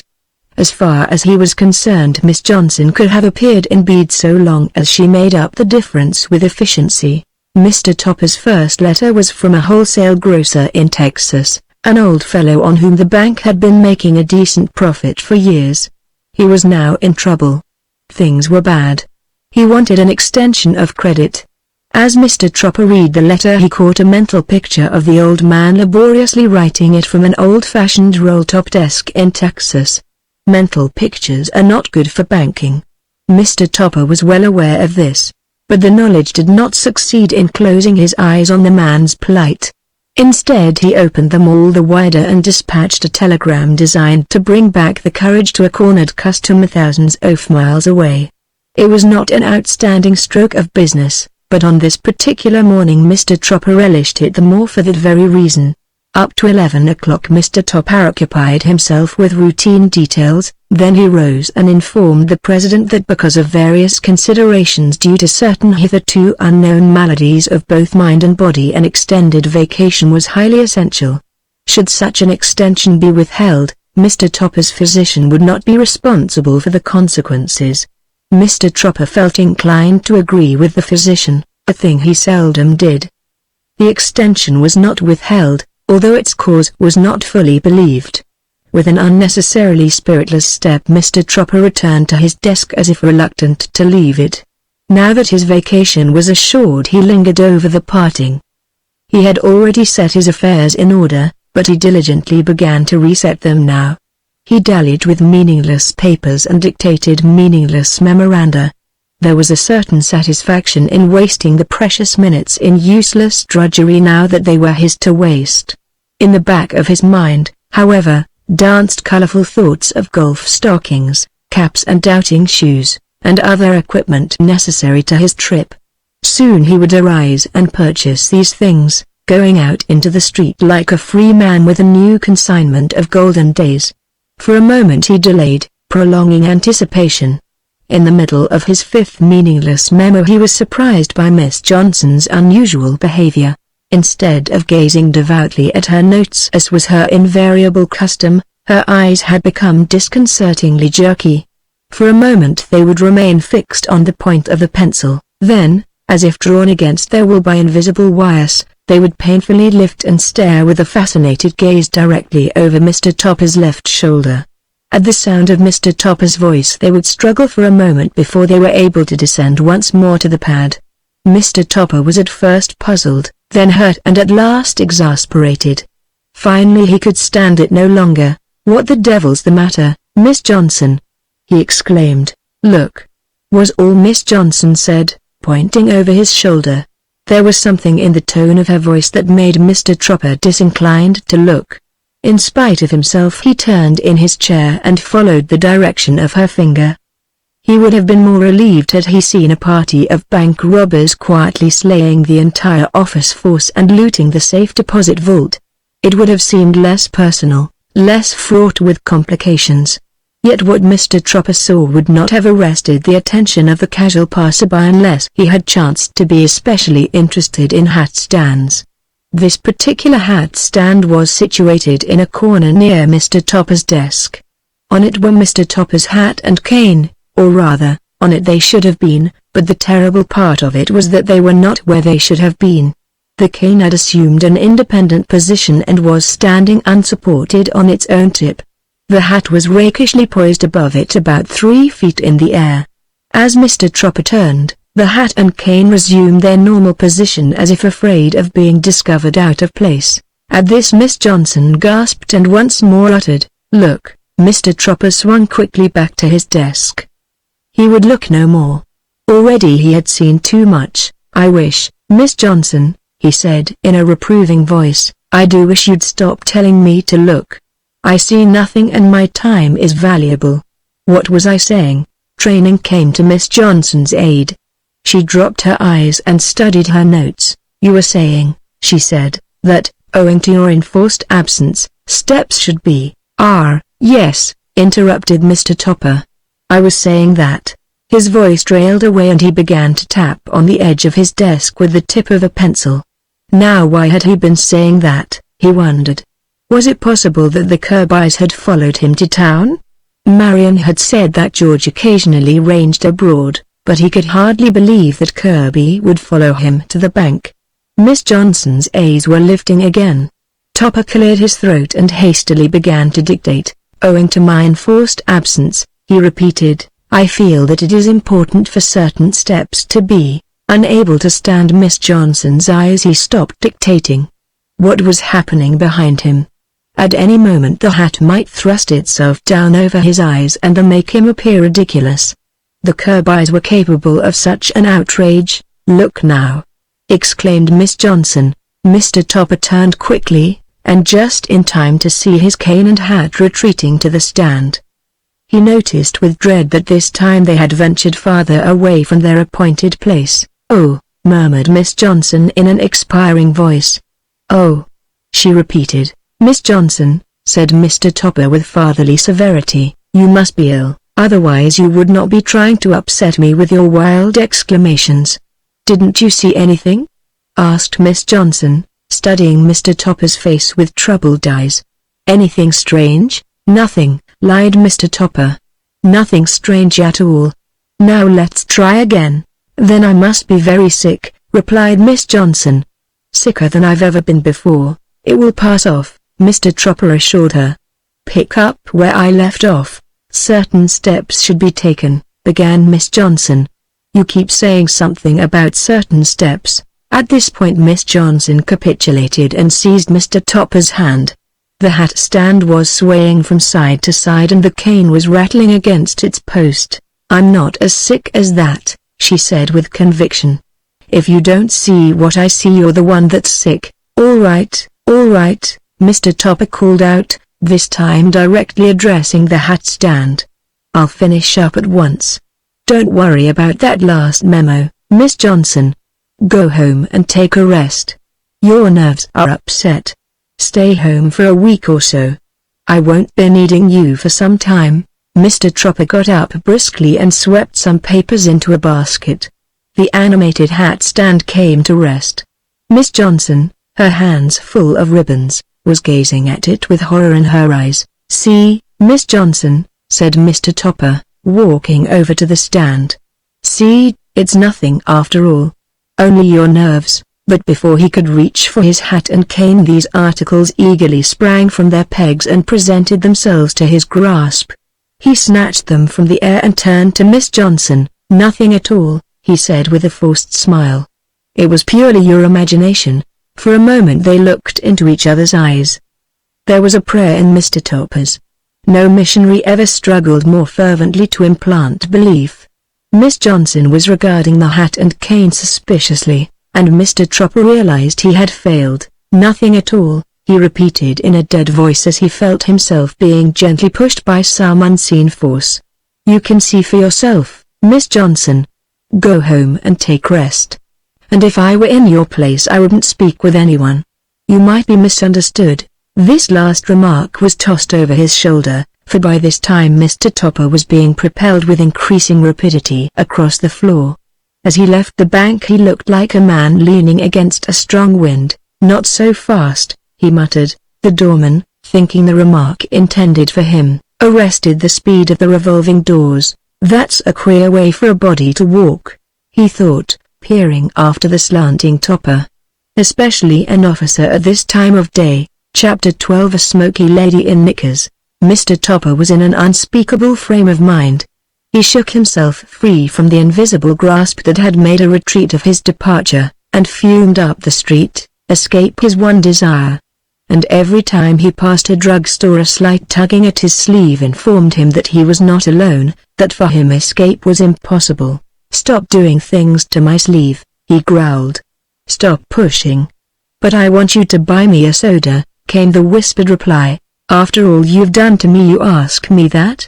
exclaimed the outraged man, for the moment forgetting his fear of being caught talking to himself in the streets. "Fiddling with my hat and stick. Giving my secretary a nervous fit. Why didn't you bawl and scream?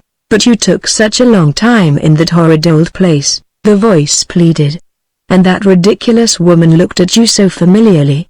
"I wanted to pull her ribbons off, but—" "Let me understand this," interrupted Mr. Topper, seeking refuge in a nearby doorway.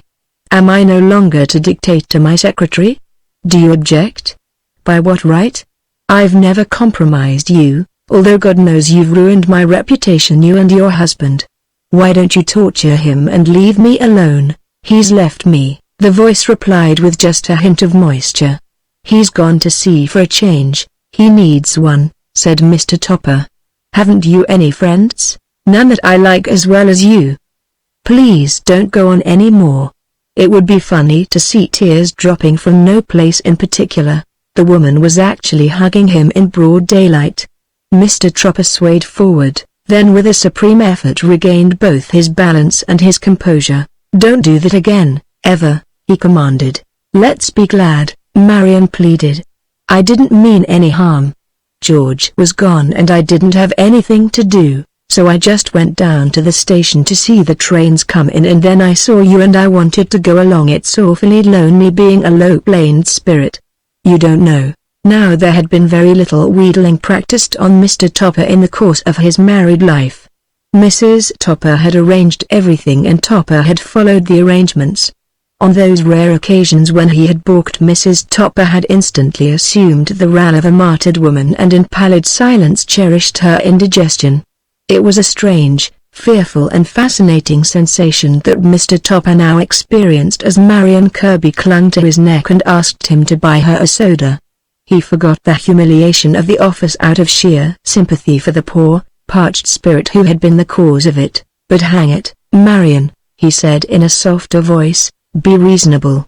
How can I buy you a soda? You can pretend to be drinking it," she relied eagerly. and when you hold your glass aside to look at your newspaper I can sip through the straw. No one will notice it.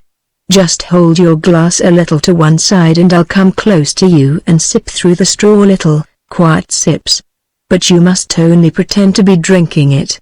Don't forget yourself. I'd rather risk the chance of a scandal and have you materialize, said Mr. Topper thoughtfully. All right, replied Marion. I'll do that in a jiffy, not here. Mr. Topper protested. For once show some restraint. Can't you go somewhere to materialize and then come back to me? How about that shop? Suggested Marion. The shop she referred to was a small notion shop which owed its existence to the fact that women, regardless of their means, must be clad in silk or near silk against the ever-present dangers of being run over, unexpectedly married or caught in a sudden gale. The shop seemed suitable to Topper for the business of materialization. He said as much and Marion Kirby departed, declaring that she would be right back in a minute. Mr. Topper waited 10 before he became impatient, then he walked slowly past the shop and peered through the door.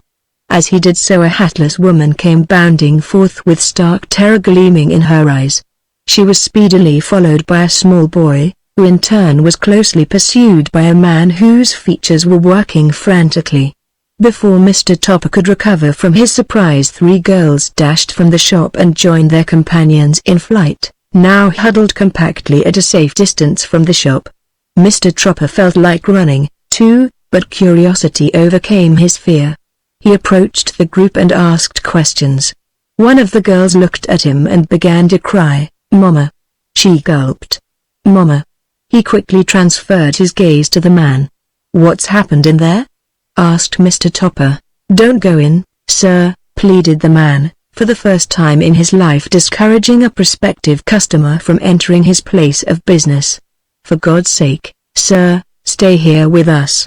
Topper looked at the boy. "Little boy," he said, "tell me what frightened all these people." "I'm not frightened," declared the boy, "but they all started to run and I just got ahead." "Yes, but why did they start to run?" continued Mr. Topper patiently. "Because of her," said the boy, pointing to the shop. "Of whom?" demanded Topper. "The smoky lady who was trying on knickers and everything," answered the boy. At this point the woman who had been the first to seek comfort in flight found her tongue. A crowd had begun to gather and she addressed herself to the crowd. She was all smoky, the woman announced. And you could see right through her. How I first came to notice her was when I pulled back a curtain to show one of these girls some knickers. There she was, as calm as life, trying on a pair of knickers, a pair of our best knickers, and she was all smoky and transparent so that only the knickers seemed real. When she saw us she got scared and went bounding round the shop so that it looked like a pair of knickers come to life and gone mad.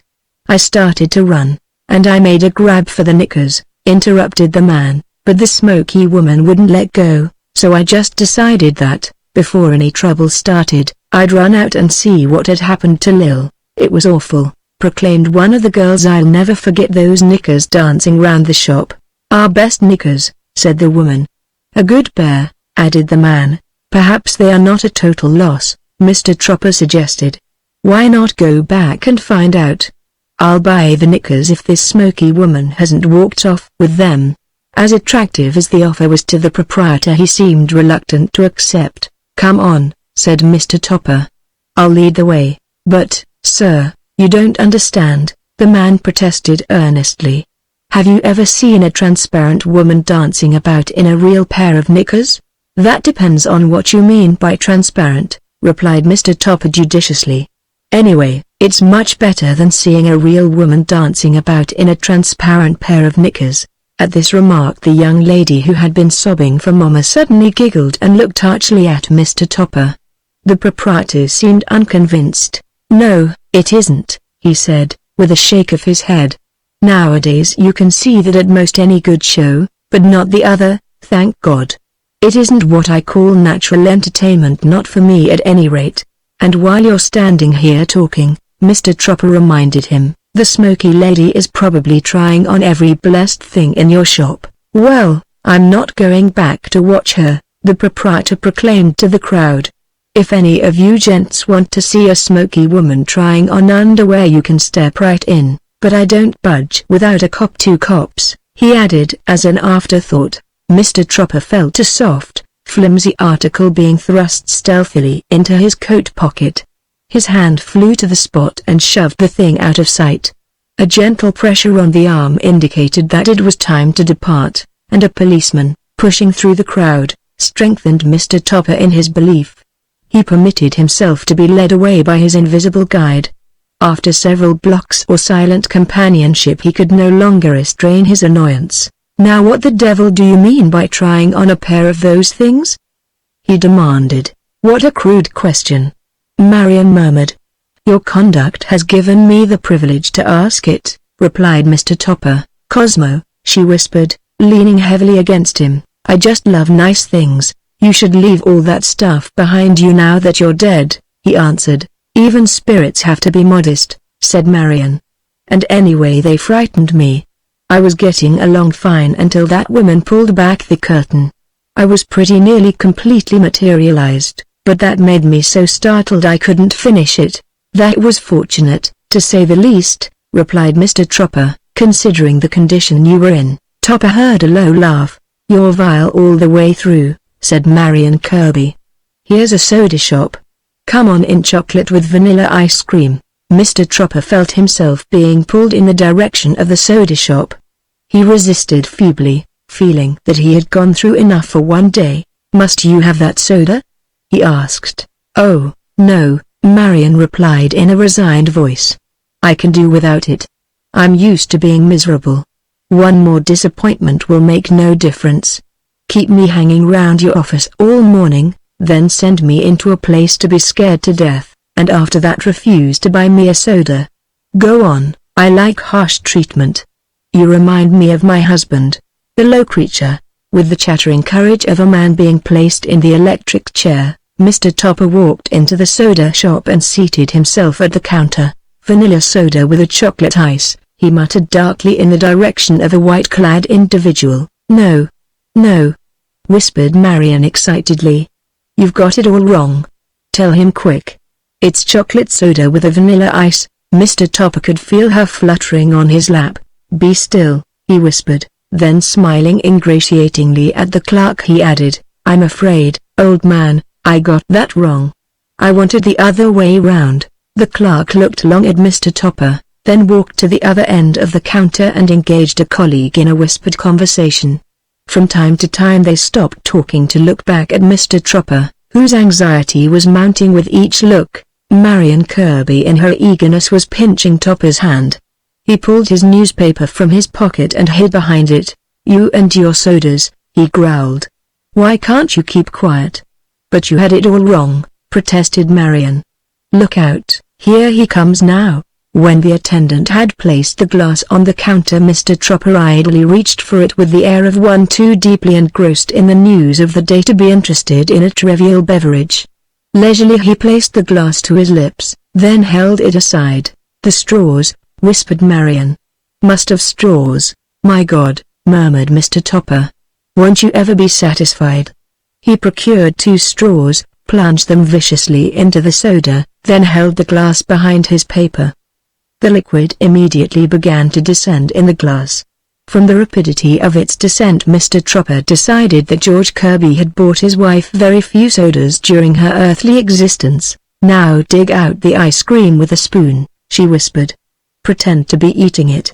I'll nibble it off." "This is going to be pretty," murmured Mr. Topper with as much sarcasm as can be packed into a murmur. "You'll have to do better than nibble. You'll fairly have to snap it off." The nibbling or snapping operation required the use of both of Mr. Topper's hands and forced him to abandon the protection of his paper. With an earnest expression, which was perfectly sincere, he endeavored to give the impression of a man publicly lusting after ice cream.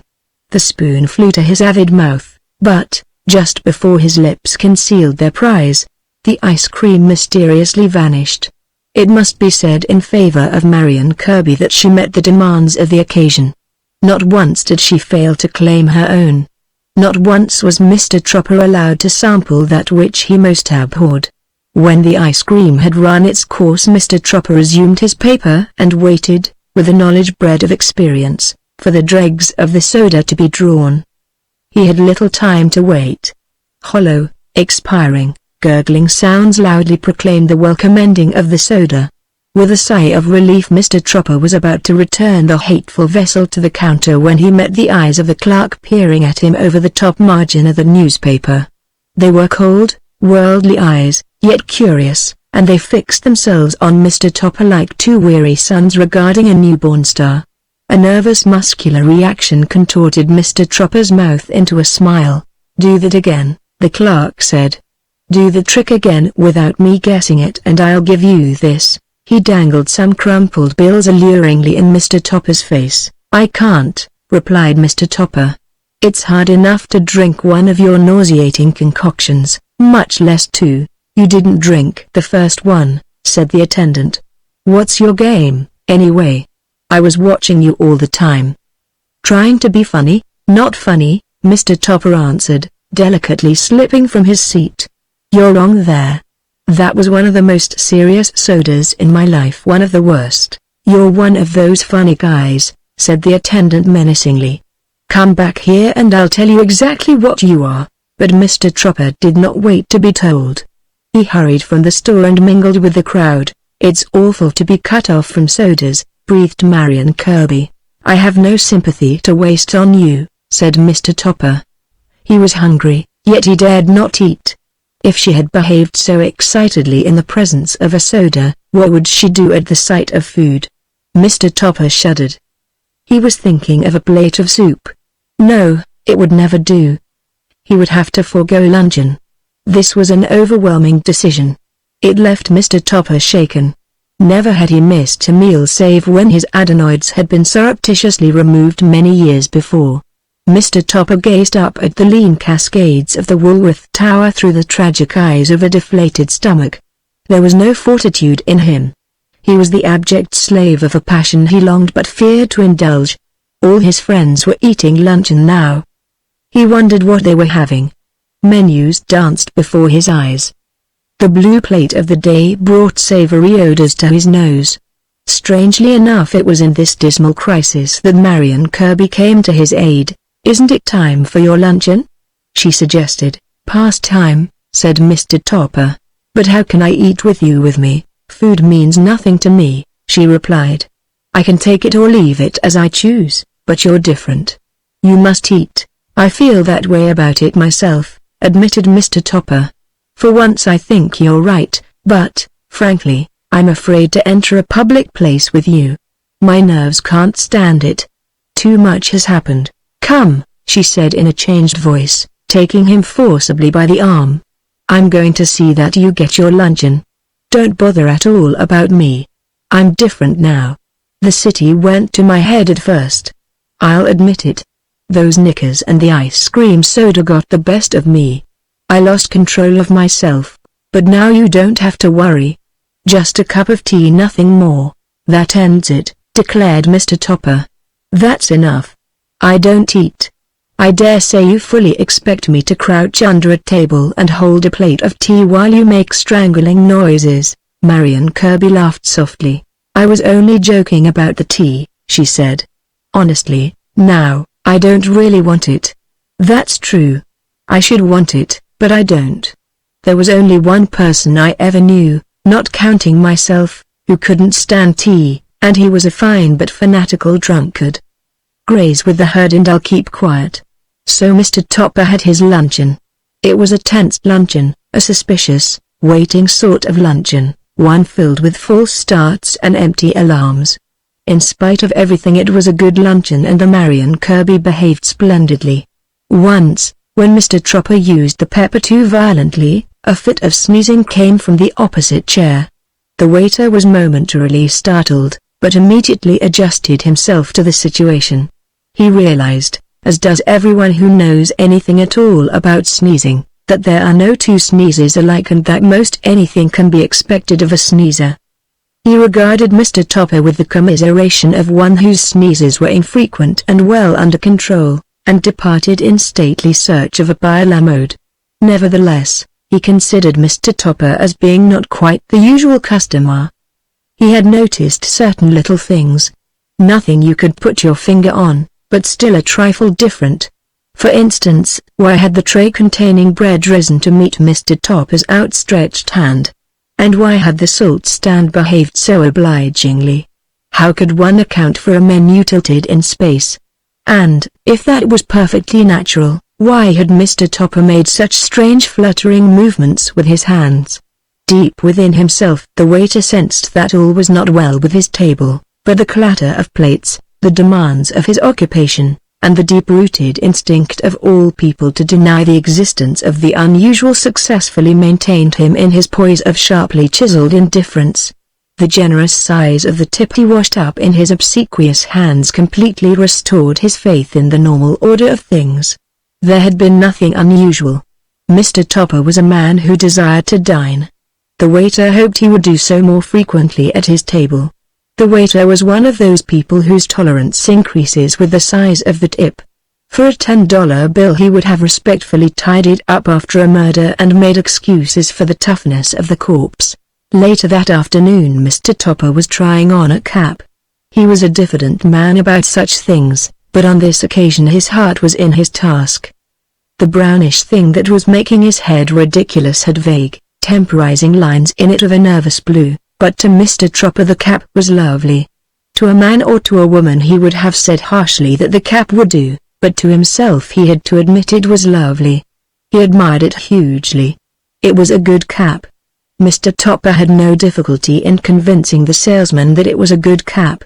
With suitable apologies the man agreed that it was a very good cap and that it suited Mr. Topper well. Mr. Topper found himself admiring the salesman. He knew his business. This man one of the few salesmen with unimpeachable taste. The cap was practically Topper's.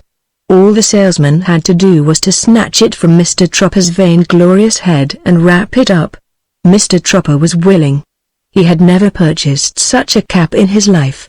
With the eager timidity of a virgin he hoped to demolish the record of years. He was brazen about it, yet he was shy almost to the point of tenderness.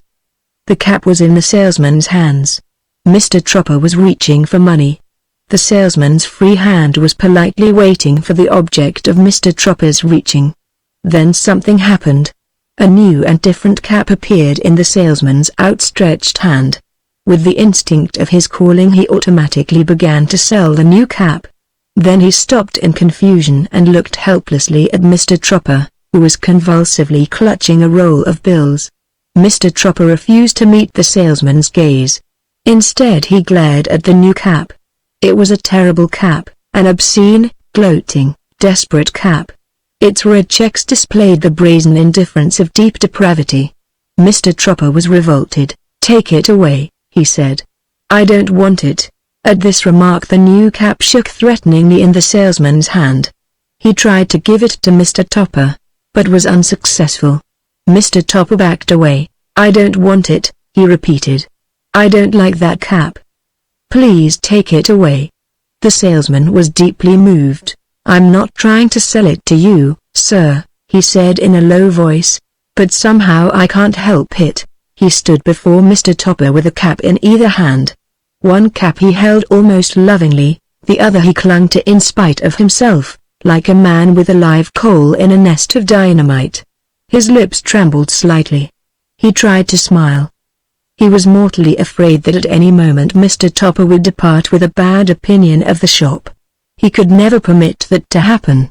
With an effort he turned away, but before he had gone many yards he abruptly swung around and came back at a dog trot.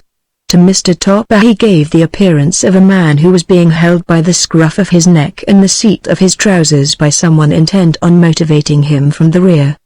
He stopped suddenly in front of Mr. Topper and, in an attitude of supplication, offered him the red-checked cap. Mr. Topper again refused it. "I must apologize," the man said rather breathlessly, "but I really think you had better take this cap." In spite of his irritation Mr. Topper regarded the salesman with quick sympathy. "Why have you changed your mind?" he asked. "I've already told you that I hate the cap. It isn't a nice cap. I don't like it." The salesman was almost chattering. He shook himself like a dog and glanced quickly over his shoulder. Then he approached Mr. Topper. "I haven't changed my mind," he whispered. "I've lost my mind. It isn't the shop. It's me. I'm mad." Mr. Topper was beginning to feel extremely sorry for the salesman. He wanted to do what he could, but he refused to be bullied into buying a cap he utterly loathed, a cap that went against all his instincts. "It's too bad about your mind," said Mr. Topper, "but I don't want that cap. I won't buy it. And if I do buy it, I won't wear it. I'm honest about that." "Listen," whispered the salesman. "I'll give you the cap if you'll only take it away. If you're as anxious as all that to get rid of the cap," Mr. Topper replied, "I'll buy them both." "How much are they?" "Practically nothing," said the salesman, his face clearing. "I'll wrap them up myself." He hurried away. "But I won't wear it," said Mr. Topper, addressing Space. "You won't be able to force the thing on my head." "Here they are," announced the salesman, returning with the package. "You've been very nice about it, I'm sure." As the elevator bearing Mr. Topper to the ground floor began its descent, a low gasp was heard in the car. "I can't stand these things," whispered Marion Kirby. "They always take my breath." At each floor the gasp was repeated, whereat Mr. Topper cringed under the curious eye of the operator. Mr. Topper pretended to gasp in order to protect himself. He smiled sickly at the operator and said, "Did it affect you that way at first?" "It always does me." The operator continued to look at him, but made no answer. He was glad to second the last of Mr. Topper. He was afraid that the man was going to swoon in his car. On the train that evening Mr. Topper tried to hide himself in his newspaper, but was unsuccessful. Marion Kirby insisted on turning back the pages and scanning the advertisements. At last Mr. Topper abandoned the newspaper and looked out of the window. Presently he became conscious of the fact that several passengers were regarding the vacant seat beside him with undisguised interest. The newspaper was slanted against the air as though it were being held by unseen hands. Mr. Topper seized the paper and thrust it into his pocket. "Rotter," whispered Marion Kirby. "Fiend," muttered Mr. Topper. A heavy personage attempted to occupy the seat, but arose with a grunt of surprise. For a moment he regarded Mr. Topper bitterly, but that distraught gentleman was gazing at the landscape with the greedy eyes of a tourist. At the end of the trip he hurried home. His day had been crammed with desperate events. There would be nothing for him at home save scallops, but at present Mr. Topper preferred a sleepy cat to an active spirit. He yearned for repose. "Goodbye," said Marion Kirby as he was turning into the driveway. "I've had an awfully nice time and I want to thank you." "Why did you make me buy that cap?" demanded Mr. Topper. "Because I knew it would look well on you," she answered. "George had one once and everybody liked it." "Well, I don't, and I won't wear it," said Mr. Topper. "Goodbye." Marion Kirby clung to his arm. "Don't be angry," she pleaded.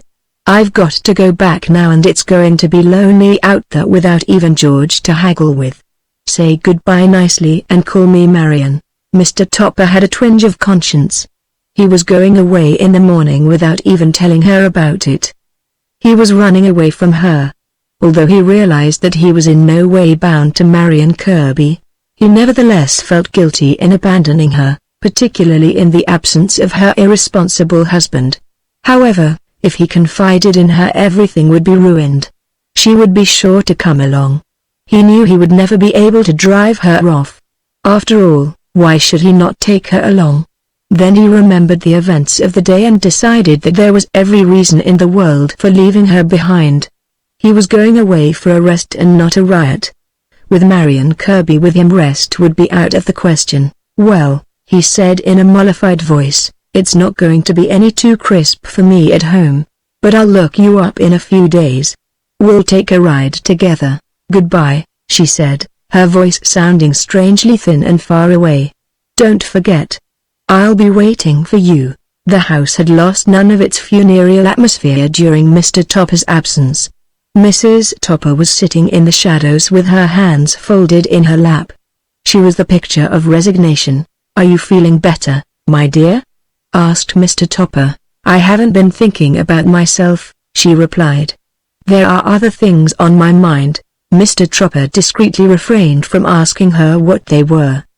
He sat down and read the paper until the maid announced dinner, then he followed his wife into the dining room, where the evening meal was consumed in silence. He felt like a convict being entertained by a member of a Christian Endeavor society. Mrs. Topper made it a point to see that he was properly served. She seemed to derive a sort of mournful pleasure in watching him chew his food.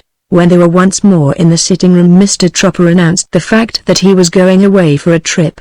It was a difficult announcement to make and Mrs. Topper was not helpful. She listened in silence until he was through, then she said without looking at him, "I hope that for my sake you'll try to keep out of jail." "It's not a habit," replied Mr. Tropper. "It was an accident, an unfortunate misunderstanding." Mrs. Topper bent over her sewing and compressed her lips. "I'll never forget it to my dying day," she said. "The shame and humiliation of it." "You could forget it if you wanted to," answered Mr. Topper.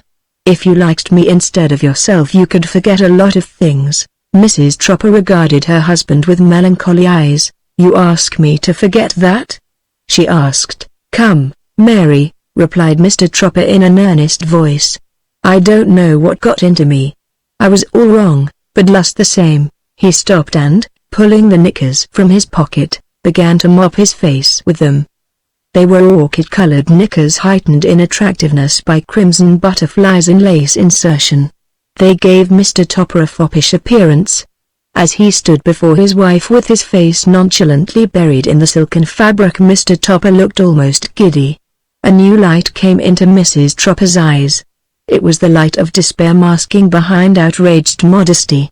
At the height of his mopping, Mr. Topper must have realized the situation, for he suddenly withdrew his face from its tender concealment and peered at Mrs. Topper over the knickers. Mrs. Topper had risen. As she confronted her husband she was trembling slightly. He tried to speak, but she held up a restraining hand. "I refuse to remain in the room and have you flaunt your infidelity in my face," she said. "Don't speak, Omi. Don't try to explain. Everything is perfectly clear." "But I bought them for you," gasped Mr. Topper. "They were to be a surprise." "They were a surprise," replied Mrs. Topper, recoiling from the offending garment. "They were a shock." As she left the room, Mr. Topper hurled the knickers to the table and departed to the garage, where he remained the rest of the evening. Scleps curled up on the evidence of guilt and tried to forget the late unpleasantness in sleep. When Mr. Tropper returned to the house, the knickers had disappeared from the table.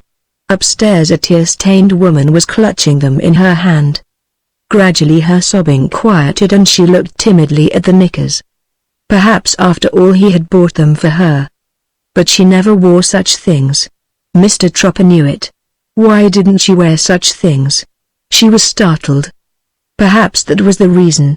With a feeling of guilt she slipped on the knickers and looked at herself in a mirror.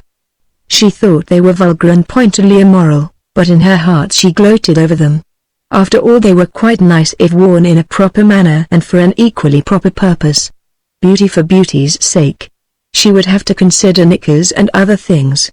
Absorbed in these thoughts, her eyes traveled up the mirror and encountered her face. After a moment's scrutiny she turned away, her shoulders drooping.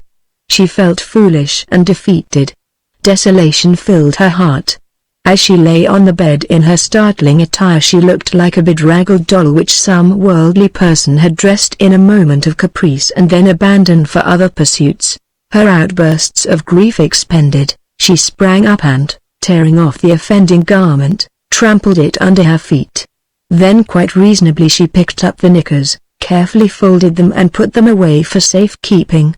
After this she prepared herself for bed and switched off the light. Later, when her husband wearily sank down beside her, she pretended to be asleep. Chapter 13 Escape. Before the sun had set, Mr. Topper had left a trail of dust across his native state and carried a warfare deep into the heart of Connecticut. Like a floating mine in an ocean lane, he endangered the safety and ruined the happiness of all creatures who came his way. His intentions were above reproach had he been able to execute them, but in this he failed lamentably. He was a traveling display of frightfulness, a menace to moving traffic. The curses of his fellow creatures followed him down the road. He had never before realized how vindictive, how utterly given to fury, automobilists were. Sarcasm, insults and jeers, all were flung at Mr. Topper, and all found their mark. He shrank within himself and placed his destiny in the hands of God. But long hours of sustained driving effected a gradual change in his spirits, and towards sunset it was Topper who was shouting bitter oaths at passing automobiles. Each oath increased his confidence and self-respect, until at last he came to regard with malicious pleasure the approach of another car, epithets fairly boiling on his tongue. "They've tried to ruin my day for me," he thought. "I might as well get back at them now." When not engaged in roadside altercations, Mr. Topper's thoughts strayed back to home. He was heavily depressed to find that he lacked the thrill of escape. In the early morning, under the stimulus of the previous evening's scene, he had left his wife, his bed and the knickers to settle the dispute among themselves, and stolen forth to the garage, where the secretly prepared automobile was waiting to carry him to liberty. As he passed through the sitting room, Scollops, abandoned to sleep, was lying in his chair. Lying is hardly the word. Molded would be more descriptive of the cat's contact with the yielding upholstery. Given a sufficient length of time, Scollops might have grown to the chair, so much a part of her had she made it already. It was not without pride that Topper regarded his cat. She had selected his chair for her slumbers.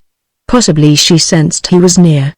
Topper's unconscious craving to be loved made him overlook the fact that his was the most comfortable chair in the room, and being such naturally recommended itself to Scollops' practical mind. His knowledge of cats was hardly more extensive than his knowledge of women. In some respects Topper was more fortunate than he realized. He had stooped over the sleeping creature and run his hand along her luxurious side. A short, surprised bubbling sound signified that although she appreciated the attention, she could do nothing about it at present, complete rest being her most urgent need. However, he could stand there and continued to stroke her if it gave him any pleasure. She rather enjoyed it. Topper was now thinking of Scollops as he had last seen her. He was wondering whether he should have brought her along. Perhaps she might be forced to suffer vicarious atonement for his sins. That would be too bad. After due consideration he decided that an automobile was as much as if not more than he could well manage, and that Scollops would have complicated things to the breaking point. Yet the fact remained that he was lonely. He almost wished he had taken Marion Kirby along for at least the first stage of the trip, but when he recalled the humiliation of the previous day, he felt glad that he had not given in to this weakness, nay, madness. A slight misunderstanding with an interurban trolley car forced him to concentrate on the business of keeping alive, and when next he had time to glance at his surroundings he found with relief that he was in a town which gave the appearance of being large enough to support life.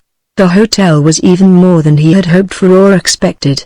It was so self-consciously modern that it wore an injured air. A negro bellboy fairly snapped at his bags and bore them away in triumph down a colonnaded hall. Mr. Topper, hardly less triumphant at having arrived intact at some destination, no matter where, followed at a more leisurely pace. Then it was that the hotel, or at least that part of it assembled in the lobby, received a decided shock. As Mr. Topper approached the desk 2 books pursued him down the hall. The negro bellboy on seeing the phenomenon dropped the bags and began to look for wires or for any other rational explanation of this unprecedented occurrence. Unable to find a comforting solution, he held on to the desk and shivered while looking pathetically at the clerk. Unfortunately for the bellboy, the clerk was too much preoccupied with his own feelings to share his moral courage with others. By the strained attention of the clerk's features Mr. Topper could tell that something was wrong. And when the 2 books thrust themselves under Mr. Topper's arm he knew that all was wrong. He snatched at the books and offered them to the clerk. "They're not mine," announced Mr. Topper lyingly. "You'd better take care of them." "I won't touch them," replied the clerk, withdrawing from the books. "Well, you take them," said Mr. Topper, turning to the bellboy. "Someone here must own them." The bellboy shivered himself out of reach. "They followed you," he muttered. "They didn't follow me. I don't read, boss." Please point those books the other way, damn it. Then, I'll throw them here, exclaimed Topper, tossing the books into a chair. Give me a room and bath. The clerk, still eyeing the books suspiciously, reached for a key and handed it to the reluctant bellboy. Take him away, he said, briefly. As Topper turned to follow his bags, he cast a swift, pleading glance at the abandoned books. Don't follow me, he muttered. This is serious. On his way to the elevator he could not resist the temptation to look back. He felt sure that he saw the books fluttering entreatingly in the chair. It was like leaving a dog behind, one that was not to be trusted. Only when the elevator door had closed with the satisfying clang of finality did Mr. Topper breathe a sigh of relief. Once in his room he endeavored to regain his composure. Looking coldly at the bellboy, he said, Bring me some ice water and the evening paper, a New York paper if they have them here. The sound of the closing door synchronized with the terrible scream. Mr. Topper, completely unnerved, rushed to the door and looked out. 2 books were coming stealthily down the hall. The bellboy was flattened against the wall, and every time he screamed the books stopped as if undecided what course to pursue under the circumstances. And every time the books stopped the bellboy put his hands over his eyes and replenished his spent lungs with air for further efforts. Mr. Topper was speechless. He wanted to tell the bellboy not to scream, but he could only speak in a whisper. Don't scream, little bellboy, he heard himself saying. Don't scream and I'll give you $1. But money made no impression on the bellboy. Avarice had been cleansed from his soul. He was purified by fear. And as the books drew abreast of him and made a vicious dart in his direction he sank to the floor. For a moment the 2 volumes danced wickedly over the fallen Negro, then with surprising swiftness flashed into Mr. Topper's room, and with an ill-tempered bang deposited themselves upon the table. Mr. Topper closed the door, but not before he had had time to catch a glimpse of the bellboy worming his way in the direction of the elevator. Still unable adequately to express his feelings in words, Mr. Topper sank into a chair and gazed down on the street. The worst had happened. Nothing hereafter could ever be quite so bad. Had he remained at home with Scleps he would have been far better off. Even Mrs. Topper with her indigestion and her sighs would have been preferable to this. He should have stopped at the local madhouse instead of the hotel. What were they talking about downstairs? The long twilight was streaming out and the room was growing dark. Fearfully he let his eyes rest on the books. He cleared his throat suggestively. Well, he said at last, you might as well speak. I know you're here. Why deny it? But I haven't said a word, came a surprised voice from the direction of the waste paper basket. Then don't, said Mr. Topper. And try to pick out less disturbing places to settle in. There was no reply. But the window shade rolled down with a sudden snap and the electric lights as suddenly flashed into being. Mr. Topper started nervously. You're always trying to be so helpful, he remarked petulantly. Where the devil are you? Like a blind man endeavoring to locate a voice he looked round the room, a baffled light in his eyes. For God's sake say something, he exclaimed. What are you doing now? What are you going to do? For the moment I'm resting on a chandelier, came Marion Kirby's familiar voice, but I'll be down presently. When are you going for good? Why, I hadn't intended to go, she replied. I'd decided we'd better take a good long rest and make an early start in the morning. We, he said. How do you mean we? I won't ever go to bed unless you clear out. What's the difference? She asked. What's so strange about we? You're too depraved to understand, replied Mr. Topper. Merely because you claim you're not legally bound to your husband don't get the idea that you are to me. But there are twin beds here, she protested. And it's been such a long day. If they were triplets it wouldn't change my mind, said Mr. Topper. Prude, she jeered. Why? Asked Topper. You seem to think that you should enjoy not only all the privileges of a spirit but also the few comforts that are left to mortal beings. Why not? She answered. You forget I am quite low-planed. Not for a moment, said Mr. Topper. You never give me the chance. Marion Kirby laughed. I choose the bed by the window, she said. You can sleep on the inside. You'll be out of the draft. That's very thoughtful of you, replied Mr. Tropper, but you don't quite understand. I have a lot of things to do, none of which requires an invisible audience. I must shave and exercise and take my bath, and damn me if I'll have you floating about this room while I'm doing these things. I'll hide my head in the pillow, she suggested, but it wouldn't be humanly possible for you to keep it there. Don't judge others by yourself. I can't in this case, said Mr. Topper. It isn't fair. You're invisible and I can't see you, but I'm quite solid and you can see me. Are you making advances?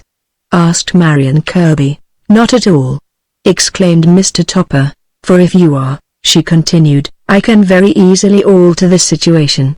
Just to show you what a good sport I am, I'll materialize. Don't do that, said Mr. Topper.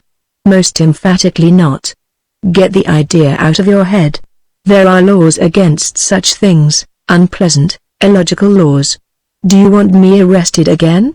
As Marion Kirby began to laugh at Mr. Topper's consternation, there was a knock on the door and a bellboy entered. A new bellboy. Stop laughing, commanded Mr. Topper. But I'm not, sir, said the bellboy. Oh, I thought you were, replied Mr. Tropper. It must have been my suitcase. It squeaks. A smothered sound descended from the chandelier. Both Topper and the bellboy glanced up. That pipe needs fixing, remarked Mr. Topper. Anything else, sir? Said the boy, hastily placing the water and the newspaper on the table. I hope not, Topper replied earnestly. I certainly hope not. The bellboy withdrew without waiting for a tip. Mr. Topper locked the door. That sounds interesting, said the chandelier. I'm so excited. Don't be lewd, Mr. Tropper snapped. Do you realize I haven't dined? For an answer he felt two arms twining round his neck and two lips touching his cheeks.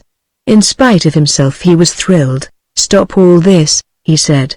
I dislike any show of emotion. A low laugh sounded in his ears and his hair began to move strangely on his head. Marion Kirby was playfully rumpling her victim. Please, protested Mr. Topper. This is most uncanny. I'm just bidding you good night, she replied. You lied to me about going away, but I'll forgive you. Don't worry. I wouldn't sleep in here if you begged me. You go down and have your dinner, get a good night's sleep, and I'll be waiting for you in the morning. Where? He asked suspiciously. In the car, she replied. Good night. Topper suddenly felt himself alone. He could not tell why, but he knew that Marion Kirby was no longer in the room. The place seemed empty. And strangely enough he did not feel relieved. Nevertheless, as he left the room he took the precaution to remark aloud, I'm not going to read. Leave the books alone. After a hearty dinner, taken outside the hotel, he returned to his room and prepared himself for bed. For some reason he trusted Marion Kirby. He felt sure that she would not take advantage of his solidity. Yet why had he not taken advantage of her offer to materialize? Topper was not accustomed to sleeping alone. It would have been jolly to have had a companion. A real one. With a backward thought of Sclips and a forward thought of the morrow he switched off the lights and settled into bed. Mrs. Topper stalked his dreams. She was standing at a crossroads gloomily directing traffic, and every time he attempted to go her yellow hand held back his car. It was after one of these irritating dreams that he awoke to hear regular breathing coming from the bed at his side. He was shocked beyond words. What an outrageous thing to do after her promise.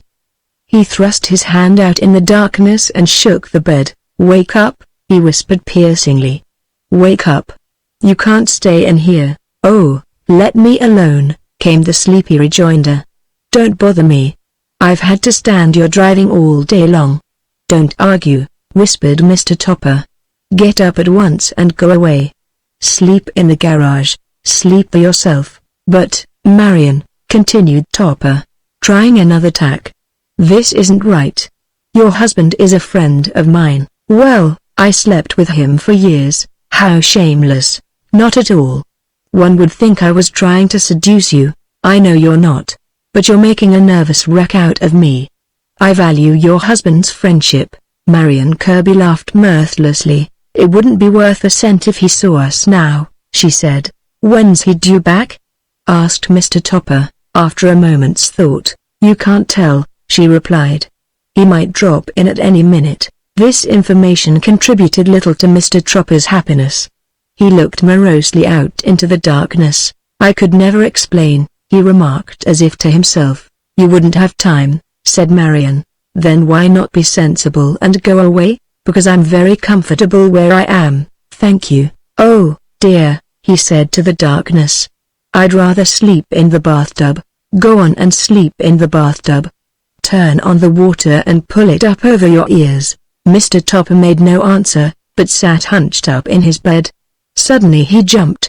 Marion Kirby was yawning in his ear. "Oh, give me a kiss," she said, "and let's get some sleep." "This is downright ghastly," he muttered. "Haven't you any morals at all?" "Hardly any." "Well, I have a few left. Try to remember that." He sank back into the bed and gathered the coverings tightly about him. Several minutes of silence passed as he listened to Marion Kirby's regular breathing. "Won't you please go away?" he said at last. "If you don't stop waking me up," she replied irritably, "I'll start screaming and let in the whole hotel." Before this threat Mr. Topper wilted. He buried his head in the pillow and remained silent. His desperate desire to be elsewhere drove him into oblivion, but this time Mrs. Topper did not disturb his dreams. Instead, he was in his pajamas and Marion Kirby was chasing him through the corridors of the hotel. All the doors were open and people were crowding in them. As he sped down innumerable miles of carpet, grinning faces greeted him on either side and ironical cheers of encouragement followed his headlong flight. And the most terrible thing of all was that his pajamas were threatening to part. "If I trip now," he thought to himself, "I'll be a marked man for life." Chapter 14 The Singing Shower Bath. Like a spent runner breasting the tape with his last stride, Topper awoke in the morning. By languid stages he rolled himself to the floor, where his feet unconsciously fumbled the carpet for their slippers. As he stood in the middle of the room tentatively fingering his disordered hair, he allowed his eyes to dwell on the other bed. For some moments he regarded this object with scant interest. Then gradually his sluggish faculties assimilated the fact that what he beheld gave every appearance of having been occupied. The coverings of the bed presented a scene of opulent disorder. Once Mr. Topper fully appreciated the significance of this discovery, it was but a matter of a moment for him to act on it. With far greater speed and decision than he had displayed in quitting his own bed, the dismayed man now returned to it. There, huddled in the coverings, he considered his desperate plight, his eyes bleakly searching the room for some source of comfort. "Marion," he called at last, his voice softly pleading with space. "Marion, I must get up now. Do be a good girl and run along." As if in answer to his words, the shower began merrily to prattle in the bathroom. To Mr. Topper's shrinking ears it sounded like a deluge. And out of the rush of water a slight song came winging through the door. The words and music belonged to Marion Kirby. Topper's fingers nervously plucked at the sheets as he listened to the song. "I once was a lady as you may divine, though the fact it is hard for to see, rare beauty and riches and romance were mine, before I ran into a tree. My husband he did it. The devil would drive, the high-flying, low-lying soak. And that is the reason I'm no more alive, for he ran me smack into an oak." Mr. Topper shuddered at the word smack and sprang from the bed. It was all too horrible. How could she sing about the accident? And such a song. Smack into an oak, a ghastly picture. Casting his robe round him, he walked with dignity to the door of the bathroom, upon which he knocked vigorously. "Come out of there," he commanded, transferring his attention to the knob. "Stop that wailing noise. You're splashing water all over everything. You just leave me alone now," came the reply with unexpected heat. "I'm tired of your airs and graces. Only wait until you take a shower. I'll raise hell with you then." Topper regarded the door with a mixture of fear and reproach. What a creature of fury she was. And he had only said a word. The possibilities of her retaliations made him thoughtful. There was no telling what she might do. Then once more the indignity of the situation overtopped his better judgment. He returned to the combat. "I'd very much like to know," he demanded, "why you persist in considering this situation as normal when obviously there's nothing normal about it. Answer me that. What right have you to become so threatening and furious? You're haunting me." "I'm not haunting you. This is my vacation. Can't you get that through your head?" "Nonsense," came from the shower. "Ladies must bathe." "But, Marion, you're not a lady," Mr. Tropper protested. "Not any longer. Once you might have been, although I have good reason to doubt it.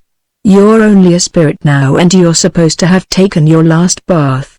If you overlooked your opportunities when you had them, why monopolize mine now?" "What low insinuations," the shower retorted. "Just wait till I get you in here." "You'll never get me in there," Mr. Tropper answered. "Never, but it's such a lovely shower." "Then hurry up and come out of it." "I've lots of things to do."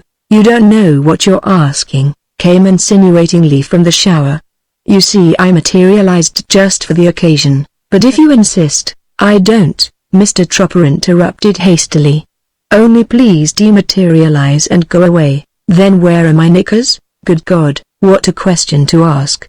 I know nothing about your knickers." "You do so." "We stole them in New York." "Oh," he replied, his face clearing. "I gave them to my wife." The shower was seized with convulsions. "She'd look like a staggering sunset in those knickers," it gasped moistly. "Stop saying things about my wife," Mr. Topper replied, shaking the doorknob. "Not unless you try to be more pleasant. How about yourself? Will you try to keep within reason?" "Yes," she replied. "I'll try. I'll do my best. And you'll respect my privacy hereafter and get me into no more scrapes?" "Absolutely, my little chustling," Mr. Topper thought quickly. He realized the futility of continuing hostilities. Marion Kirby had every advantage in her favor, and she would use it without honor. Perhaps after all it would be wiser to call a truce with this untamed spirit. "All right," he said. "I'm game. From now on we'll try to enjoy ourselves. This sort of thing is spoiling my trip. What do you say to a truce?" "I say yes," she heartily agreed. The flood suddenly subsided and the door flew open. Topper stepped back, but not in time to save himself from the embrace of two fresh though invisible arms. "Behold," said a voice in his ear, "your instruments of torture have been laid out by loving hands. Come in and see what I've done." "That's all very nice," replied Mr. Topper. "And I appreciate your thought, but don't go too far.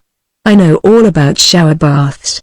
I will join you later." "Then hurry like everything," she urged as she released him. "Let's prepare for fresh adventures now that we're friends again." "No more fresh adventures," admonished Topper, thrusting his head through the partly open door. "Leave fresh adventures out of it. The few I've had with you will never stale." Topper was one who dwelt lovingly over his toilet. In his blood there was something of the Roman emperor. He gloried in steam and tiles. He was never happier than when allowed to occupy his bathroom unmolested, an occasion which occurred only too rarely in his own household. He made the most of his newfound freedom and soaked himself to his heart's content. When at last he emerged glowing from the sweating walls, he was both surprised and delighted to find breakfast already awaiting him. It was appetizingly arranged on a table, from which a fork was busily engaged in conveying scrambled eggs to nowhere.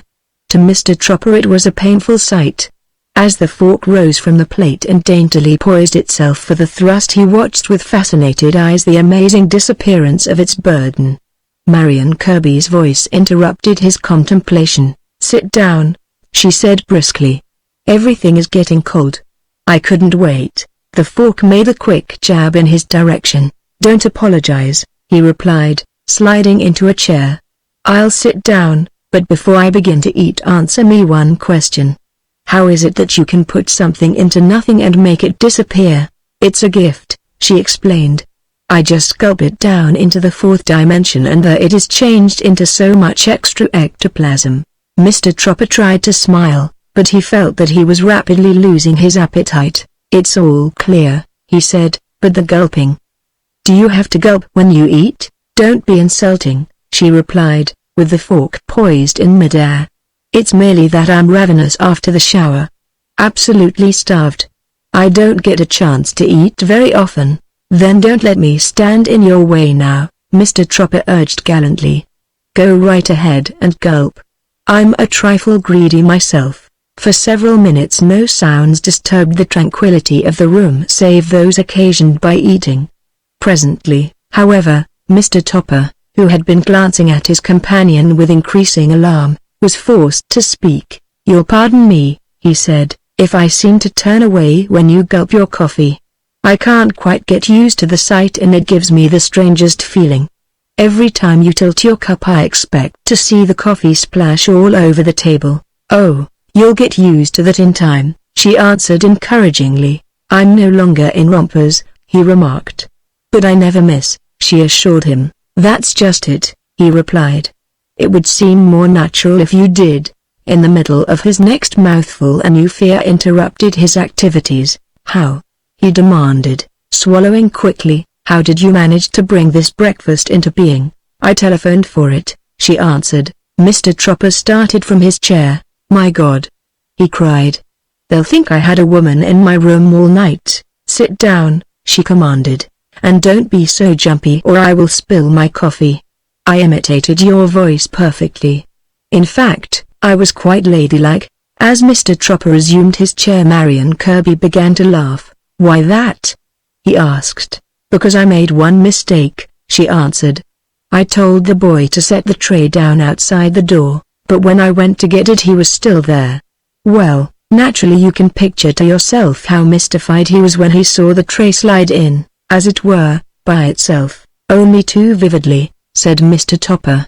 He did look so upset, she added. Don't dwell on it, pleaded Mr. Topper. I've seen too much tragedy as it is. Was it the first boy? It was. Then you have probably killed him. He poured another cup of coffee and drank deeply. If not you have driven him mad, he concluded. Completely unhinged his mind, he rose wearily from the table and prepared to depart. Marion Kirby made herself helpful. Combs and brushes, shirts and shaving things moved mysteriously across the room and arranged themselves in the suitcase. Mr. Topper, observing this, felt surprised that he was no longer alarmed. He was becoming accustomed to the situation. Placing the books securely in one of the bags, he strapped his luggage and locked it. Remember, he said, I trust you. No monkey business, no helpfulness. If I'm not arrested I'll meet you in the car. Wait for me there. I won't do a thing, she promised. Our first night was delightful. Such remarks are better left unsaid, he replied as he closed the door. Marion Kirby was as good as her word. She allowed him to leave the hotel without further complications. In spite of this Mr. Tropper was hardly regarded with warmth by the personnel of the establishment. The bellboys seemed inclined to avoid him, and had he desired to take advantage of his sinister reputation it is highly possible the management would have accepted his absence in lieu of payment. The leave-taking was characterized by a spirit of mutual relief. As no one offered to take his bags he carried them himself and was well satisfied with the arrangement. Marion Kirby was waiting for him in the car. You know, she said, I'm afraid you'll have to take me shopping. If I'm to go along with you I'll need a few things.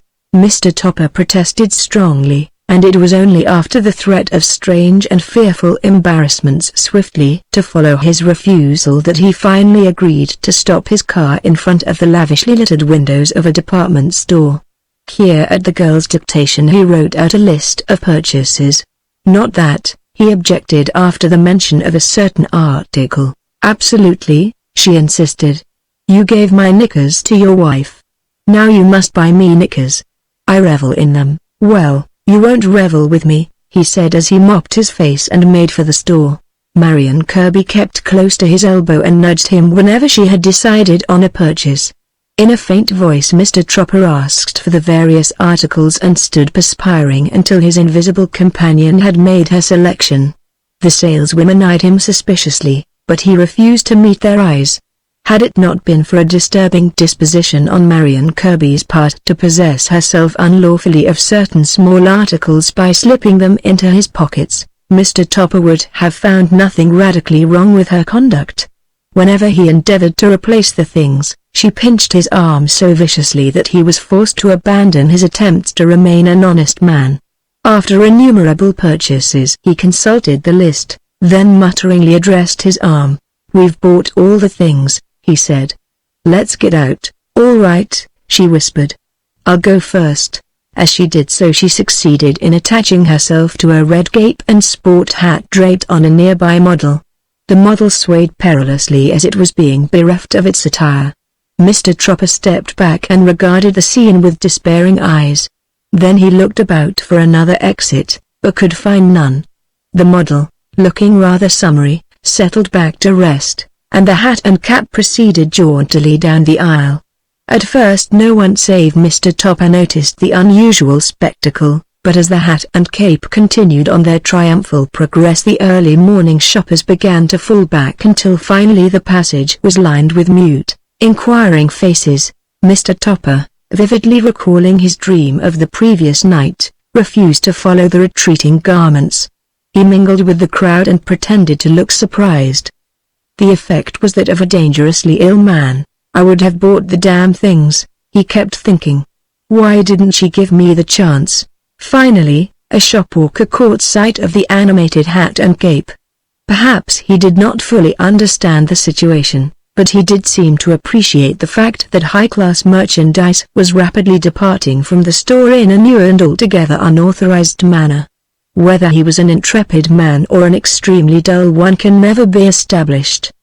Perhaps he was both, as so often is the case. The fact remains that this particular shopwalker uttered a cry of protest and darted in pursuit of the hat and cape. At the sound of his voice these articles stopped and the hat peered back inquiringly over the shoulder of the cape. It was a bizarre effect. A woman screamed and fainted, her parcels rolling over the floor. The hat and cape, as if startled, bounded down the island, with a final flourish of red, disappeared through the door. But the shopwalker followed no further. He had completely changed his mind. All resolution had departed from his body. The poised, almost nearsighted expression of the hat as it had looked back over the shoulder of the cape had overcome his sense of duty. He recalled the awful galloping motion of the runaway articles and pressed his hands to his eyes. Before he would involve himself any further in this strange business, every stitch of clothing in the establishment could march away in ghastly single file.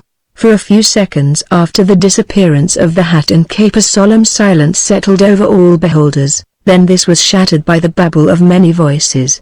Mr. Topper, suddenly realizing that his pockets were bulging with stolen goods, and that his arms were filled with bundles, took advantage of the confusion and hurried to his automobile, driving off at full speed. He thought he heard voices, but he refused to look back. "I would have bought those things," he muttered. "Why didn't you ask me?" "But you had bought so many things already," Marion Kirby's voice replied. "I didn't want to put you to so much expense. And they were so attractive. I've always wanted something red. I'd rather be paupered than paralyzed," he retorted, eyeing the road ahead for some luckless automobilist to assault. A promising candidate came in sight, but at the same moment a red cape swam before his eyes and out of the mist he heard Marion Kirby saying, "Look at it, old dear. Wasn't it worth the trouble? Put that thing away," he shouted. "I can't see to drive. You'll have us both arrested and killed." The cap fluttered dejectedly to the floor of the car. "From the way you fling it about," he grumbled, "you'd think I'd been born in a bull ring." The cape quivered timidly. "Stop doing that," he exclaimed. "It makes me nervous." Several miles of silence ensued. Then Mr. Tropper remarked moodily, "I wish I had." "What?" asked Marion Kirby, unable to restrain her curiosity. "Been born in a bull ring," he flung back. "I might never have lived to see this day." At this the cape rose from the floor and sat down by Mr. Topper. Its shoulders were shaking gleefully. He regarded the garment with a jaundiced eye. "Your sense of humor," he remarked, "would do justice to a hangman. At this moment an automobile flashed by and Mr. Tropper automatically transferred his insults to its driver, but Marion Kirby paid no attention to his mood. She was happily counting the bundles and searching through his pockets with nimble fingers. Chapter 15. Such a restful place. Mid-afternoon on a back-country road. Shadows from close-pressing trees cast scrolls across the dust. An automobile snakes gracefully past a farm wagon and disappears round a bend in the road.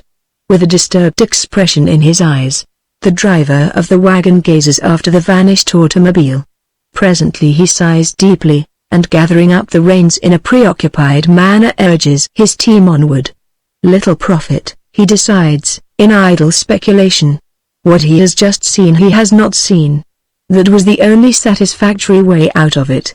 In spite of this philosophic conclusion, the man knew in his heart that the driving seat of the automobile had been unoccupied, and that the machine had performed a difficult passing apparently unaided by any human guidance. He never spoke of the incident to any of his friends. The mere thought of it gave him a helpless feeling.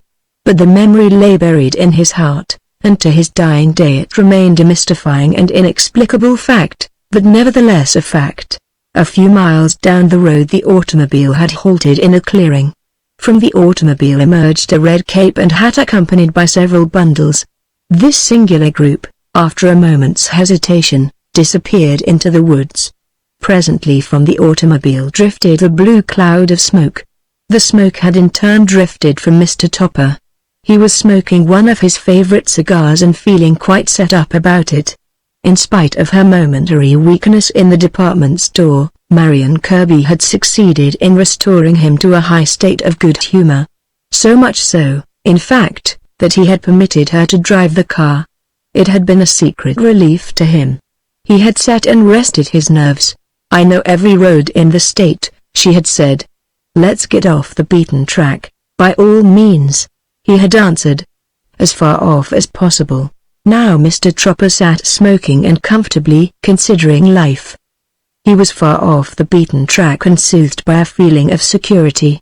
After all, he mused, Marion Kirby was not so hopeless as at times he had considered her to be. Unscrupulous she was, to be sure, and unreliable to a fault, but just the same she was an amusing companion. What experiences he had been through since he had first met her. What mad, unbelievable adventures. And he, the staid Topper, had played a part in them. Almost too prominent a part, he thought, as he leaned back with a smile and fondly eyed his cigar. Then, as if from the sting of a wasp, he straightened up. Hadn't she told him the previous night that her husband might return at any moment? It was an alarming thought. Topper knew he was blameless, but would George Kirby take a similar view of the situation? Marion had deliberately wished herself on an upright man. Any reasonable person would quickly understand that. However, George Kirby was not a reasonable person. Anything but that. Charming and generous he might be, but certainly not reasonable. Topper moved uneasily and glanced at the woods. "Marion," he called in a subdued voice. Presently, came the cheerful reply. "Just a minute now." It was slightly more than a minute before the hat and cape came out of the woods, but Mr. Tropper felt well repaid for waiting. The looted garments were now splendidly filled by a sprightly young woman whose disturbing eyes impertinently mocked at Topper from beneath the brim of an exceedingly smart red hat. Mr. Topper, observing her with approval, had to admit that she had stolen with discrimination. "You look great," he said with eloquent inadequacy. "Do you think so?" she asked. "I'm just as pretty all over. Want to see? Everything's so new." "Don't," exclaimed Mr. Topper. "You're always trying to upset me." "Very well," she replied, getting into the car, "but just the same I am. I'm very pleased with me." "Then don't be childish." "I'd like to be," she sighed. "It was so lovely there in the woods, and you were the loveliest thing in them," Mr. Topper replied, in sight of himself. For an answer she violently embraced him, smiting his cheek with a kiss. Topper, highly indignant, managed to free himself. "Every time I say a kind word to you," he complained, "you practically assault me." "But I receive so few kind words," she explained. and I'm terribly impulsive. Then try to appreciate my position, admonished Mr. Topper, and try to respect it. And while we are on the subject, when do you expect your husband back? Last night you said, oh, that it was just to frighten you, she interrupted. George won't be back for months, and even if he did return he'd never find us where we're going. Where's that? Asked Topper with interest. I'll show you presently. Not presently, but instantly, he urged. Let's go there without delay. I long for peace and quiet. Marion Kirby took the wheel and, after several hours of what seemed to Mr. Tropper to be exceedingly obscure driving, they paused on the crest of a high hill before taking the dip into the valley below. Far across the intervening space, many green leagues away, Topper saw the setting sun sending its streams of colors across a field of deepening blue. The clouds seemed like castles with ramparts edged with gold. There was turmoil in the sky. Cohorts of silver and scarlet charged down the west and assaulted the castle clouds. And in the vast confusion of the sunset Mr. Tropper saw, low to the horizon, dim lights drifting behind the trees.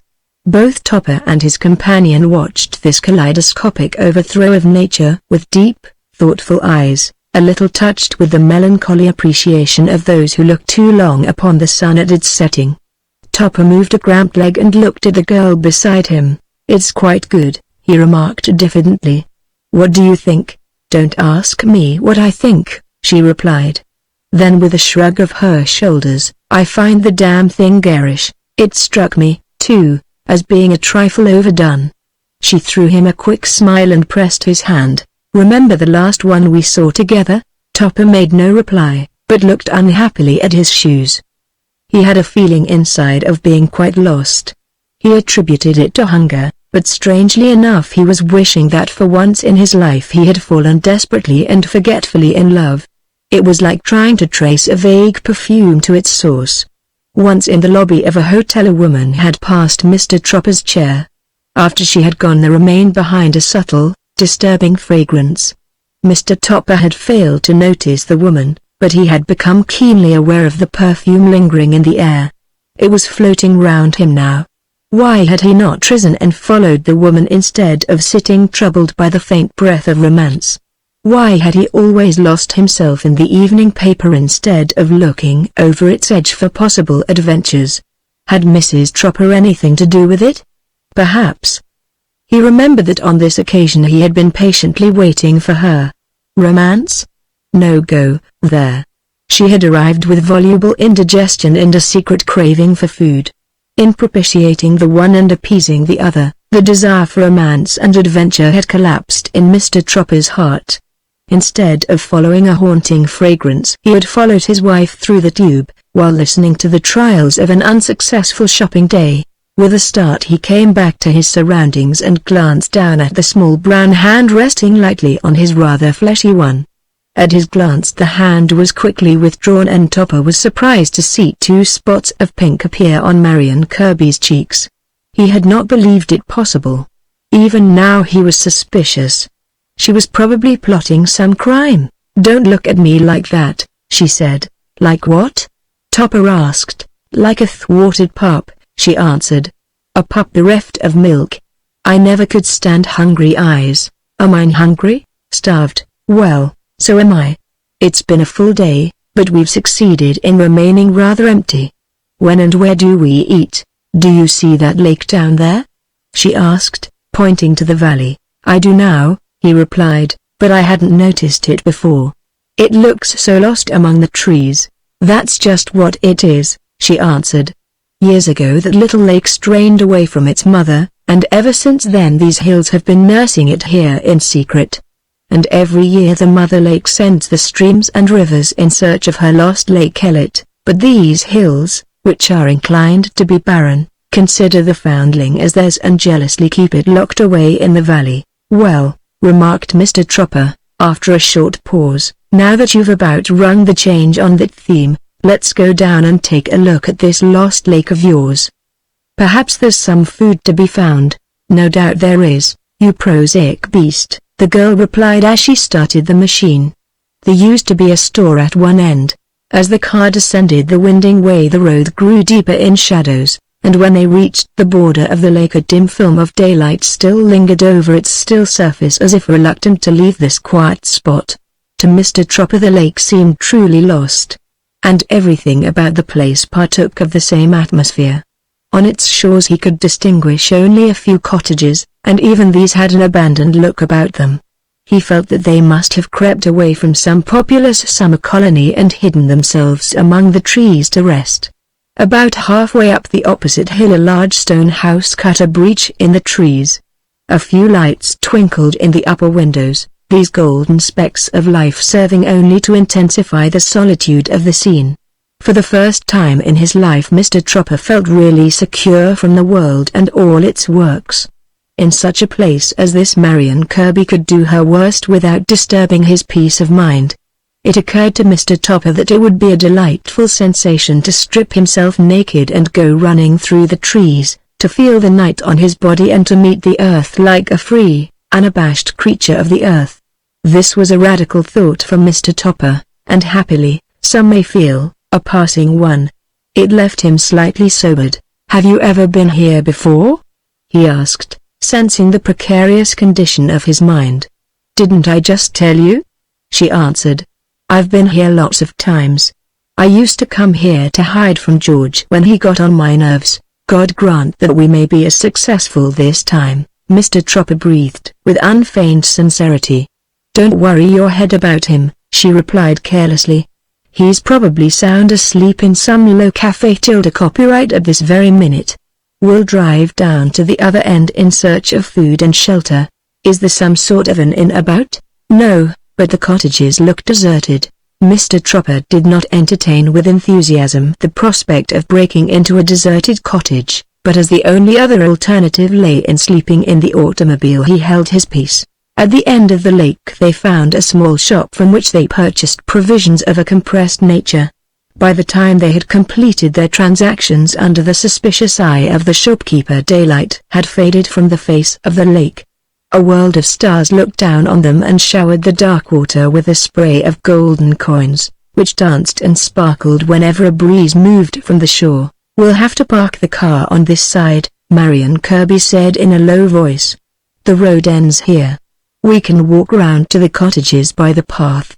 They arranged the automobile for the night and Mr. Tropper, taking a suitcase in either hand, followed his guide along a root-filled path. From time to time he tripped and cursed bitterly, but Marion Kirby urged him on to greater efforts with derisive words of encouragement. After passing 2 cottages steeped in shadows, she selected the third and more imposing one. Leaving Topper perspiring on the veranda with his luggage, she disappeared in the darkness. After what seemed to him an eternity of time he was startled to hear the door opening stealthily behind him. "It's all Jake," Marion whispered. "I found a reasonable window. Bring in the bags. This is a swish abode. It may be swish to you," he grumbled, stumbling in with the bags, "but to me it's far from home-like. We don't even know the owners. Would you like to meet them?" she asked from the darkness. "Not at this minute," he admitted, dropping the bags to the floor. "Light up and let's see where we are." With the lighting of a candle the house sprang into terrifying reality to Mr. Topper. Every corner contained a shadow and every shadow contained a possible danger. But Marion Kirby was delighted. The house, after a swift investigation, proved to be in a fair state of order. There were beds and they were ready to receive occupants. Other equipment was present. Most gratifying of all, there was an oil stove all ready to fulfill its destiny. These discoveries, which, to Marion Kirby, were occasions for congratulation, were, to Mr. Topper, sources of dismay. As Marion flitted cheerfully round the place he edged towards the door. "Stop chirping like that," he exclaimed at last. "It's all clear to me. The owners have just gone out. They'll be back at any moment. Let's go." "You'd make a dangerous detective," she answered. "Doesn't your nose tell you that this place hasn't been open since last summer? Look at this glass.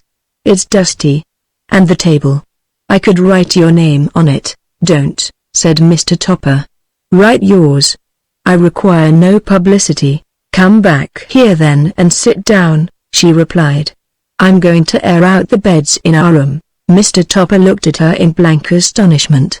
"Do you mean to tell me," he finally managed to get out, "that in spite of all the beds in this house you're so depraved as to insist on sleeping with me?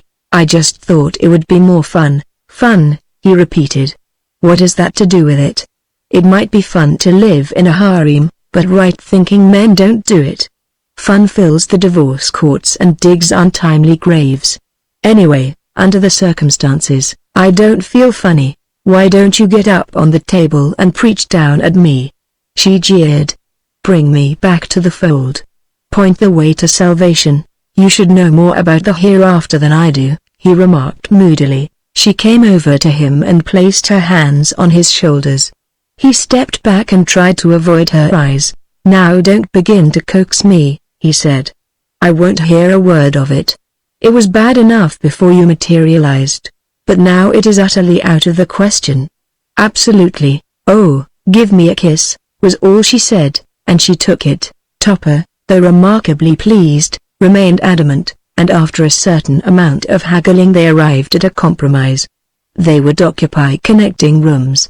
Topper thought that that was compromising enough. "You know," she explained to him, "it's better that I should sleep close by so that I can protect you in case somebody comes." This last argument struck Mr. Topper with so much force that he was tempted to ask her to disregard his previous objections. His conventional training, however, overcame his natural timidity. While Marion Kirby was preparing a supper of soup, beans and coffee, he watched her with a mixture of admiration and dread. And when at last she placed the provender before him, dread faded away and only admiration remained. Truly she was a remarkable woman for one so loose. He thought of his wife and sighed.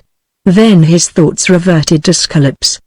He wondered how life was treating his cat, and whether or not she still slept in his chair.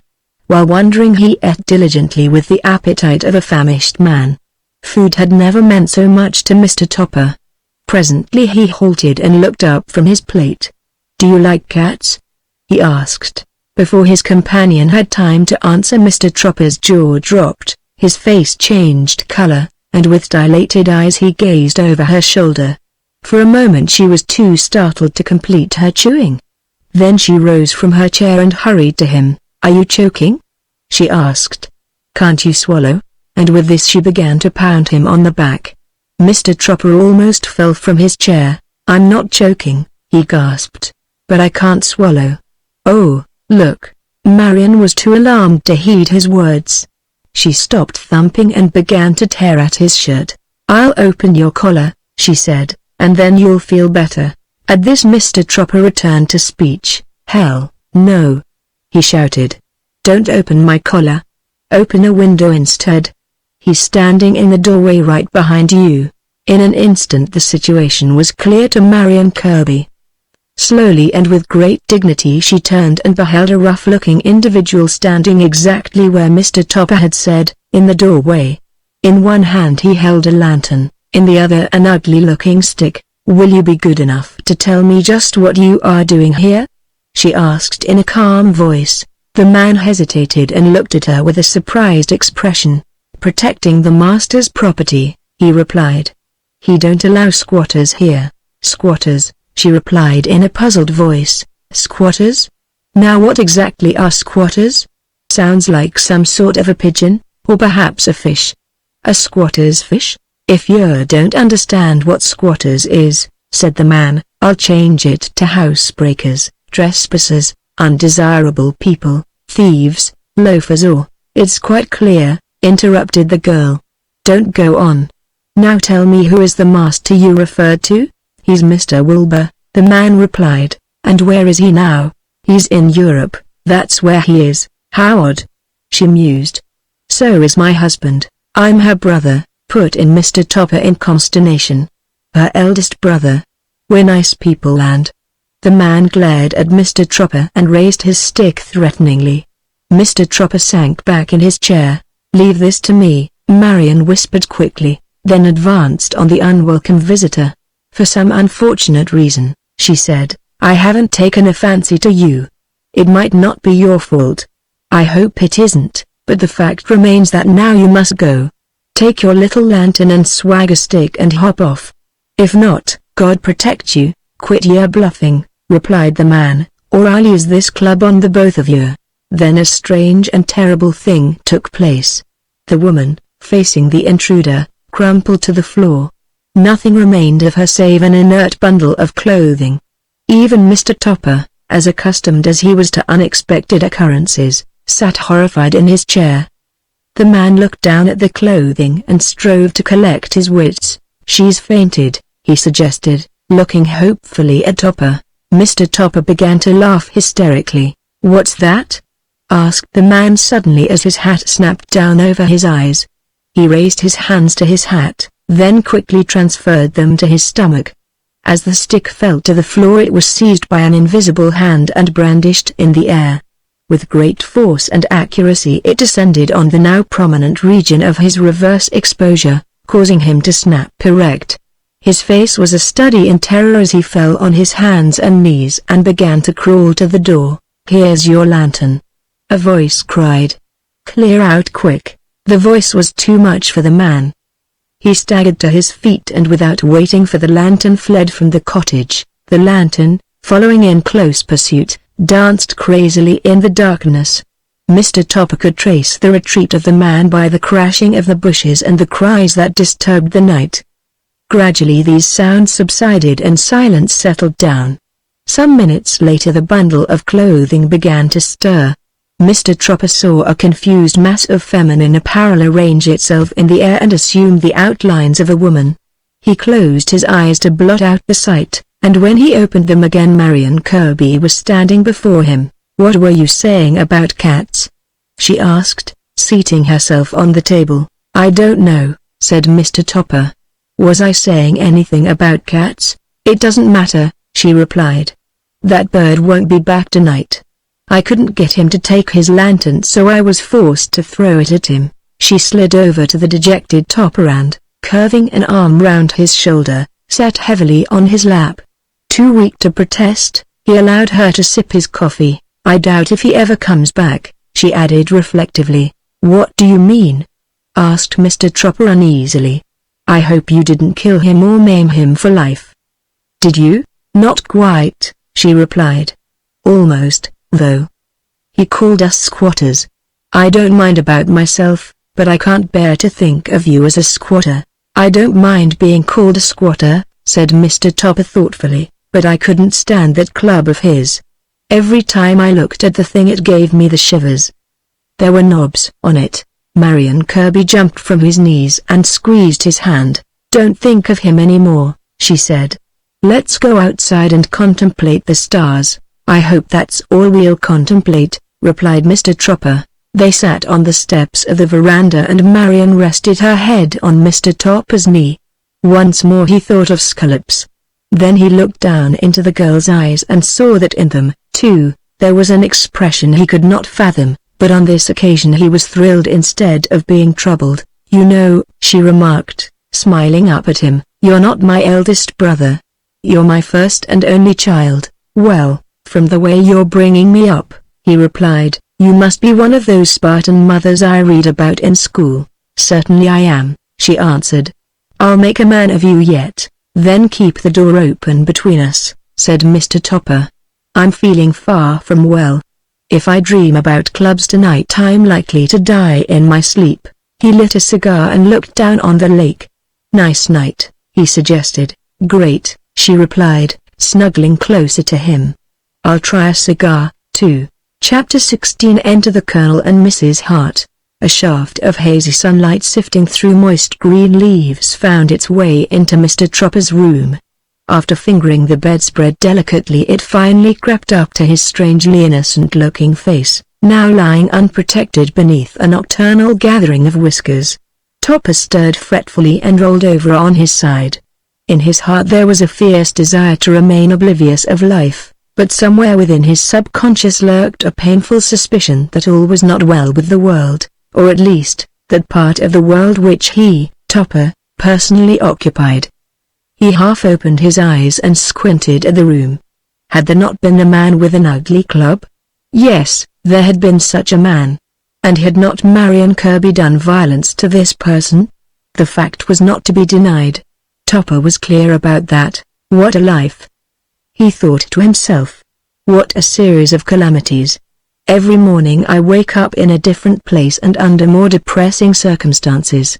It's like a curse. Nevertheless, when he arose and stretched, he felt within himself a spirit of freedom and buoyancy that had never come to him during his more orderly regime. He liked the smell of the room. The forest had gathered close to the walls and drenched them with the fragrance of its fresh green life. And he liked the way the sunlight sprayed upon the matting. Matting was a pleasant sort of an arrangement. He enjoyed the way it felt on his bare feet. It made him think of swimming. Why it did he could not tell, but it didn't, that was enough. Topper could swim quite well. He was satisfied about his swimming. It was his only accomplishment. Marion Kirby would be surprised when she saw him in the water. His new bathing things were in a suitcase in her room. Rather bearishly he moved across the matting, examining unfamiliar objects and thinking half thoughts. One of these thoughts was connected with Marion Kirby's room. It occurred to him that it really was not a room, nor was this one his. The rooms belonged to someone else. They were being unlawfully occupied. Topper trod the matting no longer like a nameless bear. His step was more like the stealthy tread of a criminal, a modest unassuming criminal. He hurried to the open door between the two rooms and thrust in a frightened face. "Get up," he said. "We can't stay here forever. The whole neighborhood will be down on us at any minute." No answer came from the bed, for the reason that the bed was empty. As he regarded the trussed coverings, an alarming suspicion chilled his heart. "My God," he thought, "she's left me. At any other time I'd let her go gladly, but not now. She got me into this fix and she ought to get me out." With a heroic display of modesty, considering his overwrought condition, he flung on his bathrobe and hurried outside. The object of his quest was not in sight, but he found on the table a partially empty cup of coffee. The pot on the stove was still warm. She's had coffee, he thought bitterly. She would. Then she left me without even a word, left me sleeping. He went to the door and peered miserably out on the sparkling face of the lake. The scene hurt his eyes. How could the world look so happy when he felt so sad? And how could he ever hope to escape in the full light of day with a suitcase in either hand? He was reluctant to face the day, and was about to withdraw from it when something resembling a song floated to his ears. He recognized the voice and was filled with relief. The song drifted mournfully to him from somewhere close at hand. "Oh, I was a daisy and highly adored. The boys said as much to my face. But now I'm a spirit and terribly bored with oodles and doodles of space." Topper did not care for the words, nor was he impressed by the long drawn-out plaintiveness of the voice, but he was overjoyed to know that the singer was approaching the cottage.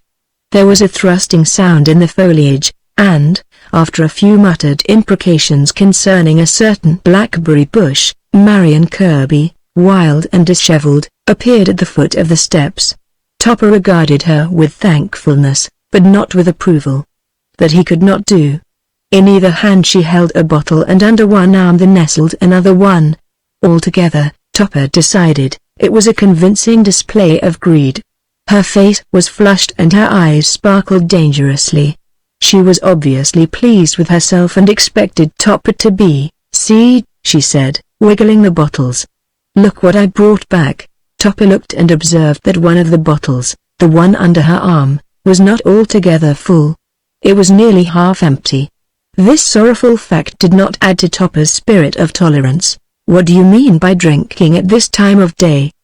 he demanded. "No harm, old dear," she answered. "No harm. Have you no sense of decency?" he continued. "None at all," she replied, with unclouded cheerfulness. "Never had. You cornered the market at birth. Well, I'll tell you now, it's far from decent to be in your condition at this time of day," said Topper. "My eye," she replied, leaping up the steps. "That's simply a question of time. Whether you drink it at dawn or at dusk, you get fuzzy just the same. The earlier the better, say I. Now, if you'd take a good stiff hooker of this scotch, I'll lay you odds you'll jolly soon forget about being decent." You'll be as happy as a lark, a decent bird, I'm told, but I haven't even had breakfast," Topper protested. "Nonsense," she replied with a magnificent sweep of her arm.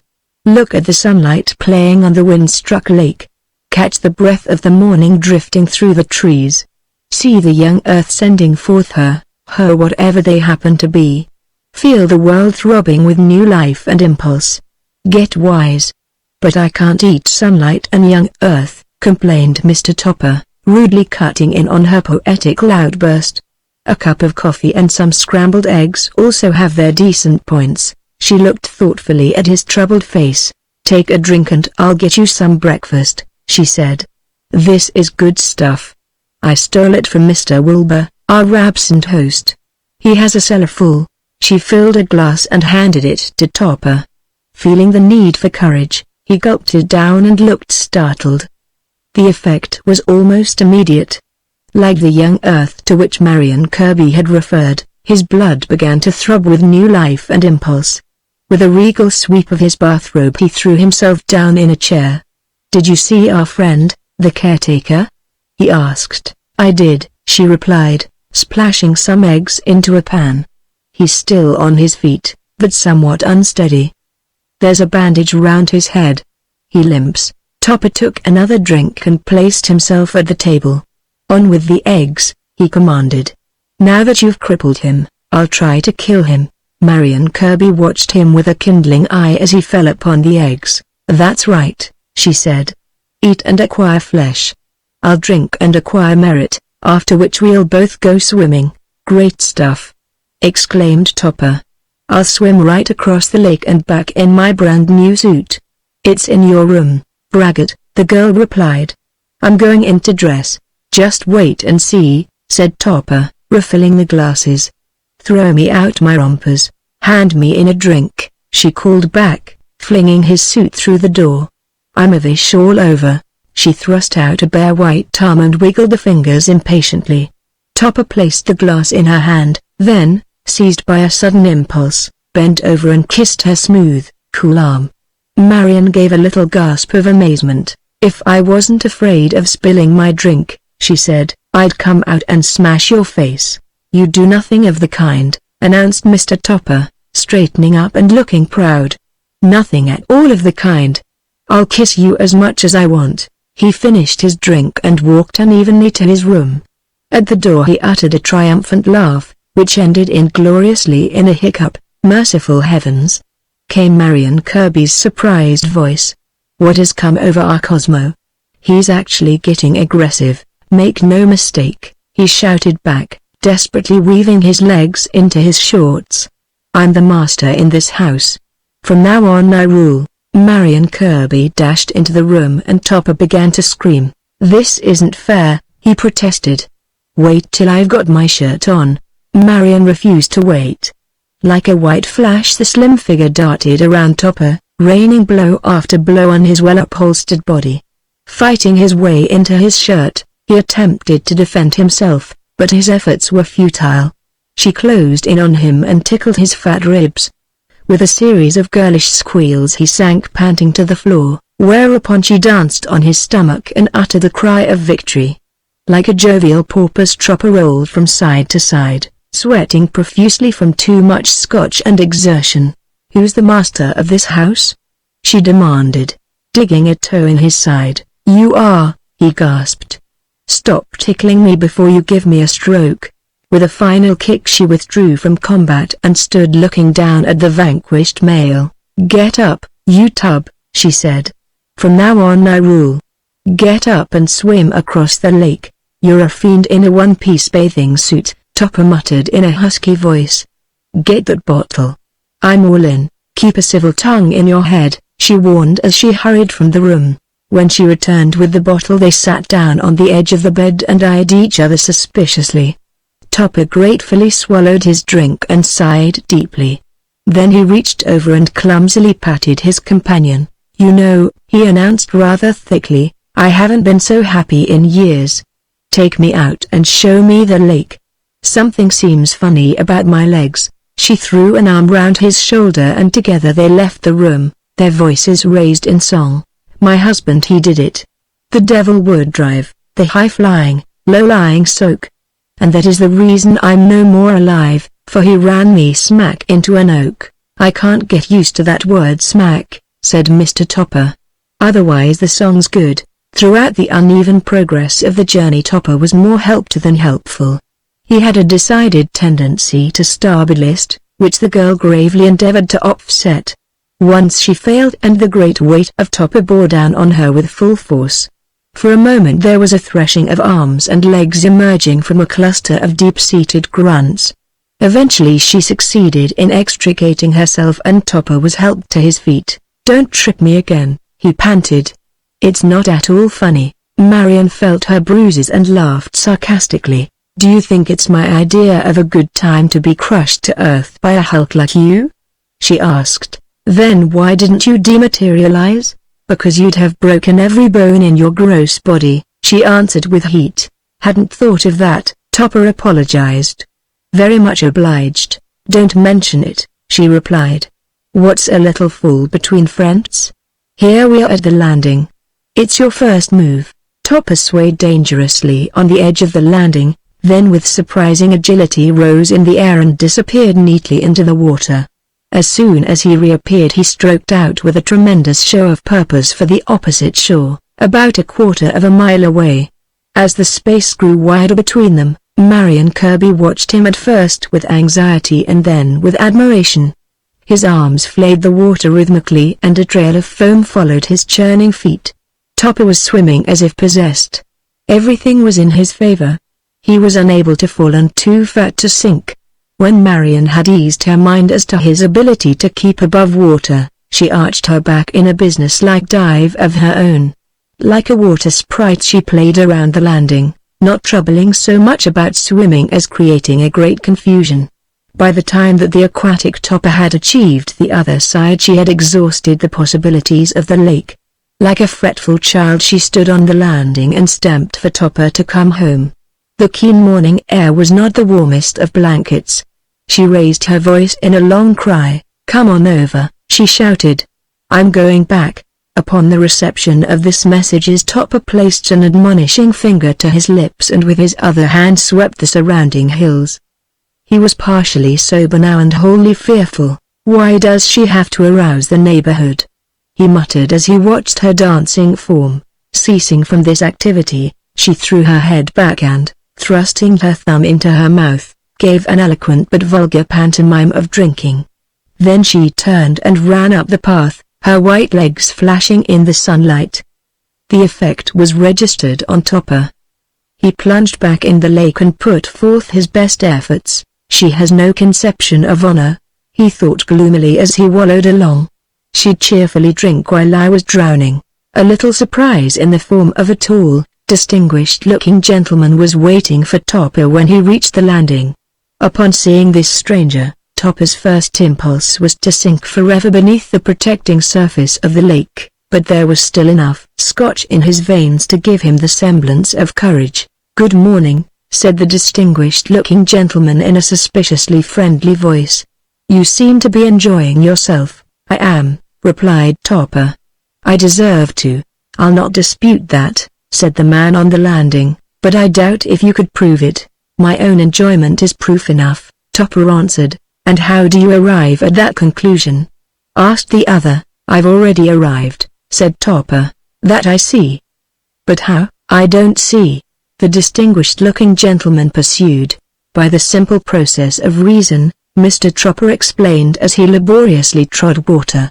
"Any creature, man or beast, who has the capacity and desire to enjoy life deserves that enjoyment." "You preach hedonism," replied the other briefly. "Whatever that means I doubt it," said Mr. Topper. "But, whether it is or isn't, I'm not going to drown myself to discuss the point further." "And that's quite sensible," the gentleman answered. "Come out and I'll give you a lift." Stooping over, he firmly seized Mr. Topper's extended hand and helped him out of the water, after which he continued holding the hand, shaking it cordially the while. Topper feared he was captured. "Delighted to meet you," said the distinguished-looking gentleman, beaming down on Topper. "I greatly admired your skill in the water." "Thanks," replied Topper weakly. But before we go any further, let's settle one point. You are not by any chance remotely connected with the law, are you? I'm afraid not, said the stranger. I'm glad not, declared Topper. As a matter of fact, the other continued, I've devoted most of my life to breaking the law. I have been a soldier, a legalized and official killer, a person beyond the law. Topper drew a sigh of relief and rose to his feet. For some reason he had taken rather a fancy to the distinguished-looking gentleman. It occurred to him that he had not spoken to a man for several days. He had been too long in feminine company. He would cultivate this stranger. If you are beyond the law, said Topper, you'd probably not balk at a glass of scotch. I'd do more than balk, the gentleman answered. I'd actually lie down to it, then come along with me, Topper said, turning up the path. One moment, the man called, I happen to have a wife about somewhere. Would you balk at her? By no means, answered Topper.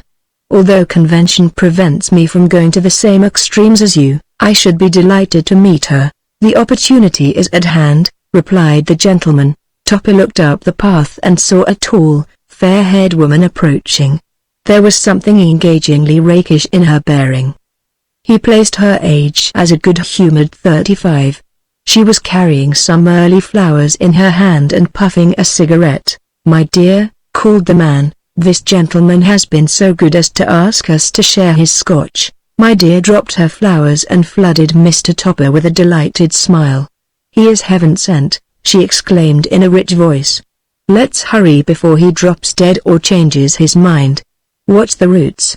He might trip and lose his memory, truly, thought Mr. Topper, as he led them up the path. This is a frankly thirsty pair. The gentleman began to whistle and call the name of Oscar. Topper looked back in surprise, but seeing no new arrival, ascribed the gentleman's conduct to a spirit of fun caused by the prospect of a drink. On arriving at the cottage, Topper hurried up the steps and looked inside. Marion, still in her bathing suit, was sitting at the table with a glass in her hand. She was smoking one of Topper's best cigars. I'm bringing some friends, he announced under his breath. Are you sober enough to receive them? Drop 'em in, she replied brightly. But are you sure they're friends? Positive, said Topper. Good sports. Marion went to the door and greeted the pair. I am delighted, she said sweetly, to meet any friends of my husband. Come right in. The gentleman thoughtfully removed the glass from her hand and, bending low, ceremoniously kissed it, after which he waved to his wife. We are Colonel and Mrs. Scott, he said. And I am sure we are all happily met. Lie down, Oscar, that's a joke of his, whispered Topper. Marion laughed agreeably and took Mrs. Scott's hand. Why, you're so beautiful, my dear, she said, that I can't keep my eyes off you. Come in and give me a cigarette. I'm tired of my husband's cigars. Cosmo, do the honors. She took the glass from the reluctant colonel and led the way indoors. And you, said the colonel, look like a creature from another world, a spirit of the lake. The priestess of the woods. Marion threw him a narrow glance, then bowed gravely. Sit down, Arthur, said Mrs. Scott in a calm voice. You'll get your drink, anyway, my darling, exclaimed the colonel. What a cynical remark. Lie down, Oscar. Both Topper and Marion laughed politely, thinking that this was expected of them. Then Topper distributed the drinks and the party sat down at the table. This seems, announced the colonel judiciously, after he had sampled the scotch several times, this seems to be prime whiskey. Of the best. Topper, who as a result of his long swim and liberal hospitality had been showing a decided disposition to slumber, opened his eyes at this remark and squinted at the colonel. It seems to me, he said unpleasantly, that you do a devil of a lot of seeming. I do, agreed the colonel with winning affability. Because things are not always as they seem. For a few moments Topper concentrated on this reply. To him it was fraught with meaning. It covered his whole life. You're right, Colonel, he said at last. You're dead right there. To you I seem to be a sleepy man in a bathing suit, whereas I'm a fat banker running away from his wife. The colonel elevated one eyebrow just sufficiently to betray surprise. Then the present arrangement, I take it, is not permanent.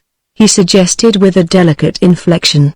Neither permanent nor tangible, Topper answered, solicitously filling his own glass. I see, replied the Colonel thoughtfully, showing equal solicitude for himself. Then, indeed, we are happily met as I have already remarked. Neither is our relationship of a lasting nature. Mrs. Hart and myself are just visiting each other. Regards. Slightly scandalized in spite of the liberalizing influence of the Scotch, Topper mechanically raised his glass. Regards, he said absently. Happily met, isn't it too funny for words, exclaimed the newly discovered Mrs. Hart, leaning over to Marion Kirby. Give that man a few drinks and he becomes as frank as a fool. I never do. I'm sure I don't know what's happened to Cosmo, Marion replied. Usually he's the world's worst hypocrite. Not at all, my love, he protested. Usually I'm the world's best hypocrite, and that in spite of you. Down, Oscar. The Colonel irritably interrupted. Damn it, go to sleep. At this point Topper sprawled back in his chair and laughed uproariously, while the Colonel watched him in dignified silence. Tell me, asked the Colonel, when Topper had subsided, why do you always laugh when I call my dog? Topper wiped his eyes and looked admiringly at the Colonel. You're a scream, Colonel, he said. And you say the funniest things. Why, I thought you wanted me to laugh. You haven't any dog, but I have a little dog, declared the Colonel. Want to see him? Don't be silly, Arthur, interposed Mrs. Hart. Nonsense, said the Colonel. I'll show him my little dog. Come here, Oscar. Do your stuff. Topper glanced down and saw a vague stirring in the atmosphere round the Colonel's feet.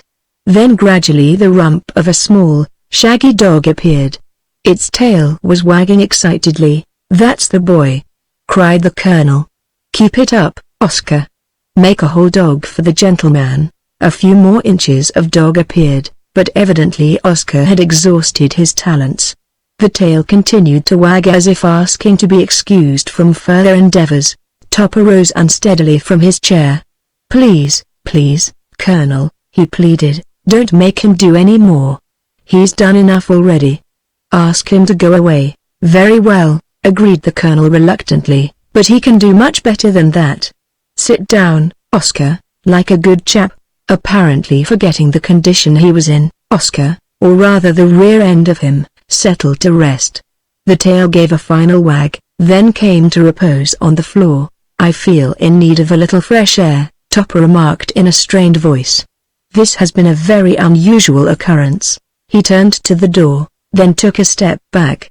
3 large men were crowding in it, and in the background stood the caretaker. We're surrounded, Topper exclaimed, turning back to the table, but Topper found no comfort there. The table was empty. God, said one of the men, they're all gone but him. He's enough, replied the caretaker. Go in and drag him out. The men advanced and Topper automatically retreated. And when you get him, continued the caretaker, give him a few for me. This sent Topper shivering to the wall. It was at this stage in the proceedings that the command "Sick Oscar" rang through the room. Immediately a low growl was heard and Oscar's hindquarters became involved with the legs of the bewildered attackers. Thus began the Battle of the Lake, one of the few decisive engagements on record and one which Mr. Tropper did not linger to witness. Out of the din and confusion that filled the room Topper heard Marion's voice shouting, "Brake for the car, old thing. We'll bring the luggage along."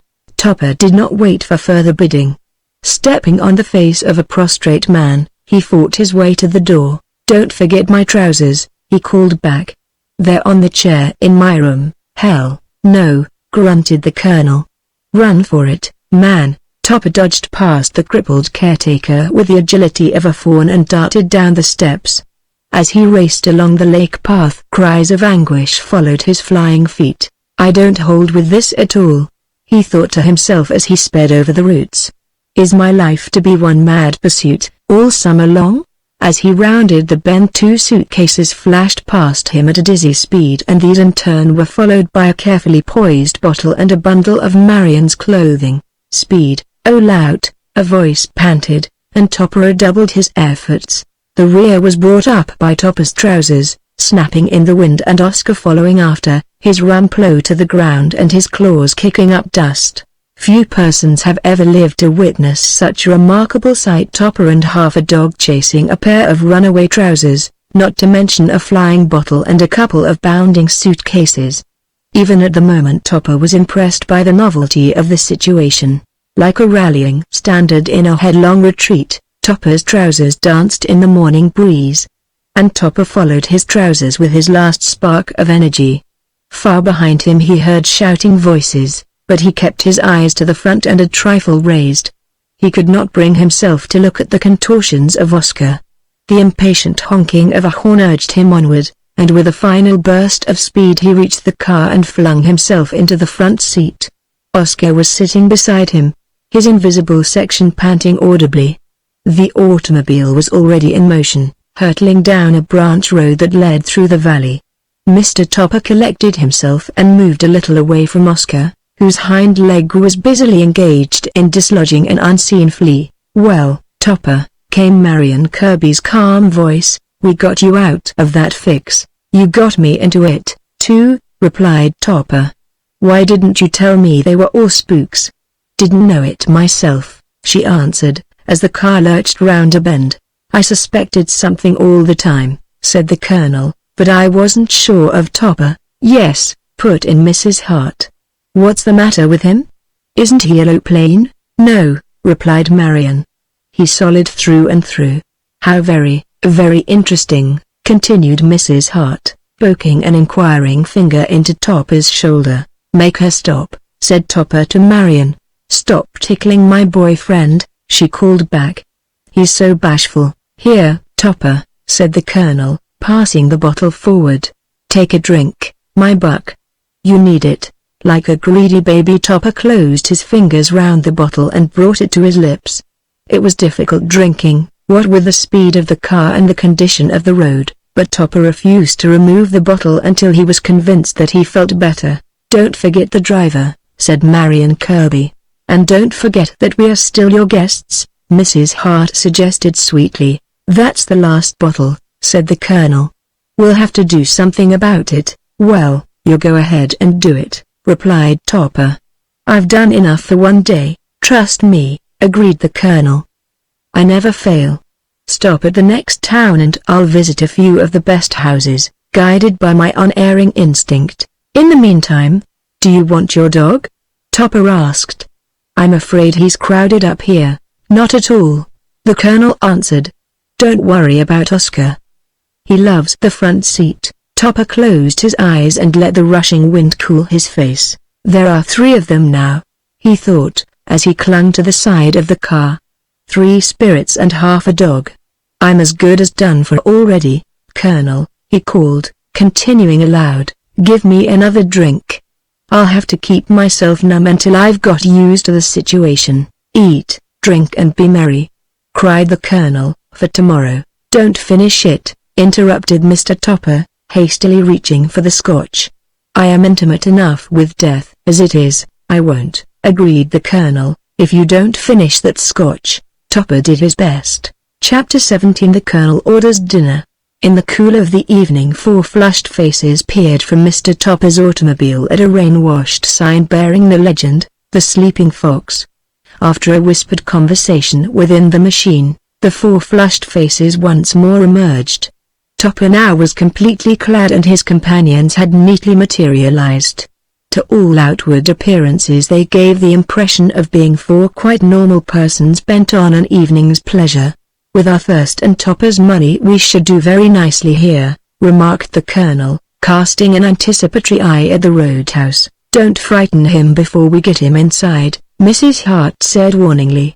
"This looks to me like a lovely layout. Fear is my constant companion," replied Topper.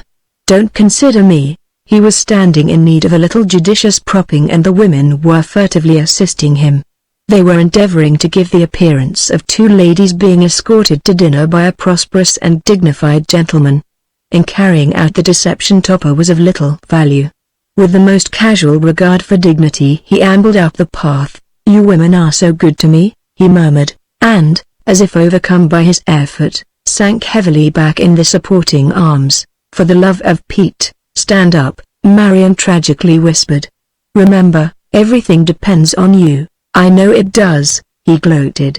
I know damn well it does. And you remember this, from now on I rule. No more foot racing, no more queer dogs, no more disorderly parties. Remember all those things. Of course we will. The colonel hastened to reply in a mollifying voice. Didn't we throw Oscar away half a mile down the road? Half a mile is a short distance to throw that dog, observed Mr. Topper. I know, continued the colonel, but it showed that our spirits were in the right place. Don't mention spirits to me, Topper retorted. The very word is revolting. And furthermore, you're not in the right place. If you were you'd be far, far away. Topper, how cruel you are to us all, Mrs. Hart protested. I'm sure you don't mean that. He looked scornfully at the women, then plunged free from their grasp. Stand back, the pair of you, he commanded, and I'll show you how a gentleman takes his ease at an inn. I am weary of your arms. He squared his shoulders belligerently and with heavy dignity began to mount the steps. As if he were performing an acrobatic sensation, his companions clustered watchfully around him, ready to spring to action at the slightest show of weakness. An immaculately clad individual appearing in the door of the roadhouse, stopped with surprise on seeing Mr. Topper, then hastened forward with a smile of welcome. Why, Mr. Topper, he said. This is an unexpected pleasure. How are things at the club? At the mention of the word club, Mr. Topper swayed perceptibly on his feet. Club, he repeated thoughtfully. Club. Why is it I don't like that word? Yes, I remember, Williams. I have just recently escaped from the most terrifying of clubs. And Mrs. Topper? Asked Williams, tactfully changing the subject. And Mrs. Topper, too, replied Topper. I've just escaped from her. As if cheered by this reflection, he turned his back on the astonished Williams and beckoned to his companions, who were hovering like hopeful orphans at the head of the steps. It's all right, he assured them. Williams is an old friend. Knew him when I was a respectable member of the country club. He was our steward then. First-class steward. More for support than friendship. He turned to Williams and extended his hand. Don't mind my friends, he continued. They're thoroughly low. And remember this, Williams, silence is crisp and green. Here's a little silence now, Williams, who had hitherto considered Topper as being rather a painfully proper man, was both surprised and delighted at this lighter side of his character. He deftly pocketed the money and with a murmured expression of gratitude ushered the party to a table where he spoke impressively to the waiter. Hear what he said, gloated Topper. He told the waiter to bring us anything we wanted. That's because I'm here. Then tell him to bring us some cocktails and we'll be even more impressed, Marion remarked. I'll raise it one, put in Mrs. Hart. And I'll double it, said the colonel promptly. Bring them double cocktails, Mr. Topper explained to the waiter. And bring me one, too. Any particular brand, sir? Dry martinis are more businesslike, the colonel suggested. It would be wiser to stick to them. When the waiter had departed, the colonel set himself the task of planning the dinner, and in this he displayed such a lack of self-control that finally Mr. Topper felt called upon to interrupt. Don't look upon this as a barbecue, Colonel, he remarked. Regard it rather in the light of a quiet little dinner. Don't stint yourself, but at the same time don't stuff. Perhaps you once saw service in a famine district. There is no danger here. Marion Kirby turned on Topper with venomously flashing eyes. Are you trying to humiliate me in front of my friends? She demanded. Not at all, replied Mr. Topper. I was merely trying to introduce a little reason into this sordid discussion of food. It's not humanly possible to consume at one sitting all of the things he's planning to order. You forget that we're not human, Marion replied briefly. Then, turning to the colonel, she continued with a sweet smile, go ahead, Colonel. Order the whole damned card. Don't mind him, let's see, said the colonel blandly, as if the interruption had never occurred. Where were we now? Oh, yes, here we are. We'd got down to the fowl, breathed Mrs. Hart, clasping her hands in delight. "I'm a perfect demon with a duck." "Well," remarked Mr. Topper, with weary resignation, "you're the most material-minded spirit that ever returned to Earth to drive a mortal mad." "Why, the more irregularly I live the more regular I feel," said Mrs. Hart, taking Topper's hand. "Aren't you that way?" "I'm not," he answered shortly, withdrawing his hand from the table. "The cocktails are among us," Marion announced as the waiter arranged the glasses. "Cheer up, everybody. I propose a toast to Topper, our reluctant and respectable host." She rose from the table and raised her glass. "Here's to Topper," she said. "A good sport in spite of himself. I know him by the back." "That's about the only way anybody knows me now," observed Topper. "I'm always running, you poor old dear," she said, and, bending over, quickly kissed him. Topper grew red in the face and looked guiltily about him. "The last shred is gone," he remarked. "Nothing remains but blackmail, divorce and disgrace." He tossed off his cocktail at a gulp and gazed solemnly at his companions. "From now on," he announced, "I cast decency to the winds. Let's strip ourselves naked and run around screaming." "Here! Here!"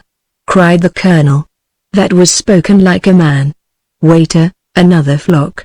And another flock was brought. Nor was it the last flock. Nor even the next to the last.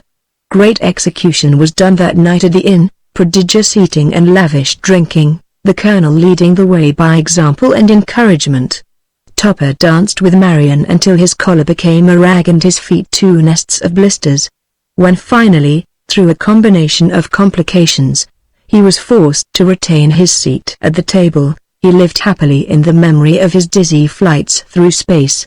Marion Kirby sat close to him, whispering surprisingly pleasant words in his ear, and Topper, being in too expansive a mood to be suspicious, sweated in his seventh heaven. This state of things was suddenly demolished by an unexpected arrival.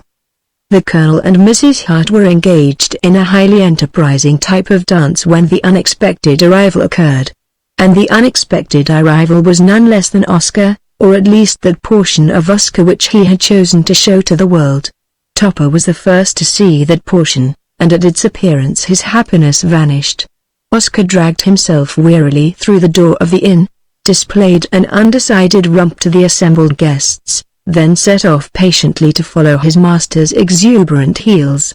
Unaware of this singular attachment, the Colonel continued to dance with the blissful Mrs. Hart. And even the other dancers appeared to take no notice. It was at that stage of the evening when one would rather not see such things.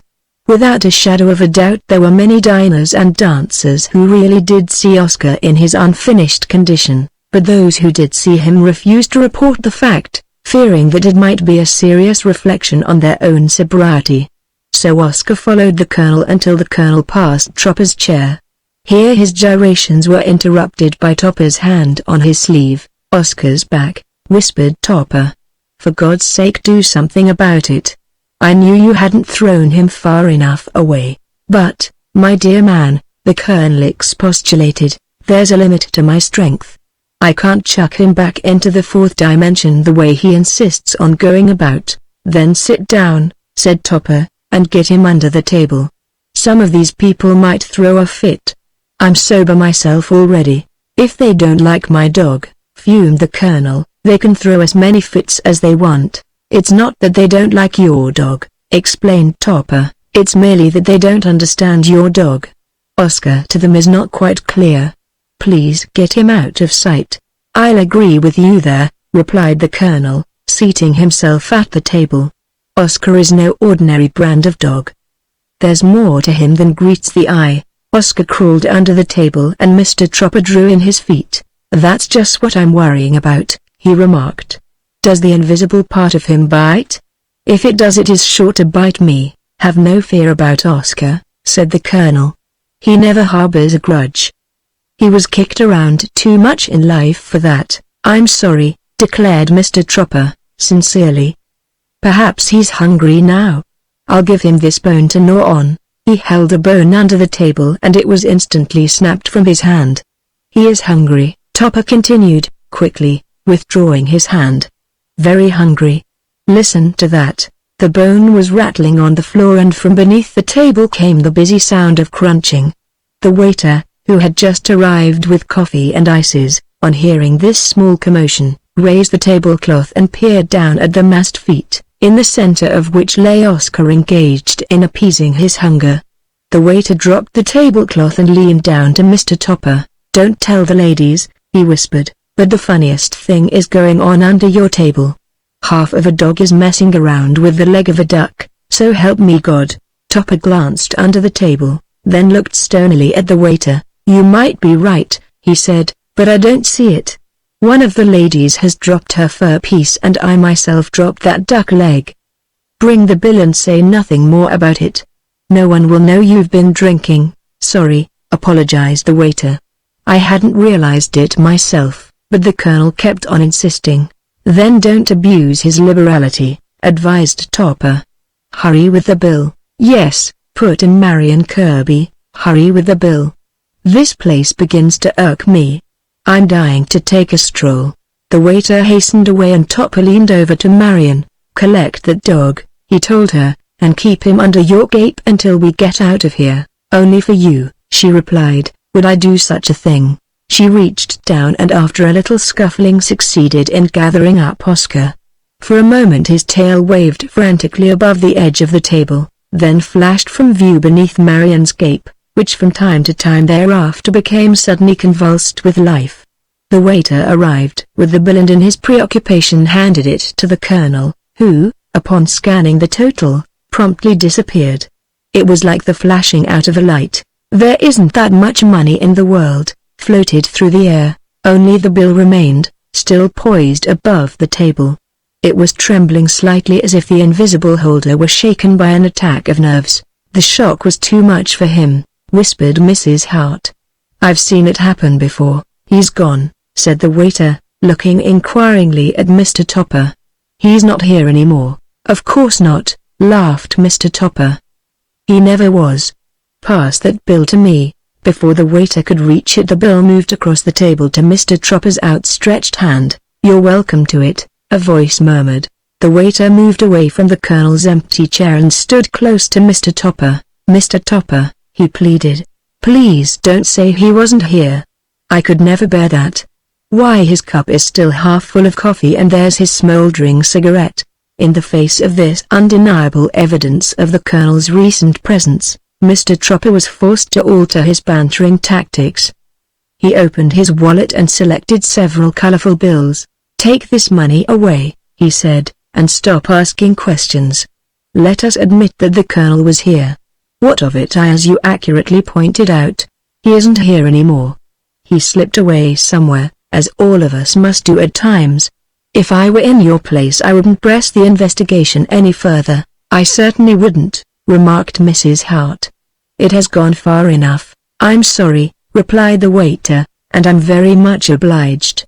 As you say, Mr. Topper, he must have just slipped away in a hurry like." Marion Kirby burst out laughing and patted the waiter on his back. "That's it," she said. "That's exactly it.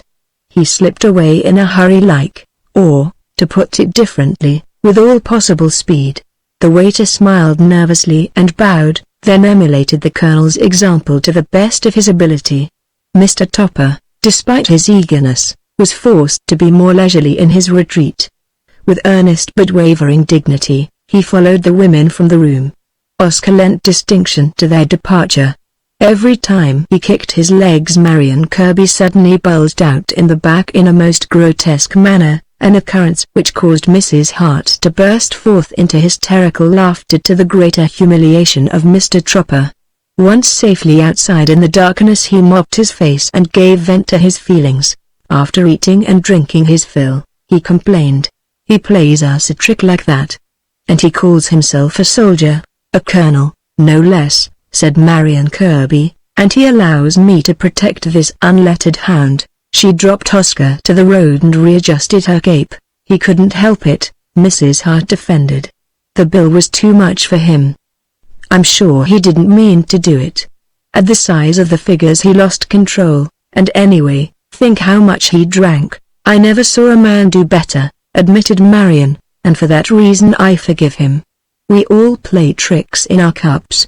Without paying attention to their direction, they wandered down the wooded road until they came to an open field, a meadow slanting off in the darkness.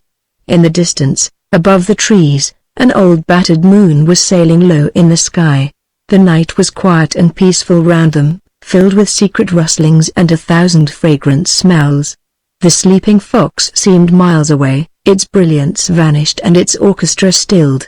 Without knowing it, they were soothed and subdued by the quiet beauty of their surroundings. And out of the quiet beauty of their surroundings a singing voice, deep and undaunted, came storming towards them down the road. "It's the Colonel," exclaimed Mrs. Hart. "He has a splendid voice. Listen." Marion and Topper listened without enthusiasm to the following shanty. "Oh, dark and stormy was the night when last I left my Meg. She'd a government band around each hand and another one round each leg. Yo-ho, my boys, yo-ho, and a-sailing we shall go. We'll sail no more on England's shore." "A splendid voice," remarked Mr. Tropper, sarcastically interrupting the booming flow of the old sea song. "Caruso must be fairly spinning in his grave." "What's this about Caruso?" asked the Colonel, looming large in the darkness. "Why, I taught him his do-re-mis. So you are once more with us," said Marion Kirby. "What was your hurry to go?" "Couldn't help it," explained the Colonel. "The size of the bill destroyed my resistance. There were no such figures in my days. But I've brought along gifts as a show of atonement." He slipped his hands into his pockets and produced 2 large bottles. "In view of the size of the bill," he continued, "I took the liberty to remove these from the pantry. I have still another." The gifts of atonement proved more than acceptable and the Colonel was reinstated with full honors and privileges. With a bottle circulating freely between them, they wandered off into the meadow until wandering no longer suited their mood. Mr. Tropper insisted on demonstrating the fact that he was rapidly becoming a spirit himself. With the utmost conviction he would throw himself into the air, but being a little heavier than that element he invariably returned with great speed to the earth, from which his companions would lift him and once more set him in motion. It was a night of magnificent distances and headlong enterprise. They sang and danced and made patriotic speeches and pursued each other across the meadows to the intense delight of the gambolling flanks of Oscar. To Topper, it was like a dream, one in which he was liberated and given tremendous strength. His steps seemed as light as feathers and as long as leagues. The field was filled with dancing forms that swirled in wild abandon until they left the earth and went circling round the moon. And through the darkness he heard shouting voices as the party searched for one another. The Scotch with which the Colonel plied them became transmuted in their brains into the glory of the night. Nature became intensely beautiful and their bodies madly alive. It was such a night as comes seldom to a man and which fortunately for his peace of mind is seldom remembered after it has gone. Topper remembered but little when he awoke the following morning on the bank of a slow-moving river. Oscar's bushy tail was draped across his chest, and that was all that remained of Oscar. He had lost ground during the exhausting activities of the night. Topper slid cautiously from under the tail and looked down into the clear water of the river. His body was feverish and his head an aching weight which he balanced with the greatest difficulty. Several yards away Marion Kirby was sleeping sweetly in Mrs. Hart's lap. The Colonel, deep in slumber, was sitting erect as if he had forgotten to lie down. Topper turned his eyes away from his companions and looked longingly at the river. His body craved to feel the soothing flow of its cool waters. Unable to stand the temptation any longer, he crept away into a clump of bushes and divested himself of his outer garments. With a last timid look at his sleeping friends, he slid down the bank and insinuated himself into the water, his hot blood leaping with gratitude as the river closed around him. But Topper was not alone. A flaunting tail had followed him to his tryst. Round and round it circled, splitting the water neatly like the periscope of a submarine. Topper was hardly pleased with the presence of Oscar, but he was enjoying the river too thoroughly to leave it undisturbed to the dog. His enjoyment was interrupted by a greeting from the bank. "Good morning," the Colonel called to him. "Will you join me in a drink?" "That's all I ever seem to be doing," replied Topper, swimming over to the Colonel. "But just for once I will. After this I'm going to swear off for a while." The Colonel passed down the bottle and Topper refreshed himself. "My dog seems to have grown less," observed the Colonel, watching the sportive tail. "I'll have to do some hard work on him today. If you make him disappear altogether you'd be doing me a favor," said Mr. Topper, holding up the bottle. "The creative spirit is too strong in me for that," replied the Colonel. "I must make him a whole dog or bust." His head was withdrawn from the bank and in a few minutes he reappeared accompanied by Mrs. Hart and Marion Kirby, very sketchily attired in improvised bathing suits. With little screams of delight they plunged into the river and swam friskily round the dismayed Topper, who, submerged up to his chin, was modestly treading water. "An auspicious beginning to a new day," cried the Colonel. "This will set us all up splendidly. This and a good breakfast," added Mrs. Hart. "What a night it was, Cosmo," said Marion, swimming up to him and resting her hand on his shoulder. "Did you ever have so much fun?" "It was fun," admitted Topper, "but whether I should have enjoyed it or not I am too vague to remember." "What did we do with the automobile?" "It's still at the roadhouse. We'll get it presently and move along." "I don't move along an inch," replied Topper, "until all of you have cleared out of here." "I'll get them out," said Marion. Then, turning to the others, she said, "The last one out forfeits a drink. Only 3 are left in the bottle." This announcement was immediately followed by an undignified scramble up the bank of the river, the Colonel doing his best to block Mrs. Hart's progress. With great good humor Mr. Topper watched the 3 pairs of legs speeding over the grass. Marion Kirby was leading the way, running like a frightened deer, her flimsy draperies streaming in the wind. After a final turn in the water, Topper emerged from the river, and, casting a cautious glance about him, sought concealment in the bushes, his eyes still filled with the grace and beauty of Marion Kirby's flying form. Chapter 18 Mr. Topper does not celebrate. In this convivial manner began one of the most active and interesting periods of Mr. Topper's incredible vacation. He had originally decided that he needed a change. Now his needs were more than satisfied. No man's life could have undergone more radical alterations. The Colonel and Mrs. Hart garnished his trip with their misconduct, lending to an automobile to the atmosphere of a raiding party. For 3 weeks the 4 of them cruised perilously about the countryside, upsetting the entire New England states and leaving ruined and shattered nerves in the wake of the hard-pressed automobile. At night they slept wherever they chanced to find themselves, and frequently they found themselves in strange and unaccountable places. Tonight it might be a roadhouse, on the following one a field. And there were moments so fraught with danger that they retreated to the woods until the hue and cry had subsided.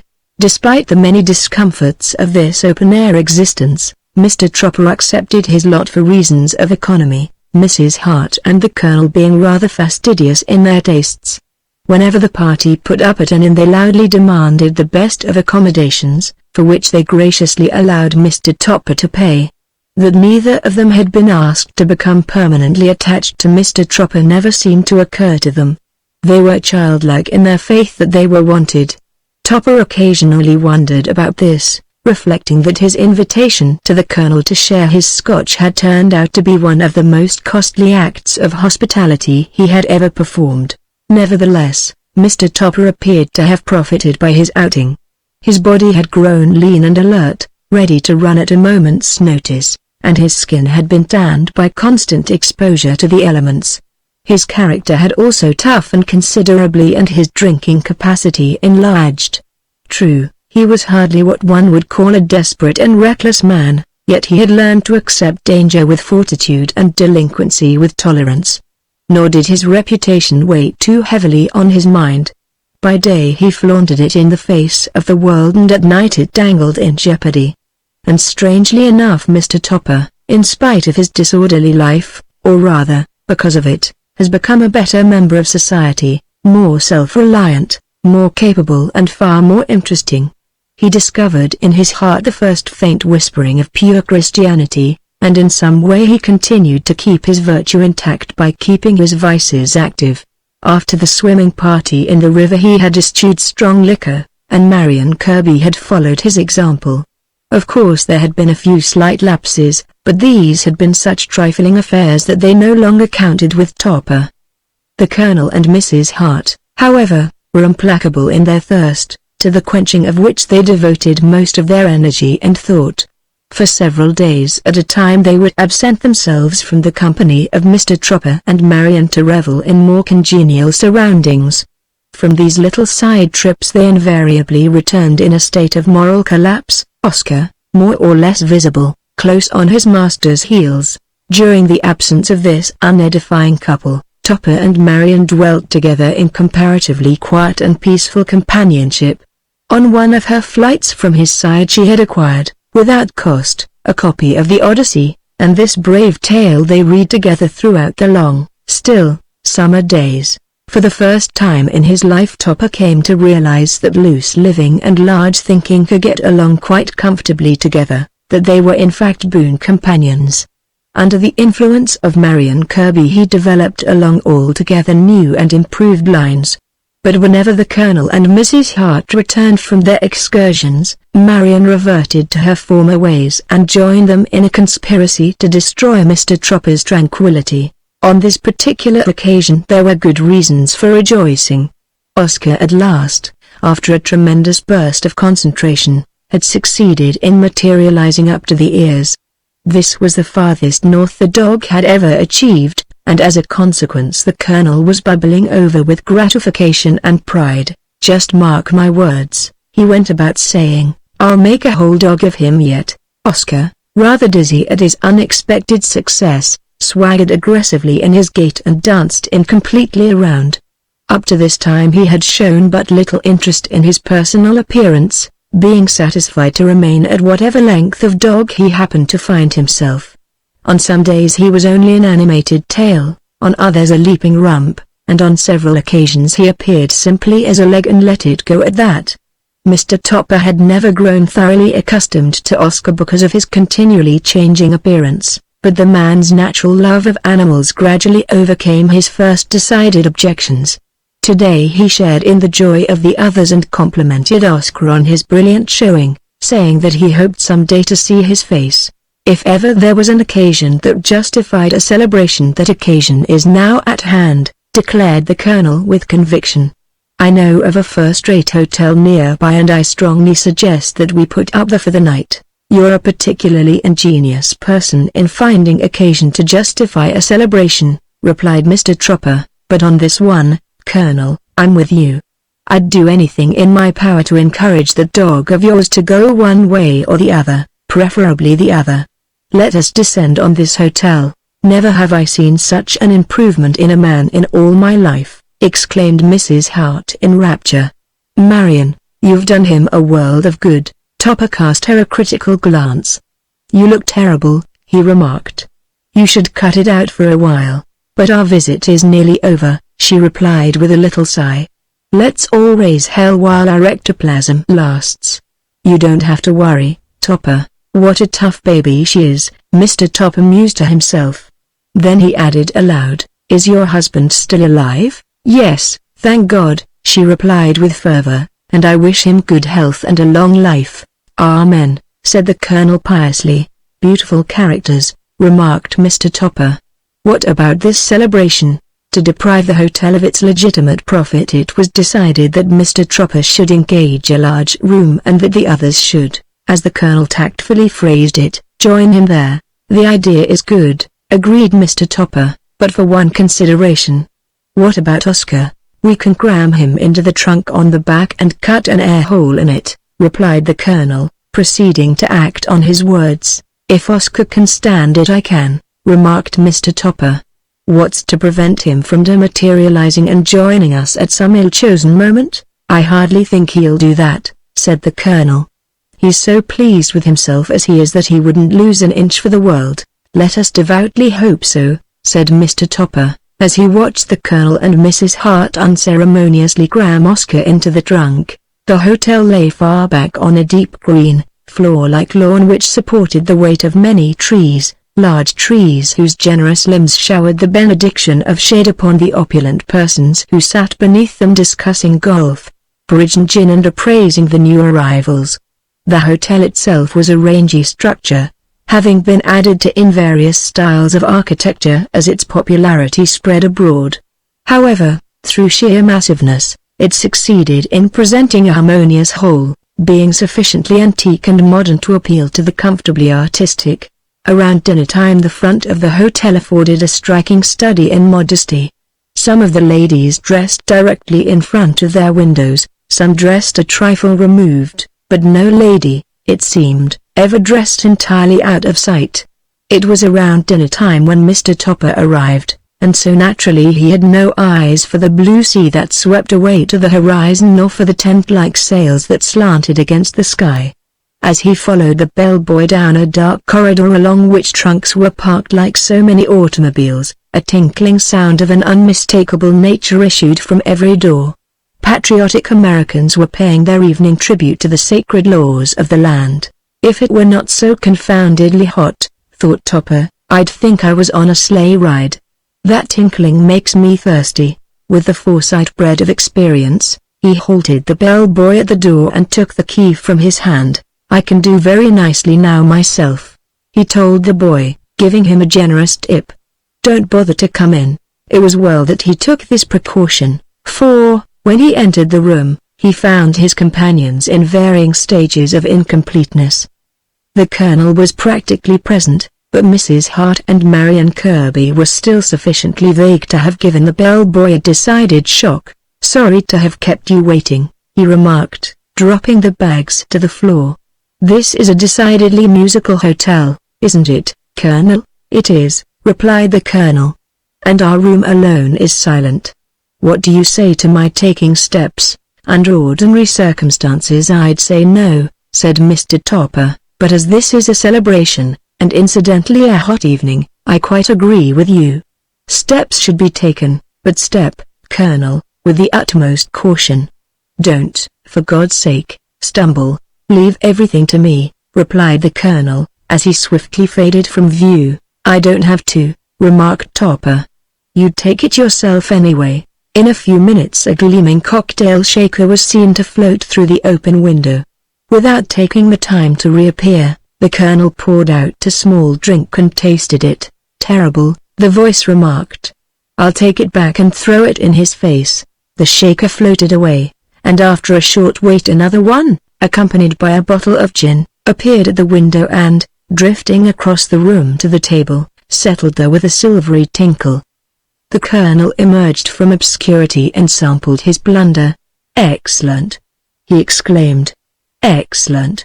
Now we can all have a drink. From down the hall came the babble of excited voices mingled with the sound of running feet and slamming doors. Somebody seems to be upset, remarked Marion Kirby. It sounds so, said Mr. Topper. How did your victims behave, Colonel? Very nicely, replied the Colonel. As is usual in such cases, they were too confused to realize what had happened until after it had happened. The man was standing with the shaker held aloft, poised for the downward shake. I snatched it from his hand, seized the bottle of gin and fled, casting back a fleeting glance at the petrified company. The man was still holding his hand in the air like Ajax defying the lightning or Liberty bereft of her torch. One woman, I believe, had fainted. That was about all. He knocked the shaker against the table and made a slight dent in it. In case of a search being instigated, he explained, we can identify our property by this mark. All gin looks alike, but to make assurance doubly sure we had better drink this up as speedily as possible. Justifiable inebriety, Mr. Topper suggested. Exactly, agreed the Colonel. Telephone for some glasses, ice and a few oranges. When Mr. Topper went down to dinner half an hour later he was in a state of high good humor. Marion, the Colonel and Mrs. Hart had elected to remain behind, the Colonel judiciously pointing out that the dinner hour was the ideal time for looting, so many guests being absent from their rooms. Moreover, there was still some gin left to be turned into cocktails. Mr. Topper, relieved to escape from his boisterous companions, was delighted with this arrangement. "Don't hurry back," said Marion as he was about to leave. "We can manage everything. Stroll about and amuse yourself." With a grateful look, Mr. Tropper innocently departed and made his way to the dining room. Here he was seated at an enviable table occupied at the moment by a handsomely gowned woman. She was plump and pretty and appeared to have been in this life long enough to have learned how to enjoy it without too many qualms. Mr. Topper bowed and the woman smiled, and before the end of the dinner he had gleaned the information that the woman's name was Mrs. Brewster and that her husband had died some years ago of Bright's disease, as she had repeatedly warned him he would. On leaving the table she favored him with a particularly promising smile, and intimated that there were many beautiful walks about the place if one cared for that sort of thing. That sort of thing, Mr. Tropper said flatly, was exactly what he cared for most. She smiled again and undulated away, Mr. Tropper following her departure with glowing eyes. When he had finished his dinner he repaired to the General Assembly room of the hotel and mingled complacently with the guests. A tall, perspiring gentleman was ruffling lace garments for the benefit of some worthy cause, and round this gentleman the ladies were milling, their ears eagerly attuned to catch the numbers he called out as he drew small bits of paper from a hat. As Mr. Topper was standing there enjoying this little flurry of excitement, the woman directly in front of him gave a most undignified start and rubbed herself tenderly. Then she turned and glared at Mr. Topper, whispering a few words to the woman next to her as she did so. "Why, what a thing to do!" exclaimed the woman, looking indignantly at Mr. Topper. This was too much for Topper. He shrank guiltily away to the other side of the circle, where he stood wondering what it was all about. But here the same thing happened, only more publicly. A woman, brushing past Mr. Topper, suddenly stopped and, uttering a little cry of pain, looked at him with a shocked expression. "Sir," she said, "if you do that again I'll have you ordered from this hotel." "But what have I done?" asked the bewildered Topper. "You know very well," she replied significantly. "If you were a gentleman you wouldn't even ask." Before the disapproving glances of a number of guests, Mr. Topper abandoned all hope of clearing himself and fled to the smoking room. Here he sat down on a sofa beside an elderly gentleman who was snoring with childlike candor, his half-smoked cigar still held in his hand. Topper produced his handkerchief and mopped his flushed face. When he looked up the eyes of the elderly gentleman were fixed reproachfully on him. "Why did you do that?" he demanded. "You were snoring," replied Mr. Topper for lack of a better answer. "That was no way to stop me," said the gentleman. "Don't do it again or I'll call for help." Topper, at his wit's end, thereupon decided that his room was the only safe place for him. Taking the precaution to stay as far away as possible from anyone, he made for the stairs, but here his retreat was cut off by the charming Mrs. Brewster. He was on the point of hurrying past her when she gave a sudden little cry of surprise and looked coyly at him. "Why, you naughty man," she said. "I don't know why I'm not angry. Just for that you must take a walk with me." Mr. Topper, too alarmed to inquire what just for that signified to Mrs. Brewster, obediently followed her from the hotel. She led him to a gathering of boulders overhanging the beach and gracefully arranged herself thereon, using Mr. Topper's hand for support and forgetting to give it back to him. Mr. Topper's mind was in a state of siege, unhappy thoughts attacking it from all sides, as he vainly strove to figure out what curse had overtaken him. He was convinced that Marion Kirby was in some way involved in his predicament, that she was, in fact, directly responsible for it. Mrs. Brewster's cooing voice interrupted his moody reflections. "I was such a lonesome girl until you came," she said. "There's not a single man in all this hotel that's half alive." "But I'm not a single man," Mr. Topper replied cautiously. "Oh, I don't mean that," she laughed. "And anyway, I hate single men. They always propose marriage." Not feeling quite sure as to what proposals were expected of him, Mr. Topper made some pleasant reference to the character of the night. "It's delicious," murmured Mrs. Brewster, moving closer to him and extending one hand to the sea. Then a strange thing occurred. A white arm suddenly darted from the night, and the hand at the end of it, seizing Mrs. Brewster's, shook it violently up and down. With a cry of terror she fell back into Mr. Topper's arms, and when he had succeeded in propping her up, a headless dog was sitting calmly before them on the rocks. Mr. Topper recognized Oscar immediately, but Mrs. Brewster had never met the dog. Nor did she stay now to be introduced. With little moaning noises she rose unsteadily to her feet and scrambled over the boulders with goat-like agility. The sound of maniacal laughter bursting in the air above her hastened her departure. Mr. Topper turned back to the ocean with thoughts of suicide, only to find that Oscar had vanished and that Marion Kirby was standing in his place. "So that," she began in a voice of cold fury, "so that is the way you make use of your liberty. Picking a woman up at dinner and taking her out on the rocks. You love walking, don't you?" "Yes, you do not." "I know. I know everything, heard every word you said, saw every look you gave her. Sitting here holding hands and expecting me to go hunting for drink for your fat paunch. Quite a ladies' man, aren't you? Having a grand time and me hanging around like a dope. Well, let me tell you one thing, I'm through. See? I'm through. I quit now, but if I ever catch you with that moth-eaten old troll again I'll scare the living lights out of her. Of all the nerve. Sitting here on the rocks. Disgusting. Don't talk to me, you're too low for words. Come along, Oscar, and I'll shove you back in your trunk. We've intruded too long already." Oscar appeared from the shadows and followed Marion Kirby's swiftly retreating form. Topper, awaking from his daze, sprang to his feet and cried after Marion. "Don't go away," he pleaded. "Give me a chance. I can explain everything. Come back, Marion. If this damn dog only had a head," she furiously shouted back, "I'd sick him on you. Don't dare to follow me, or I'll make the scene of your life." Through a side door of the hotel Topper sneaked up to his room only to find it depressingly empty. Squeezed oranges and empty gin bottles bore silent witness to the success of the Colonel's endeavors.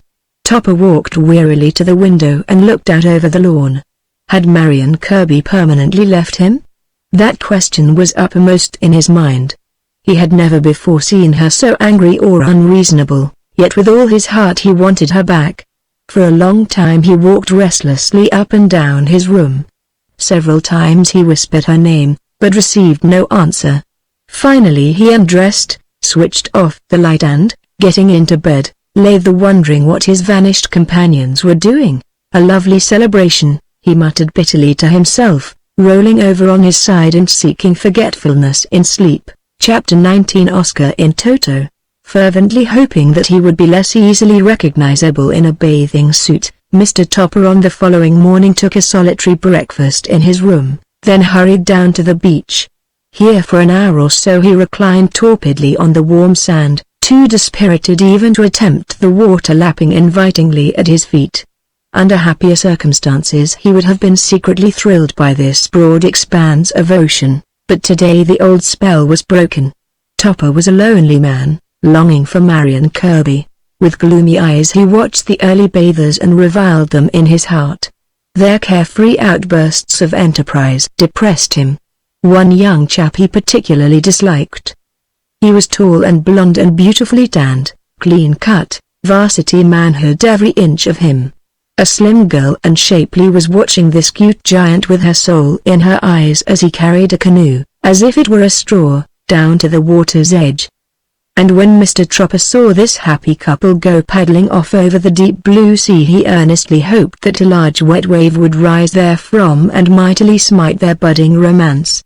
"He smokes a pipe," thought Mr. Topper, jeeringly, and that's just what he would smoke, a pipe, man fashion. Nor did the children playing round him appeal to his better nature. He thought they all looked bold and unpleasant and wished they would go somewhere else. The beach was no place for them. Why couldn't they keep to their rooms? As a matter of fact, why couldn't all these people clear out and leave him alone? Take that man, for instance, romping with his little son. Could anything be more revolting? Mr. Topper turned away from this disturbing scene and gazed idly down at two small bare feet, one of which was impatiently tapping the sand. Automatically his eyes traveled up an attractive length of slim limbs until they found themselves squinting into Marion Kirby's face, a set, unfriendly face. "If I catch you in the company of that woman," said the face with suppressed conviction, "I'm going out to drown her." "You won't catch me," he answered meekly. "Sit down." Mrs. Hart and the Colonel joined them at this moment and allied themselves with Mr. Tropper in urging Marion to be seated. Ungraciously she flopped to the sand and favored Topper with a sneer. "If it hadn't been for these two," she told him, "you'd never have seen me again. As it is, I doubt if I stay, but I hope you will," said Topper. "Don't speak to me now," she snapped. "I can't stand your silly voice. It's yam, yam this and yam that until I'm nearly mad." "Keep quiet." "All right," replied Mr. Topper with even greater meekness. "I won't say a word." The Colonel's voice broke in on their happy reunion. "You should have been with us last night, Topper," he said. "We had a splendid time." "What did you do?" asked Topper, not greatly caring now that he had Marion back. "Made friends with the proprietor," the Colonel replied, "and got him squiffed on his own drink." "It was wonderful stuff." "Wonderful stuff," Mrs. Hart echoed with deep feeling. "Wonderful. He wants me to stay all summer," Marion remarked casually. "Room and board free. He says I look all run down as if somebody had been terribly unkind to me." I just laughed in his face, but I haven't told him whether I would or wouldn't. "Not yet. You could do much worse, dearie," Mrs. Hart said, furtively eyeing Mr. Topper's face. "At least he doesn't seem to be the flighty kind." Topper cast her a look of loathing, but discreetly held his peace. "Well, Topper, shall we take a dip?" suggested the Colonel, rising from the sand. Not knowing what else to do, Topper followed the Colonel's example. "Sit down," flared Marion Kirby. "What are you trying to do, make a show of me on this beach? Sit down before I knock you down." In his eagerness to obey, Topper almost fell to the sand. "All right," he said. "All right, now get up," she commanded, "and we'll all take a dip." "Don't let her get away with it," whispered the Colonel. "I wouldn't. They're always meanest when they know they're wrong. They want to break you down." "What chance have I?" said Topper. "She has every advantage in her favor and no scruples at all. She's got me where she wants me." But before the swim was over, friendly relations were once more established between Mr. Tropper and the Marion Kirby. From the way she treated him it seemed as if the unpleasant incident had never occurred. Topper, exalted to the skies, frolicked like a dolphin and lost all memory of the harsh words she had hurled at him. Exhausted at last by their flounderings, the party returned to the beach where they wallowed in the sand and went over the events of the past night, Mr. Tropper listening with such an envious expression, that Marion Kirby took his hand in hers and promised him a bigger and better celebration. It was then that from down the beach came the terrified yelping of a dog. They looked in that direction and saw a large collie in the act of going mad. As he approached them his terror increased. He snapped at the air, spun round on his feet, arched himself in a desperate circle and rolled over in the sand. Nurses snatched up their charges, women screamed and the bathers fled to safety. During all this commotion the Colonel sat watching the actions of the collie with purely professional interest. "Doesn't look mad to me," he observed. "Looks more as if he were fighting something." "Oscar," breathed Mrs. Hart. "Possibly," replied the Colonel. "I forgot to mention that when I brought him his chow this morning, Oscar was not in the trunk." "Oh," said Mr. Topper slowly. "Oh, dear me." At this moment the collie decided that enough was enough. He rolled over on his back, thrust his legs in the air, and let his tongue hang out. He was unmistakably through. Then above the vanquished dog appeared Oscar's bushy tail, which was quickly followed by his hindquarters. Gradually the dog progressed until he had reached his ears. Here there was a hesitation, a noticeable wavering, then, like the final shove at the goal line, Oscar's head swam into view. "By God! He's done it!" exclaimed the Colonel. The collie took one horrified look at Oscar, then turned his head away and closed his eyes. This was indeed too much. Oscar, as if forgetting his victim, trotted over to the Colonel and looked him square in the eye with an expression which eloquently conveyed the meaning that from now on he would take no more nonsense from anyone. He was a whole dog now in his own rights, and his rights were to be respected. With a nasty look at Mr. Topper, he sprawled out in the sand and began to police his newly acquired hide. Meanwhile the collie had dragged himself away. For some moments the Colonel studied his dog with puzzled and considering eyes, then presently his face cleared. "I know what it is," he said. He must have forgotten his spot. He had a little spot in real life right on the side of his nose. The left side, but in the excitement and all I fancy he must have overlooked it. "That's merely a detail, Colonel," put in Mr. Topper. "Don't send him back for his spot now. He can pick it up later." The Colonel agreed to this and the party re-entered their bathhouses, Oscar's performance having attracted to them rather unpleasant publicity. Some time later, when they foregathered on the lawn of the hotel, the Colonel was the last to appear, and when he did appear he was exploding with excitement. "Don't ask me where I got the news," he began, "and anyway it doesn't matter. George Kirby is back and is looking for you, Marion. He's heading this way and he seems to have heard something." Topper looked for a chair, but finding none, braced himself on his legs. "You're not joking?" Marion calmly asked the Colonel. "Credit me with more tact," he replied in an injured voice. "This isn't a trifling matter." "Did they say?" Topper painfully inquired. "Did they say that he seemed to be angry?" The Colonel laughed sardonically and Topper winced. "Not at all," replied the Colonel. "He's just crazy to see you, Topper." "I wish I could say as much," said Mr. Topper. "What? Oh, what shall we do now?" "Clear out," answered the Colonel. "Vamos plenty pronto. I know just the place," exclaimed Mrs. Hart, with a wild light in her eyes. "What a lark. Try to take things seriously," said Mr. Topper. "If you mean the lake, I won't go back there. I'm a marked man in that vicinity." "No," Mrs. Hart explained. "It's a deserted beach in Connecticut. No one ever goes there. It's been left vacant through a family quarrel ever since my father died." "What a family! I'm glad I'm out of it." "This is no time to be abusing your family," Mr. Topper reported. "Let's start for this beach at once." "Not so fast," said Mrs. Hart. "We'll have to stop somewhere to buy some tents and provisions and things, and I'll have to loot without delay the proprietor's private locker," interrupted the Colonel. "Oscar can sit with us and I'll fill the trunk." Marion turned to the impatient Topper and placed a soothing hand on his arm. "Don't worry, old dear," she told him. "We'll take care of you. Hurry now and pack your things. We'll be waiting in the car. Won't you come with me?" Topper pleaded. "For some reason I hate to be alone." Thus was the flight planned and right speedily was it executed. 12 hours of high-pressure driving, relieved only by an interlude of hectic buying, jostled them to their night-shrouded destination. "What a devil of a place this is," said the Colonel, sloshing about in the weeds and darkness. "The entire world is deserted. You don't know the half of it," Mrs. Hart replied. "Wait till the morning comes." "I won't even wait for that," said Mr. Topper, who had been diligently applying himself to the bottle throughout the entire course of the trip. "Here and now I sleep.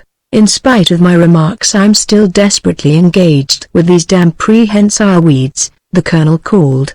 "This isn't a beach, it's a jungle. The beach is farther on," explained Mrs. Hart. "This field leads down to it." "Then be kind enough to put a cushion under me and place a bottle in my hand," said the Colonel. "Then kiss me a chaste good night."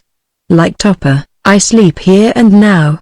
Some hours later, when the nice, clean, freshly starched sun rose and favored the field with its light, it looked down on 4 untidy figures plus one rumpled dog stretched in various unpicturesque attitudes of slumber.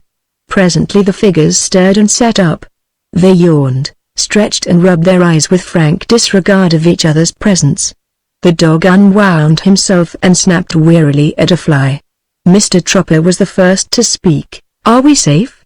he asked. "So far, it seems," replied Marion, fluffing out her hair, "but you never can tell about George." "The bottle, Colonel," said Topper promptly. Already I scent disaster. The bottle went the rounds, then the figures shook themselves and rose to their feet. Mrs. Hart led the way to the beach, the others straggling through the weeds beneath the weight of the tents and provisions. And the sun, as if to register its disapproval of their morning salutation, caused them to perspire freely.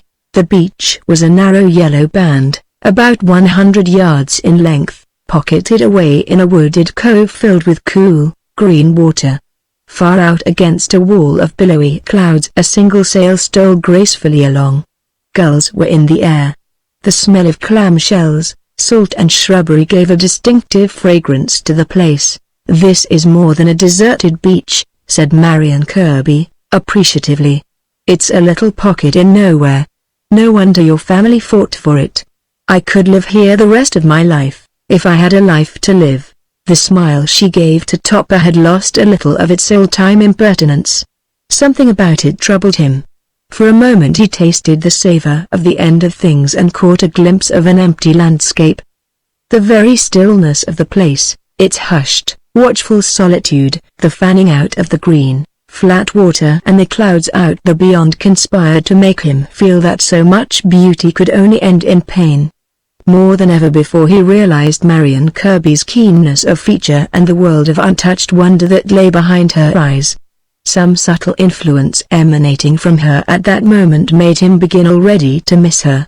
He wanted to go over and stand close to her side, but, in his self-consciousness, the few feet separating them were as difficult to achieve as the Sahara Desert on stilts.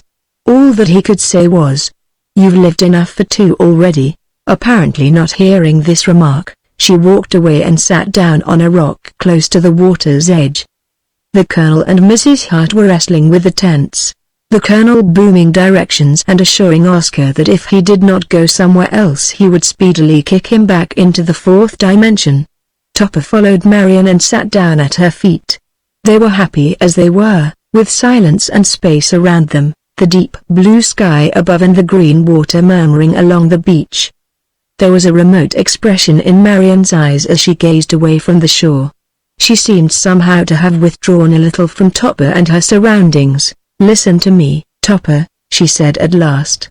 "Are you any happier now that you've lost your stomach and your smug voluntary wheeze?" "I've lost more than that," he replied, his eyes riveted on her face. "What a coy devil you are," she answered. "Do you mean to imply delicately that you've lost your heart to me?" "You know it," said Mr. Topper.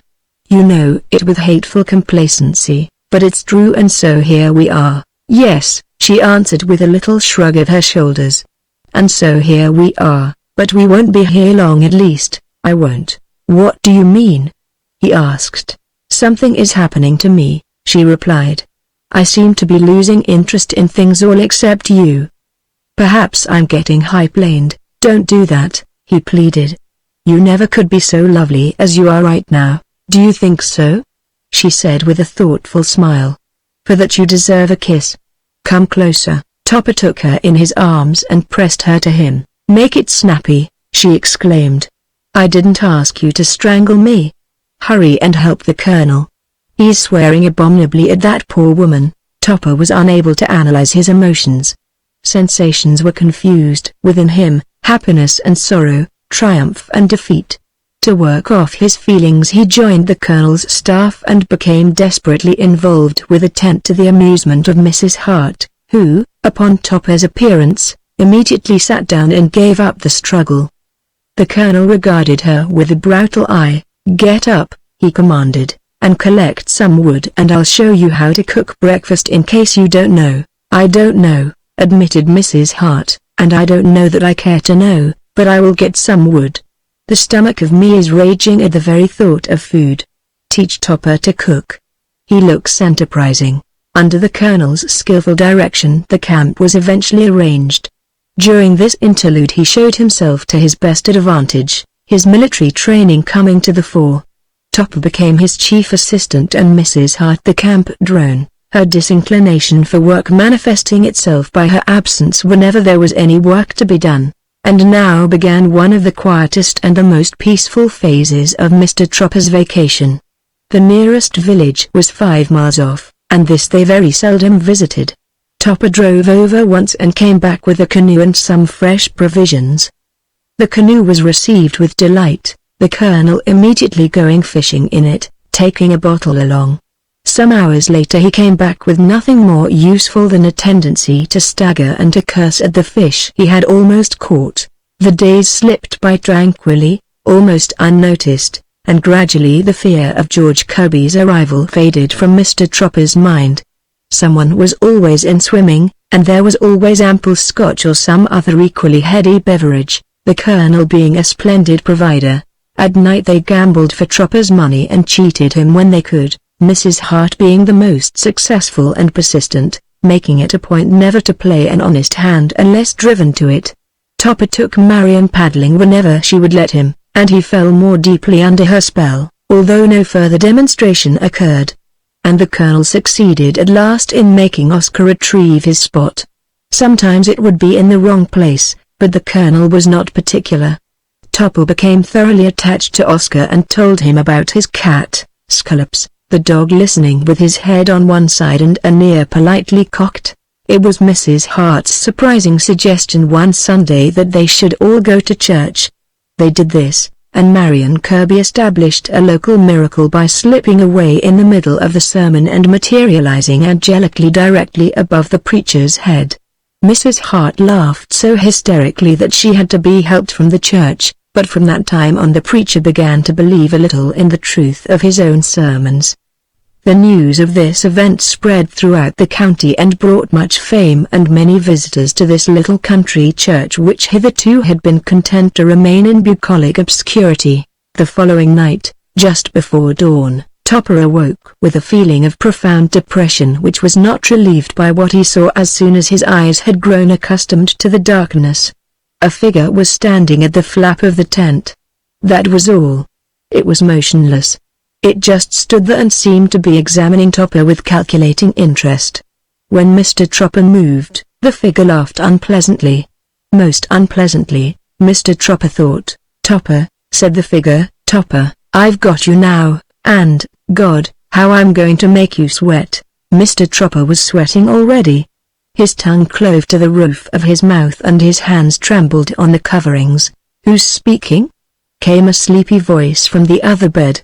"Are you awake, Cosmo?" The figure at the flap of the tent raised its hands to its head and clutched its hair. "By all that's holy!" it cried. "Living together in open shame, it's all a mistake," said Mr. Tropper in a despairing voice. "I didn't even know she was here. She must have sneaked in after I went to bed." "For heaven's sake, George, wait until I explain, and if I believed that," replied George Kirby more calmly, "you'd probably tell me another one, wouldn't you?" "Why, if it isn't George himself!" exclaimed Marion, rising from the bed. "And he's in one of his most playful moods. Welcome home, honey, shameless woman," he cried. "Put something over your shoulders. God, won't I make him sweat for this?" "Leave this room, Marion." "It isn't a room, it's a tent," she replied. "Do try to be accurate, and while we're on the subject of accuracy, I might mention the fact that Topper was right. I did sneak in here after he fell asleep. My tent is some yards away, but the Colonel was snoring so violently I came in here." "The Colonel?" said George and Tropper at the same time. "Yes," she explained patiently. "His tent is close to mine. It won't go with me," George Kirby replied. "Lies, lies, lies, a tissue of lies from beginning to end." "Oh, but won't he sweat for this?" "Don't keep telling me how much I'm going to sweat," put in Mr. Topper. "I've lost 5 pounds in the last 5 minutes. Let Marion explain." "Yes, George," said Marion. "Don't be tragic. I can explain everything. Topper's as innocent as a lamb. He doesn't know any better." "Don't jump at conclusions." Once more George Kirby laughed unpleasantly. "I'm hardly jumping," he retorted. "Conclusions are forced down my throat." Topper shivered and pulled the bed clothing round him. "You talk to him, Marion," he suggested. "Take him away somewhere and tell him everything. Maybe he wants a drink. It's such lovely scotch. Will you have a drink, George?" Topper's voice trailed away to a wistful nothingness. "I'll go," said George, "but I don't think you're going to escape. I'll keep my eye on this tent and in the morning you'll answer to me. Understand? In the morning you'll answer to me. You'll sweat then. Why must you repeat everything?" complained Mr. Topper. "Take a good drink and lie down. You're all upset." "Not so upset as you are going to be," George Kirby replied. "Not nearly so upset. Now I'm going, but I'll be back at any moment. Good night," said Mr. Topper in a cloyingly friendly voice. "Good night, George. I hope you'll feel better in the morning after you've had a nice talk with your wife." "Never felt better in my life," George answered. "I'm fit all over, and that's more than you're going to be." Marlon threw on a bathrobe and led her belligerent husband away, but sleep was murdered for Topper. In the pale dawn he sat hunched in his bed and wondered what George was going to do to make him sweat so much. Not until it was well on to breakfast time did he have the courage to leave his tent. The whole camp was astir and George Kirby was sitting on a log in dignified aloofness. "Here's where the sweating begins," thought Topper as he looked fearfully at George's grim face. When the Colonel saw Topper he greeted him with unusual impressiveness and led him aside. "Topper," he said, "I'm sorry, but Mr. Kirby demands satisfaction. There's no way out of it. If you don't fight him he'll kill you." "He'll kill me if I do," replied Mr. Topper. "Perhaps, but there's always a chance," said the Colonel. "Now this is what I propose." And Kirby seems to agree. The Colonel's proposition was unique. It was nothing less than a duel with clamshells at 20 paces, each principal to have 3 throws apiece. "Why, I never threw a clamshell in my life," said Topper, "but I understand they're very dangerous. Isn't there some other way? Some more reasonable way?" "I can't answer for the other way," replied the Colonel. "He is waiting for your answer. If you refuse, may God be with you." "May God be with me anyway," breathed Topper. "Make him agree to 1 throw apiece, won't you, Colonel?" "I'll do whatever I can," said the Colonel, walking with great dignity to George Kirby. Marion brought Topper a cup of coffee and looked at him sympathetically. "He's a rotten shot," she whispered. "Don't worry. It could be much worse." "Can you do anything with him?" Topper asked. "Get him drunk or something?" "Not until after the duel," she answered. "He insists on satisfaction. I've pleaded with him for hours." "I'm so thrilled," exclaimed Mrs. Hart, joining them. "When is it going to be?" "Think of it, a duel, and we'll be here to see it. It's just too wonderful." The Colonel left Kirby and approached the group. "Be ready then at 5 o'clock, he said. Kirby agrees to 2 shots apiece and intimates that he will need only 1. Kirby had left the log and was arranging a target on the beach. Then he collected some clamshells and began to hurl them at his imaginary foeman with all his might. At first the shells went wide of their mark, but gradually he began to get the range of the target. Patiently, deliberately and earnestly he practiced all morning until he had developed murderous control. Everywhere Topper went he heard the clamshells striking the target with increasing frequency and force. The sound got on his nerves. With fascinated eyes he watched George Kirby at his grim occupation. After a brief rest for luncheon Kirby returned at once to the target and put on the finishing touches. Topper, unable to bear the sight, retired to his tent. Once he emerged and endeavored to do a little practicing on his own part, but when he saw George Kirby sardonically watching his futile attempts to hit a tree, he dropped the clamshells and stole back to his tent. Slowly the hours dragged by until 5 o'clock, when the Colonel promptly appeared and solemnly conducted Topper to the beach. "Gentlemen," he said, "take your places at the proper distance and when I drop this handkerchief start firing." At this little announcement, Mrs. Hart, who had been drinking a trifle in anticipation of the event, clapped her hands enthusiastically. "At a boy!" she cried. Topper looked at her with disgust, then turned his eyes to Marion. She smiled back at him encouragingly, but remained silent. George Kirby beckoned to the Colonel and made a few hurried remarks, after which the Colonel approached Topper with a troubled expression on his face. "Topper," he said, "Mr. Kirby insists on his privileges as a spirit. He demands to be allowed to dematerialize, as that is, he claims. his natural state. Tell him not to be childish, said Mr. Topper. How can I seek to throw at him? I mentioned that fact and he replied that that was your worry, not his, answered the Colonel. Ask him if he would prefer to murder me in cold blood, Topper remarked bitterly. There's a razor in my tent. Do you agree to Mr. Kirby's proposition? Continued the Colonel. What else can I do? Cried Topper. If I don't agree he'll chase me all over this place with clamshells anyway. Let's get it over. Very well, replied the Colonel. Here are your shells, and good luck. Topper looked miserably at the clamshells the Colonel placed in his hand. Give him little ones, he whispered to the Colonel.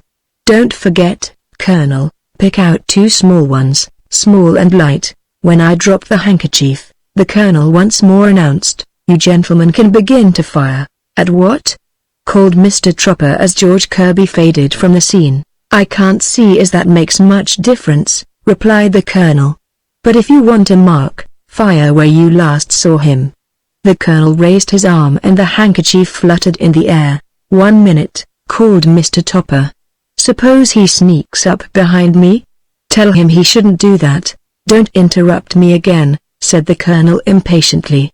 Of course he wouldn't do that. Oh, wouldn't he? I answered Topper. That's just what he would do. He looked at the spot where he had last seen George Kirby and saw a clamshell poised in the air. To Topper it looked neither little nor light. It was a brutal clamshell, the great-grandfather of all clams. Are you ready, gentlemen? Called the Colonel. I am, answered Mrs. Hart. What a lark.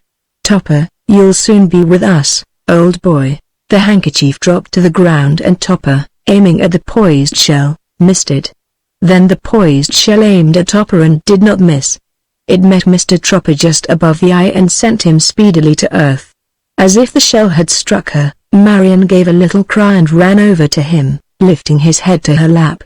George Kirby reappeared and stood looking down at Topper rather guiltily. The Colonel was bathing the wound. If you've killed him, said Marion Kirby, he'll be over on our side and then the triangle will be complete. I hadn't thought of that, replied Kirby, bending anxiously over Topper. I didn't mean to throw so hard. Pull him through, Colonel. Mrs. Hart was crying softly to herself and sipping a glass of scotch. He was such a nice man, she sobbed. Such a generous host. The Colonel and the Marion worked swiftly and silently as they skillfully bandaged Topper's head. Then the Colonel took him in his arms and carried him to his tent, Mrs. Hart following after them with tipsy lamentations. Chapter 20 The Return to the Tree. With an expression of congealed solicitude George Kirby was holding a glass of scotch to Mr. Topper's lips when next the stricken man opened his eyes on a world he had elaborately resigned himself to leave forever. The Colonel was making bandages with professional detachment and Marion Kirby was sitting on one side of the cot. Mrs. Hart, in an attitude of florid grief, was untidily draped over the foot of it. As he took in the serious group Topper was reminded of wax figures. Are you trying to poison me, he asked, now that you've got me down? Oh, dear me, no, Mrs. Hart pleaded moistly. Please take a little drink. It will do you a world of good. It's already helped me tremendously. Mr. Topper looked with surprise at her tear-moist face. What's this? He asked. Tears. Don't cry, my child, he'll get me the next time. Yes, she answered dramatically, they're tears if you want to know. Ask them all. Tell him, Marion. Ever since that clamshell knocked you out I've been crying as if my heart would break. And I do believe it will unless some considerate person gives me a little something to tuck up my nerves. Kirby bent over Topper and looked contritely into his eyes. Listen, old man, he said. Tell me that I'm forgiven. I'm terribly ashamed of myself for getting you all messed up. The honors are even now. But not the injuries, Mr. Topper replied with a tired smile.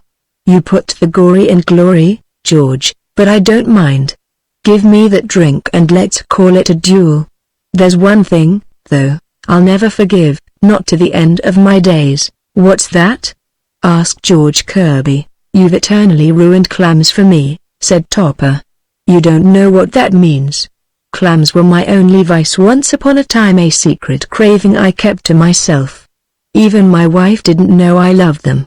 That's all over now. Hereafter whenever I see a clam I'm going to duck and run like hell." "How droll he is," murmured Mrs. Hart. "Let's all have a drink." They all did, all save Marion Kirby, who held a moist cloth to Mr. Topper's head. "Do you want me to send these ruffians away?" she asked him. "Perhaps you had better rest. Let the ruffians stay," he answered. "The situation pleases my vanity. Never before have I been such a center of attraction." The Colonel turned to Kirby with one of his most disarming smiles. "Now that the storm is over," he said, "I want to tell everyone that it's been a real pleasure to have met George Kirby. We have thought so much about him." "Thanks," acknowledged Kirby, "but if it hadn't been for Marion's playfulness in that church you might never have had the pleasure. You can't imagine what a great to-do her misplaced sense of humor has created. By this time, I'll bet, the papers are full of it and the sparks are fairly flying from scientific and religious circles." "She was too funny for words," said Mrs. Hart. "Perhaps," replied Kirby, "but as soon as I heard of it I knew what had happened. I recognized that particular brand of madness, having suffered from it for years. After that it was easy to find you." "How fortunate," said the Colonel, with highly polished hypocrisy. "If we had known you were back we would have scoured the countryside. Your return was our constant topic of conversation. Topper and your wife were forever talking about it." "Were they?" cried Kirby, pitifully pleased. "What a beast I've been." "They were," continued the Colonel, "but don't worry. It's been a good summer all round. You've outraged Europe and we've despoiled the New England states. At last we meet. A little misunderstanding, a most natural misunderstanding, is happily if painfully settled. Therefore I propose a final celebration. I feel that my ectoplasm is running low and I fancy we're all about in the same boat. We can't fade away without one last fling, but this time the party will be on us. Mrs. Hart and your servant will give it." "Where?" asked Mrs. Hart, sleepily opening her eyes. "May I come?" The Colonel gave her a glance of commiseration. "The events of the day have been too much for the poor woman," he remarked. "She is sodden with excitement." "It's not that at all," she protested. "Tell him, Marion. It's just because I'm so frantically sympathetic. No one suffers as I do. No one has such nerves. You wouldn't believe how much." The Colonel, George Kirby interrupted impatiently, "has extended to us a very handsome invitation which I, for one, accept on the spot. But where can we stage this celebration? From what I've been able to gather, you people have about exhausted all the hospitality on this side of the Rockies. How about right here?" suggested the Colonel. "This is a good, safe place." "No," put in Topper, "let's go back to the old inn you know, George, where we pulled our first party. Mrs. Hart and the Colonel would love it there." Marion Kirby was gazing at Topper with a reminiscent light in her eyes. "I second the motion," she said. "The old inn would be a lovely place for a farewell party." At this Mrs. Hart's shoulders began to shake convulsively. "Don't say farewell," she sobbed. "I can't bear to think of the parting. Quick, Colonel, my glass." Marion motioned to the Colonel, who immediately lifted the grief-stricken woman to her feet, and, whispering words of comfort in her ear, assisted her from the tent. 2 days later the Colonel and Mrs. Hart left for the inn, to complete arrangements for the celebration. The others, including Oscar, who had stubbornly refused to dematerialize, were to follow by motor within a few days. On the morning of departure Topper, still bearing the honorable scar of battle, wandered dejectedly about the place. He was looking forward with but small eagerness to the farewell celebration and would have preferred to linger on forever in this quiet spot where he had spent so many happy and carefree days. Everything spoke to him of Marion, the water, the beach and the trees. Everything breathed farewell, the parting of the ways. If he could only have remained near her, even with her husband present, it would have been better than a final separation. For the first time in many days he thought of Mrs. Topper, thought of her miserably, protestingly and with a little pang of shame. He had treated the poor creature terribly. He realized that, and the realization made it no easier for him to face the inevitable reunion. To escape his thoughts, he put on his bathing suit and went for a parting swim. He swam far out to the mouth of the cove and looked across the water to the distant horizon where tumbled clouds, touched with sunlight, were banked against the sky. He wished that he could swim out there with Marion Kirby and hide with her behind that fleecy curtain, to be protected by it forever from the urgency of life, to prolong there in a curtained land the romance and freedom he had enjoyed for only a few short months. His dream of escape was shattered by a voice floating to him across the water. Looking behind, he saw Marion, clad in her bathing suit, gliding towards him in a canoe. "What are you doing so far from shore?" she demanded. "It's time we were getting started. Are you so eager to leave?" he asked her. "My heart is no lighter than yours," she answered, "but I'm not wasting time weighing it. Look out, I'm coming in." She poised herself and dived lightly overboard, emerging close to Topper. Together they swam back to the canoe, and Topper, with all his strength, pushed it out of the cove. "Let it drift away," he said, "as a symbol of my departing happiness." "I'm in on that, old thing," she replied, "but just the same, cheer up. We'd better be getting back to shore or George will be collecting another nice little pile of clamshells." "But, Marion," Topper protested, "is it really to be the end of things? Can't we go on for a while?" "I'm afraid not," she replied. "You and George are not proper playmates, and anyway my ectoplasm is growing a trifle frayed.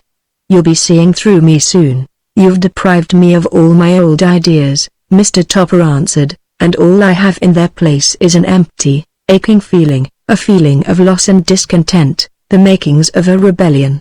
"Memories," she cried. "Memories, Topper. Do they mean nothing to you? Cling to them. The past is made of memories, the future is made of dreams." "Hot stuff, not mine," answered Topper. "Desktops and legs of lamb." "Well, then, here's a memory for you," she said, swimming close to him and giving him a little salt-edged kiss. "Now, quit your mooning and get back to shore." Topper buried his face in the water and swam to the beach, Marion following easily in his wake. George Kirby was waiting for them with a glass in either hand, and as Topper swiftly studied his face, he fancied he detected in Kirby's eyes a hint of pain, something lonely and hidden, yet reassuringly sympathetic. "I thought you might like these after your long swim," said Kirby, a shade apologetically. Something about the situation made it difficult for Topper to speak for a moment. He accepted the extended glass and pretended to be getting his breath. "You're thoughtful, George," he said at last. "Here are my best regards to you." "Good luck," replied Kirby with a faint smile. "This place is almost too lovely to leave." But they left it just the same, left it as it was, the canoe drifting out with the tide and the tents rippling in the light breeze beneath the high, glad sun. Topper, with Oscar on his lap, slouched in the automobile and refused to look back at the little beach as Kirby drove across the field and onto the narrow road. No one spoke, no one seemed inclined to look at the other. They were occupied with their thoughts, which apparently were not happy. Presently Marion found a bottle and handed it to Topper. "What's wrong with this outfit?" she demanded. "You'd think we were going to a funeral instead of a celebration." "The pair of you depress me." Topper and Kirby drank, solemnly at first, but gradually their solemnity faded until at last the three of them felt moved to lift their voices in rhythmic harmony, so painful to the ears that Oscar howled in protest. Dusk was drifting over the fields by the time they reached their destination, and already the old inn was partly obscured by trees and shadows. They parked the car behind a clump of bushes and entered the inn by a rear door, old memories rising up to greet them as they stood in the dim light of the silent room. No one was there to receive them, but signs of preparation were everywhere in evidence. A long table had been arranged at one end of the room and the great sideboard was burdened with provisions, glasses and bottles. In one corner Marion discovered a battered but businesslike phonograph. Cigars and cigarettes had been placed by thoughtful hands at all convenient points. Oscar was behaving strangely. The hair stood up on his back as he sniffed the air excitedly and gave utterance to eager whines. Observing the behavior of the dog, Topper began to feel uncomfortable. Suddenly loud raps shattered the silence of the room and a voice called out, "Attention!" Topper, on his dash to the door, stopped long enough to see the Colonel, in full uniform, emerge from the gloom. The sight reassured him, as did the appearance of Mrs. Hart a moment later. Oscar was barking madly and scrambling at the Colonel's feet. Mrs. Hart was approaching Topper with a tray full of glasses. This decided him to stay. He took a glass and drained its contents. "Take another," said Mrs. Hart. "Thanks," replied Topper. "How are your nerves?" "Mine are terrible, couldn't be worse," she assured him. "The arrangements have been such a strain. I think I'd better join you before I continue with the tray." "Do," urged Topper. "It would be awful if you fainted." They drank together quickly and Mrs. Hart hurried away. Topper looked about the room and was appalled by the sight he beheld. Bodies in various stages of formation were appearing in every corner. Heads were floating in the air and bodiless legs were walking across the floor. Strangely detached-looking arms were already snatching food and glasses from the sideboard. And as Topper stood there gazing, the room gradually became peopled with men and women in evening clothes. They stood about in groups and conversed with animation. In the most natural way in the world they consumed sandwiches and cocktails, and lifted their voices in laughter. Marion Kirby came over to Topper and took him by the hand. "Stop gaping like that," she whispered. "It's only a few of the Colonel's friends he's invited in honor of the celebration, and if you'll take it from me, it's a pretty hard-looking crowd. Don't get giddy with any of the women or I'll have to start something. I want you for myself tonight." "Never in my life have I witnessed such a wholesale display of horrifying sights," said Mr. Topper. "You are welcome to have me all to yourself tonight. I'm cowed. But first we must appear in public," she replied. "Come with me and I'll steer you safely through."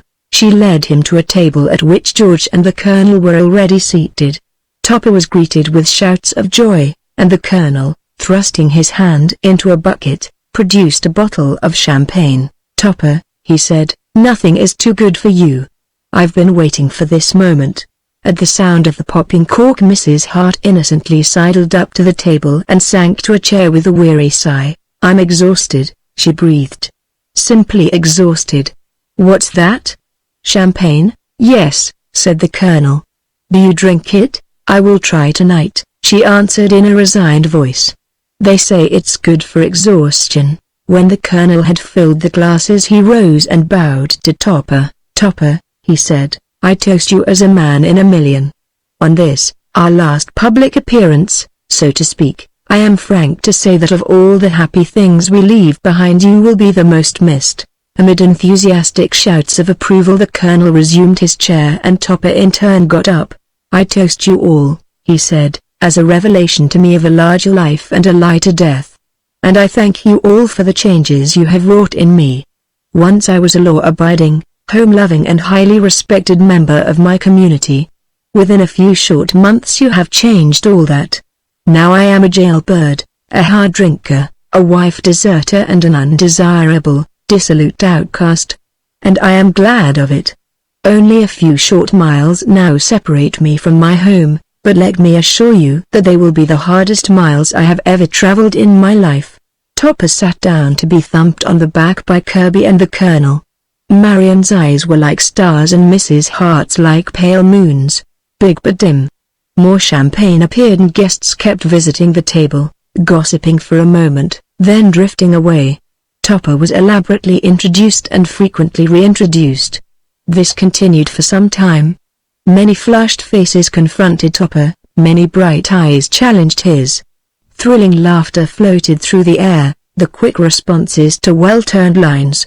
Arousing perfumes, subtle yet intimate, quickened the expectant blood. A soft light, shed by the lanterns hanging from the rafters, flooded the room, and through this light the dancers revolved to the impersonal music of the phonograph. The Colonel was at his most beaming best, gracious, immaculate and highly charged with champagne. Like a prince he sat at the table and greeted his subjects with jovial words. It was an expansive, heady and fluid evening, a dizzy moment stolen from the lap of time.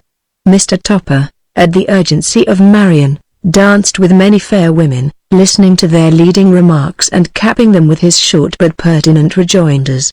At last he returned to the table and claimed Marion for a dance.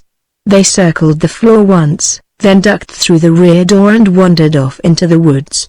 Other couples were there before them.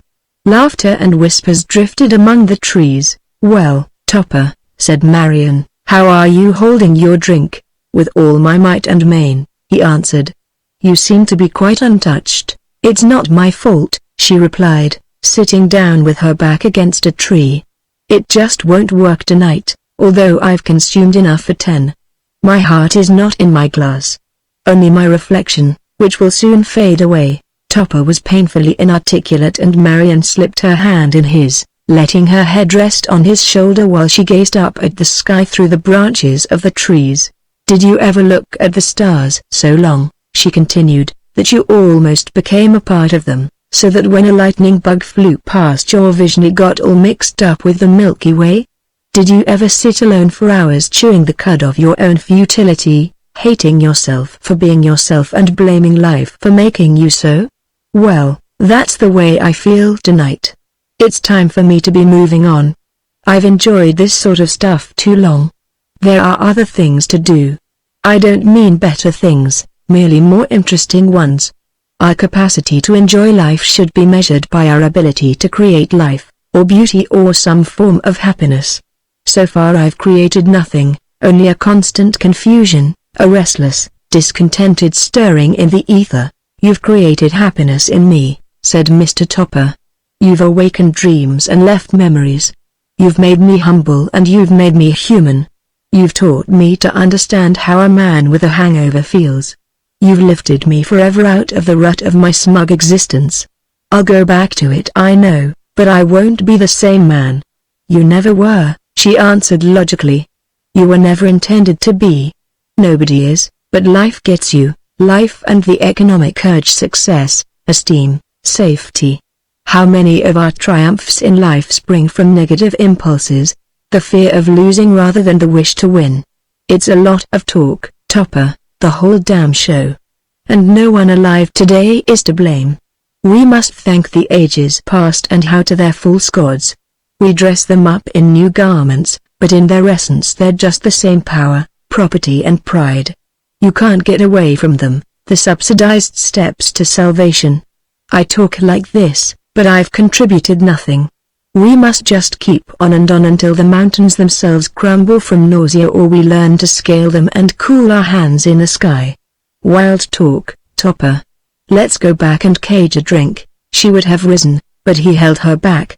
"Rest here with me a moment," he said, "and let the world go to hell." "If you feel like that," she answered, "we'll have to cage a flock of drinks." They rose and walked back to the inn from which issued the tumult of many voices raised in song and uncontrolled abuse. The room presented a scene of great disorder. Couples not amorously inclined were either gambling or accusing each other of murder, arson and rape.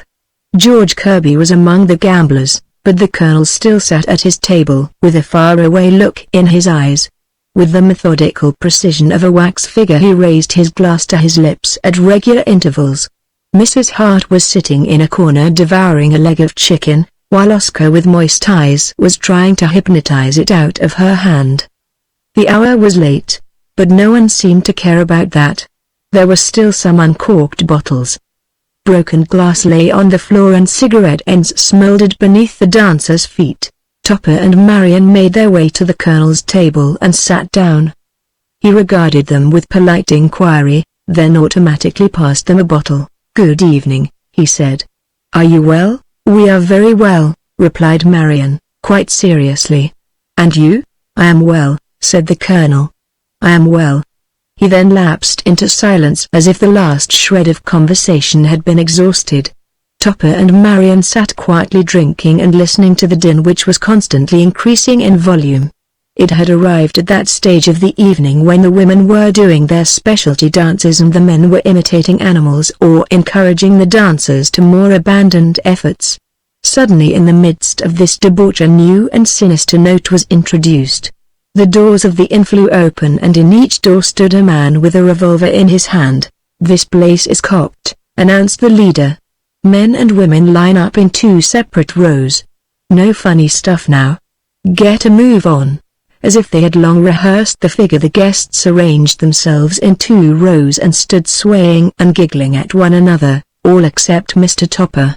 He neither swayed nor giggled, but trembled in every limb. The Colonel stood on one side of him and George Kirby on the other. Marion was directly opposite. The raiding party moved from the doors and walked between the rows, and as they progressed the rows gradually faded from view until only Topper remained unhappily present. Each man in turn inspected Topper, then turned back to the guests, but there were no guests to be seen, nothing but Topper and an empty room filled with chuckling voices and glasses moving through the air. The raiders huddled together and raised their revolvers, and as they did so the weapons were quietly removed from their hands. "Out with the lights!" cried the Colonel's voice, and the room was plunged in darkness. Cries of mortal fear now broke from the raiding party and a scuffling noise was heard. Topper was seized by either arm and carried from the room.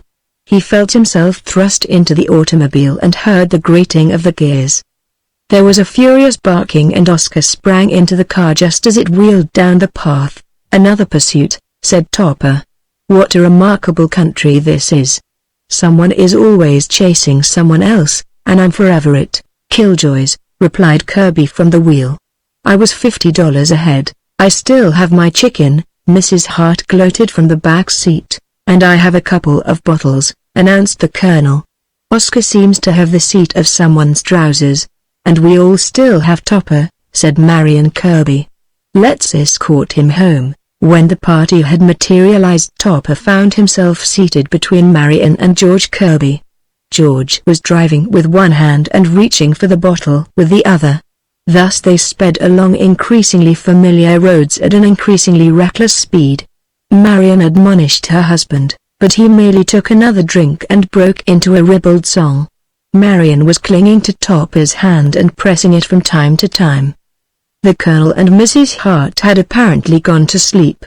"Here we are," said Marion at last. "We're approaching the old tree. It's our parting point, Topper. Can you take the car from here?" "It was a fine party," muttered Topper, then the words refused to come. He felt that his world was dropping away from him, and as if to hold it back, he clung with all his might to Marion's hand. The automobile gave a sharp, uneasy bounce, then side-jumped from the road. As the great tree rushed out of the night to meet them, Marion Kirby threw herself on Mr. Topper and held him in her arms. Then Topper's world in reality did drop away. He had a sensation of clinging arms and a warm breath on his cheek. There was a terrifying crash and he caught a strange picture of Oscar describing an arc in the air and vanishing as he turned. The earth sprang up and struck Topper a smashing blow all over. Aching darkness settled down on him. Chapter 21 Through the Easter Egg. Mr. Topper was entering the peephole of his sugar Easter egg. Once inside he felt that he was in a different world, different yet strangely familiar. A soft, still radiance, more vital and sympathetic than that of the real world, lay over a vast hollow plain which ran in a great green dip to a distant fringe of trees. What was he looking for? He wondered. Was it for the shepherdess of his youth? He knew that it had something to do with romance. Was he looking for Marion Kirby? That must be it. But where was she? The hollow plain was empty. No living thing moved across it. And Mr. Topper was tired. Never before had he been so tired. He could hardly lift his legs, they dragged so heavily. But he had to find Marion Kirby. She was necessary to him. Already she had been too long away. With slow, weary steps he set out across the sunken plain to the faraway trees on the other side.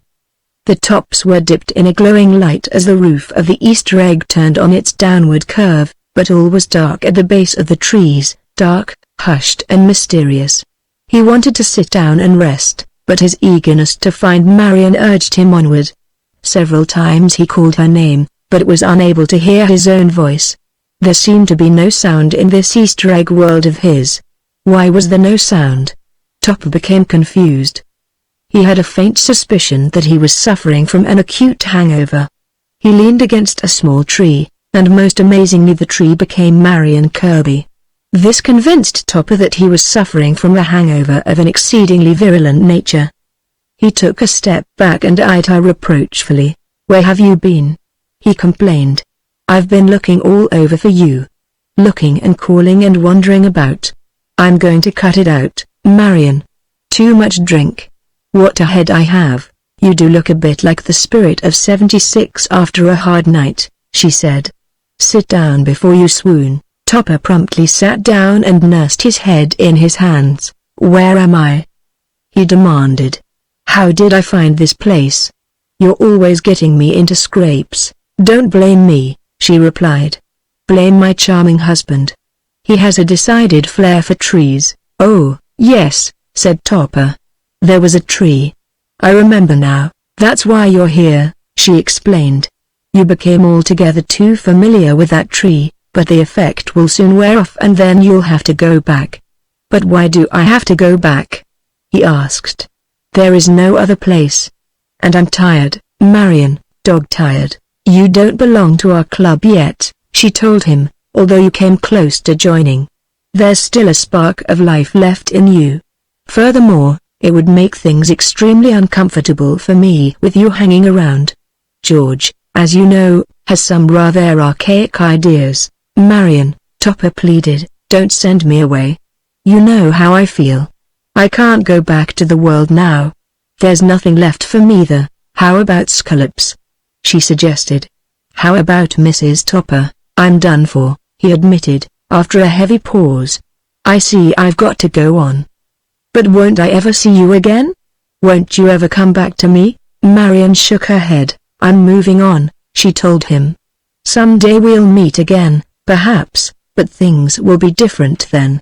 Worse, if possible," grumbled Topper, painfully getting to his feet and gazing ruefully at Marion. She grinned at his woeful expression and lifted her face to his. "I do believe you want to kiss me," she remarked. "Damned if I will," he replied. "Ah, come on," she urged. "It's the last." Topper groaned and kissed her. "You always were a jade," he said. "How gracious," she retorted. "You're almost like your old self." "I'll never be that again." "Don't," she replied. "Don't. Remember this, old thing, too much virtue will sour the sweetest character. I've taken a sort of pride in you, seeing you change and grow gay. Don't spoil it all and disappoint me. Life will squeeze you if you let it, squeeze you back into a nice little mold with whipped cream and fixings." "I know," said Topper drearily. "Squeeze me back into the 7.32, but never into white duck trousers," she replied. "Promise me that, Topper." "I swear it," he answered. "Good man," she exclaimed, patting his arm. "It's almost like leaving a son my own creation." For a moment she regarded him thoughtfully, then moved away. "So long," she called over her shoulder. "Goodbye, old dear." Topper's eyes grew round with desperation. "But, Marion," he cried. "Marion, when shall we meet again? Won't you tell me when?" "When fate sends you up against a larger and tougher tree," she replied. "You're a hard man to kill." Without looking back again she drifted away among the trees and Topper stood alone on the sunken plain. "A pretty trick," he muttered. "Leaving me flat like this. Well rid of her, say I. Always getting me into scrapes." But as he continued across the fields his heart grew heavy for Marion Kirby. Several times he stopped and gazed back, looking for all the world like a small boy reluctant to set out for school. "The jade," he continued to himself, "the heartless little jade. I don't care a damn. Scallops has better sense. What's happening to the light? I'll never get out of this place. Marion, where are you? You got me into this fix." Gradually the plain grew dark and faded away as Mr. Topper, panting heavily, struggled through the people of his Easter egg world. It was a tight squeeze. He seemed to be hanging in space, still too fat, he growled. My stomach sticks, damn it. When Mr. Tropper returned to consciousness, he found himself in a small white bed in a small white room.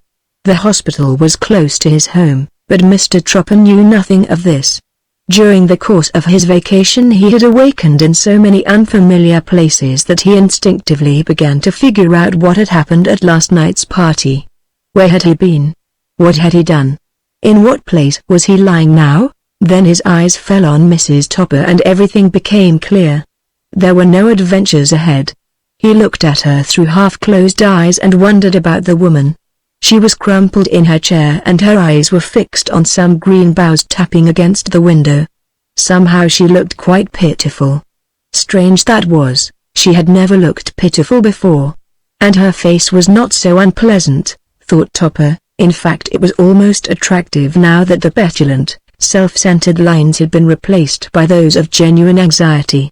Her hand was resting lightly on the bed and Topper fumbled it into his. "Hello," he said. "How's the girl?" With a little gasp she turned in her chair and looked at his sunken face. It was odd to see the tears in her eyes and the uncertain smile on her lips. "You can kiss me," said Topper magnificently. "I'm too tired to move." Mrs. Topper was very much afraid. She kissed him, but did not linger over it. "I might hurt you," she faltered. "Am I as broken up as all that?" "You're pretty well cracked," she admitted. "It's lucky you're still alive." The automobile burned up. Topper heard this with relief. Much damaging evidence had been destroyed. "It was the same tree," he remarked. "They're talking of cutting it down," she replied. A nurse looked in at the door and, seeing the two conversing, hurried for the doctor. Topper was examined and Mrs. Topper dismissed.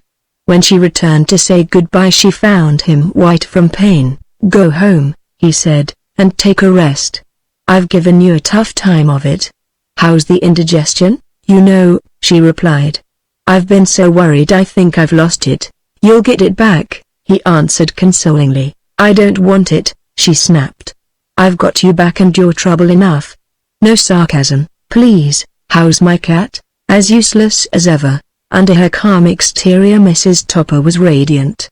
She gathered up her possessions and kissed her husband again. "Those knickers," she whispered. "I'm sorry about them. They were lovely. I bought a lot more." A smile flickered momentarily across Mr. Topper's lips. His eyes moved to the window. The fields and the woodlands stretched out to the dropping sun. Somewhere out there in space was Marion Kirby. But was she there? Had he ever seen her? A remarkable dream? Hardly. Across the fields the old song came back on the wings of memory. "My husband, he did it. The devil would drive, the high-flying, low-lying soak. And that is the reason I'm no more alive, for he ran me smack into an oak." He raised his hand to his forehead. Yes, that was George Kirby's scar. It was still there. And where were the Colonel and the Jock and Mrs. Hart and that prince of dogs, Oscar? Gone, all gone. Would he ever see them again? The sun had touched the treetops now, filling their limbs with fire. Topper sat watching the glowing sky until the colors faded. A nurse entered and handed him a glass. Topper obediently drank it. "Very poor," he remarked. "Very poor. Who bootlegs for this hospital?" She laughed automatically and departed with the tray. Topper cautiously eased his position in the bed. In a little while he would be leaving the hospital, going home, going back to the distractions and obligations of life, going back to desks, schedules, daily travelings, legs of lamb and familiar eyes. But things would never be the same. Topper was sure about that. Life would never get him. He would use it differently now. He himself was a different man.